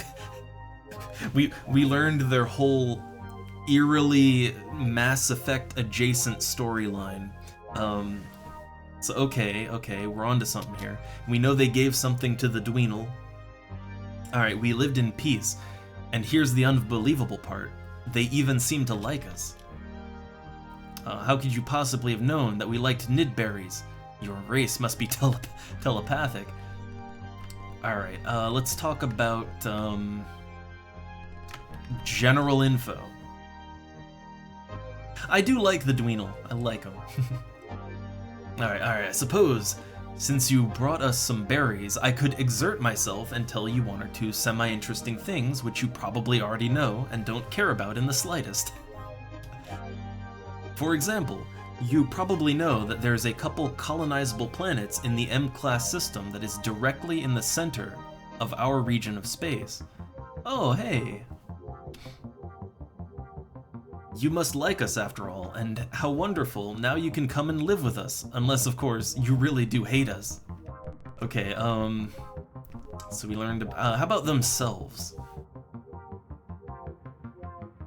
If you insist. I suppose there are one or two things I can tell you about us, but it's really very depressing.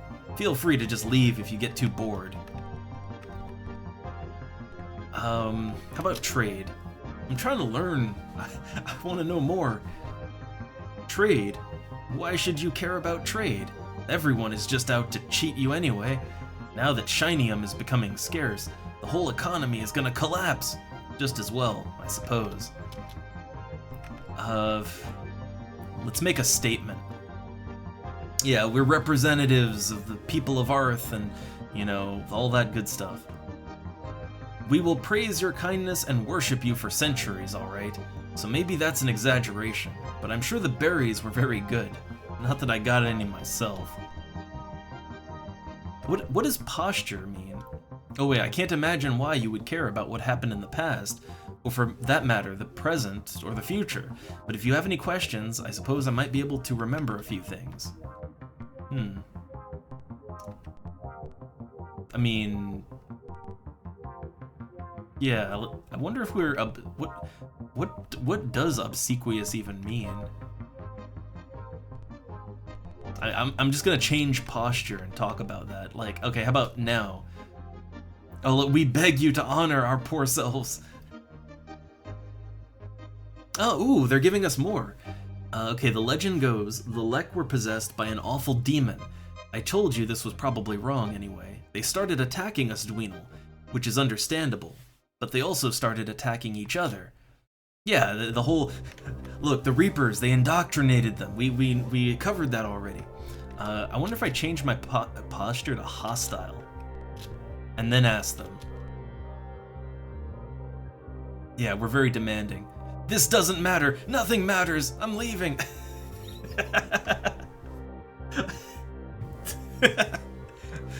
Oh, I like these guys. This don't matter. Nothing matters. They're just out. Alright, well, let's go to their planet. Ah, okay, so I guess you're more submissive when you use obsequious. I mean, we did get a little more information. When we got threatening, though, we just scared them away. I thought maybe threatening them would kind of be the way to go, because they seem very timid, but, no. So, yeah, like, we're learning. Also, don't know how long you've been around, Q, but, man, we've gone from just rando space exploring to, like, we're really on the cusp of a proper story of some kind. I'm not really sure how to progress it, though. All I know is that the Dweenal here, they're somehow part of it, and they have a thing, but I'm not really sure how to go about, like, doing more. Let me see. I'm gonna try to talk to him again. So, I'll be friendly.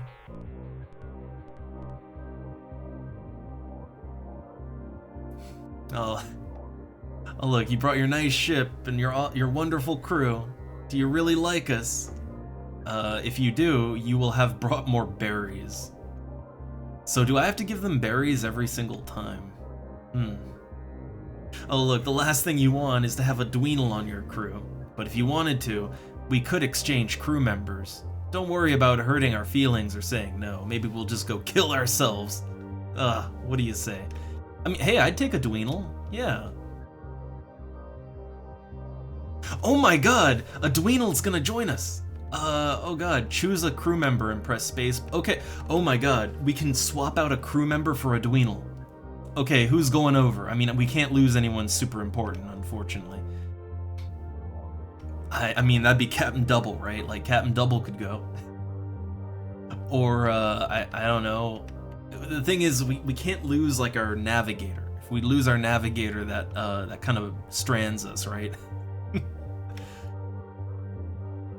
Oh man, I guess Krantis could go, right? He's our engineer, but like, I mean, he's our engineer, but I mean, he's not necessary to getting our ship from point A to point B. So I'm gonna trade out Krantis. Oh my God, are we really getting a Dweenal party member? New crew member, Pidotum reporting. My capabilities are Science 33, Navigating 51, Engineering 2. Okay, so he's literally a replacement engineer. Let's not talk. Let's just enjoy being together, friend. Oh my God, we've got a Dweenal party member. And yeah, we brought the Nidberries and proven we've loved them. Yeah, yes, we love you. Oh, I wonder then, Obsequious might be the way to go with these guys. I just love that we actually have like a Dweenal party member now. I love that. Okay, so Obsequious. We'll switch to Obsequious and ask a question. About other beings. I feel like we're getting somewhere now. Let's see, there was one race that was nice to us a long time ago. They even brought us Nidberries. They were the Loar, of course. They were destroyed, in one way or another. I'm sure it was our fault. So, okay, the Loar also important. Do they have anything else to say about the past?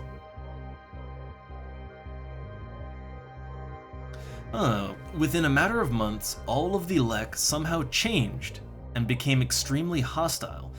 During this time, the Lek who were slower to change tried to resist, and there was a horrendous war. In this war, a supernova was set off, which caused the formation of the cloud. Oh, so that's how the nebula happened. Man, we're getting a lot of backstory. I want to ask more. Will they tell us more? Okay, now get this. The story goes that just before all the Lek went bad, the few Lek who were left opened a door into the future in an attempt to escape. They didn't make it through, though. Okay. And instead, the demon sent its offspring through the door. Are you sure you want to hear all this? I think now we gotta, right? Okay, well, I didn't make this stuff up, so it's not my fault. Legend has it that the few remaining good Lek knew they would soon be destroyed or possessed. So in an attempt to safeguard the knowledge of their civilization, they created the Guardian. Okay, this is why we're talking to these guys. Come on, we're almost there. The Guardian is a powerful satellite which orbits the planet that houses their sacred hall of memory. This is the repository of all Lek learning and culture. To get past the Guardian requires a key transmitter, yeah, which, by the way, they entrusted to us Dweenal. Probably it was because they liked us. Or maybe it was because there was no one else to give it to. Can we have the key, please? Well, I guess we'll go now. Don't worry about us. What? So, okay, they've been...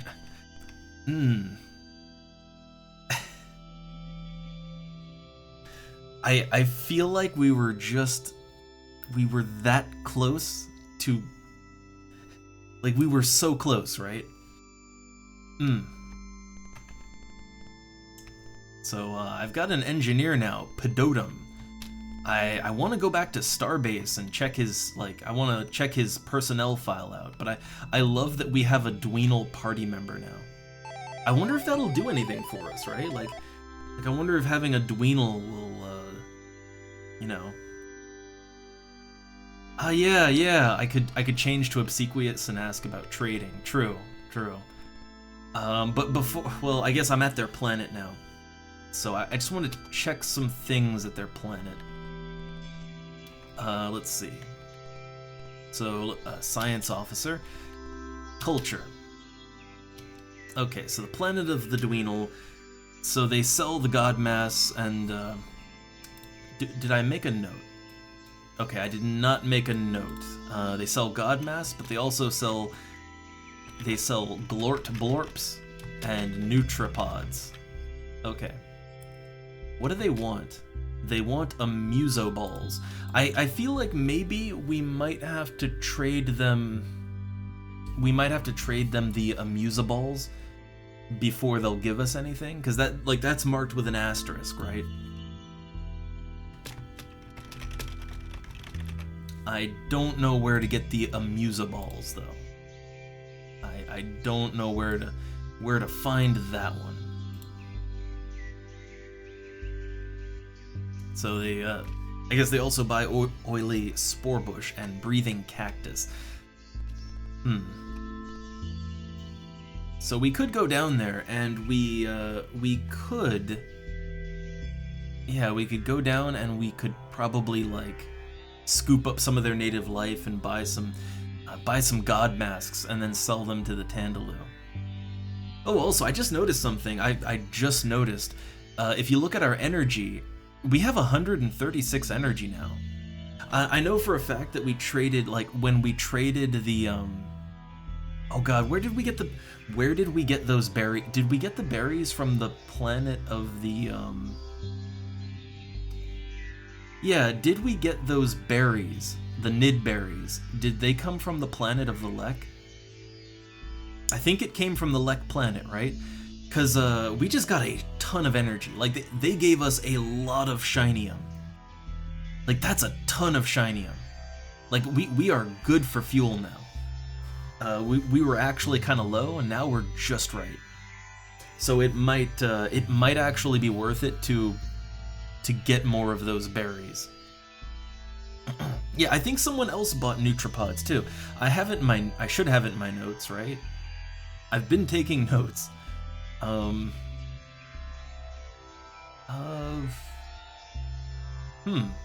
don't see it. But I do swear someone, maybe it was the Tandaloo or something, but someone bought Nutripods. Well, there was life on the Lek planet. And maybe it might have been on one of the planets that had life on it around them, like maybe it was the Nelson planet or something, because they were kind of close, but it was on one of the planets kind of around there, right?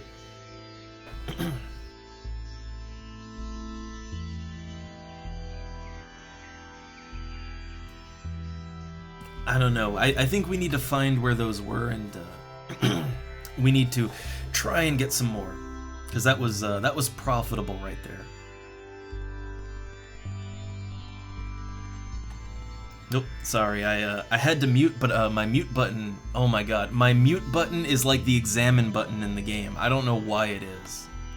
So like when I was holding it to mute, it did that. Sorry, but I had to cough. Okay, so I guess I want to buy more god masks from this place, but I want that to be the last thing I do on the way back to, on the way back to Starbase. So for right now, I guess we'll leave their planet for the moment, right? Oh yeah, there was a Humna planet near the wormhole. Yeah, that might have been it. I'll have to look for it, but the amount of energy that we got. Oh god, it's the Dweenal again.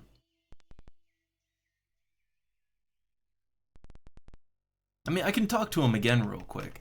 But yeah, I think that the amount of raw energy that they gave us, like, it is worth a lot. Oh wait, is this the...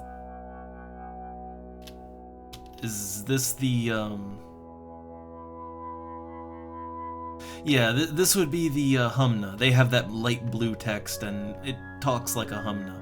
So, let's just move out of here. We don't need anything from them. But I'm right, right?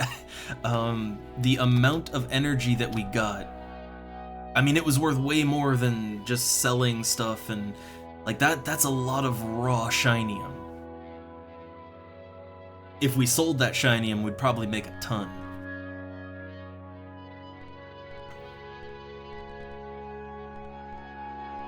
Okay, well, while we're up here, again, I'll buy god masks on the way down, but while we're here, I would like to check out kind of the remaining stars in this area. So, I mean, we're never really we don't really have a reason to go this far north normally. So I think we should check everything out. So I'm gonna go northeast and then kind of roll back around. I think that'd probably be the way to do it. Although, oh, I just noticed, we're a little overtime here. We're a little overtime. I usually like to go no later than midnight on a Saturday, and it's a little after midnight. I didn't notice. I got into it. I got really into it. But this is a good spot. Like, I feel like we learned a lot about the overall, like, the lore, the setting, the story. I feel like we're actually making some story progress here.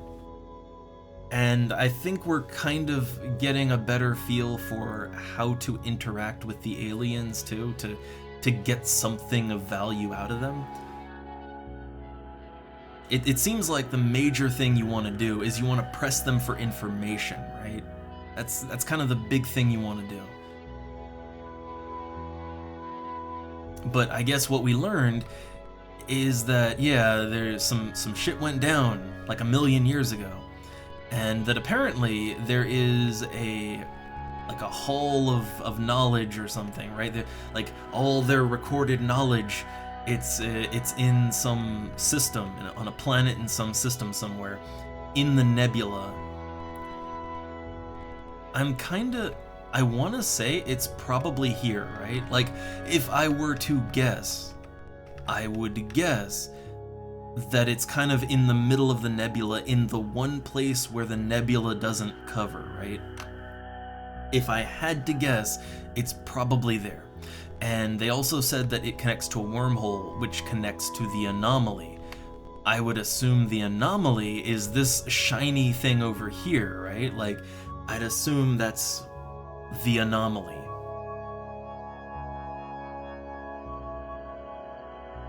And we also learned then from the Dweenal that apparently there was some catastrophe like 1 million years ago, and that caused the nebula. Like, that caused this, like, all of this green cloud stuff that just, it's so hard to navigate, right? It obscures everything in it. And also the super I wonder. So they said that the super hostile race, right? Like, that the Lek apparently transformed into some very hostile race. I'm wondering if that would be the ships that we encounter around Lek planets. Like, around the ruins of their planets, we encounter ships that are just immediately hostile. Like, they don't communicate, they make no attempts at hailing us, they just start shooting, right? They're incredibly aggressive. I'm wondering if maybe that's the leftover Lek, right? I feel like we're onto something. And then apparently there's just some greater force that was controlling them too. Like, again, this is all getting really eerily close to the plot of Mass Effect, right? But I'm down for it, and I'm curious to see what's gonna, like, I'm curious to find the whole lore out and to understand what's going on in this game's universe. As silly as this game's universe can be sometimes, I do feel like it also goes places. I mean, it was also kind of dark too, right? Like, you know, they're like the ones of us that aren't, you know, under control. The only other option is mass suicide, and it's like, man, that got dark fast. You know, we just went to the planet of the Nelsons, right? And then we have all that.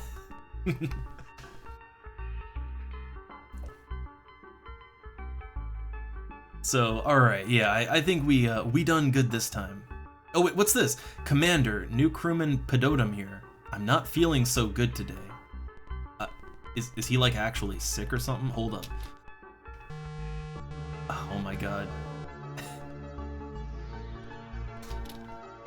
I want our doctor to examine him. He seems fine. We're being scanned. Yeah, I think we might have gotten. Oh no! And now they're. Oh, it's the Humna Humna. Yeah, nice. You guys are great. Yeah, but we don't need to talk to you right now. All right, let me find a place to park my ship here. I mean, I guess I want to go further north though, but I want to save my game, right? Save game. Okay, so I played some of Starflight 1. I played some of it, but one that, like, on a technical level, that game is a lot slower. Feels clunkier to use, even though it is so similar. But I didn't really get too far with Starflight 1. Like, I explored a lot. I just scanned down planets, got minerals, upgraded my ship, but I never really stumbled on the plot of Starflight 1. But honestly, Starflight 1's gameplay, it really intrigued me. It interested me a lot, like the gameplay, but at the same time, it felt very minimal. I generally really like how Starflight 2 plays. Like, Starflight 2 just kind of, it feels better to play. So, I may have to go back and actually do the story of Starflight 1. But I feel like I got the basic gist of the experience. Starflight 2 interests me a lot more. Like, I just feel like there's a lot more going on in this game. And I like the flow of the gameplay a little better. You know, it's not just go out and mine, you know? Starflight 1, it kind of devolves into go out to a planet, mine ore, take it back to Starbase and sell it, upgrade your ship. The gameplay's not quite as compelling to me, you know? I mean, they're both open-ended games. It's just I feel like there's a little more mechanically happening in this game, you know?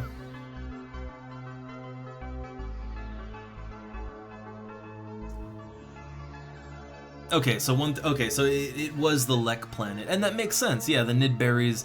So I guess I might have to farm Nidberries, because honestly, the amount of shinium you get is pretty good. So, like, and you can sell the shinium too. So I think that might be a trade run worth doing.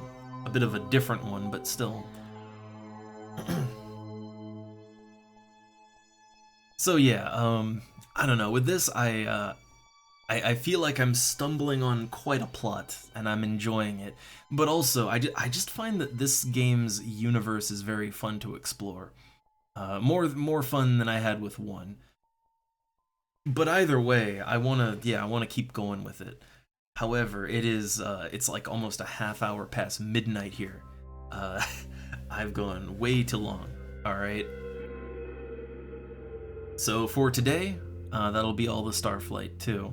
We'll continue it again next week. Because I'm really interested, so we will continue next week. I'll do a little off-screen farming again, but no like progression, right? And yeah, okay. So tomorrow, it's that time of the year. It's October month, right? I'm not gonna do strictly horror-based games, but we're gonna do something a little different tomorrow. All right. There's gonna be some crappy Spider-Man in there, but it's not horror in the traditional sense. But there's gonna be some things tomorrow. So if you're down for that, it'll probably be a fun time. Otherwise, yeah, back to the the old MMO stuff, the old FF11 and all that during the weekdays on Monday again. But then back to this on back to this next Saturday. This is our variety hour. Alright, so that's the plan. and I am looking forward to continuing this again. But till then, hope you all had fun.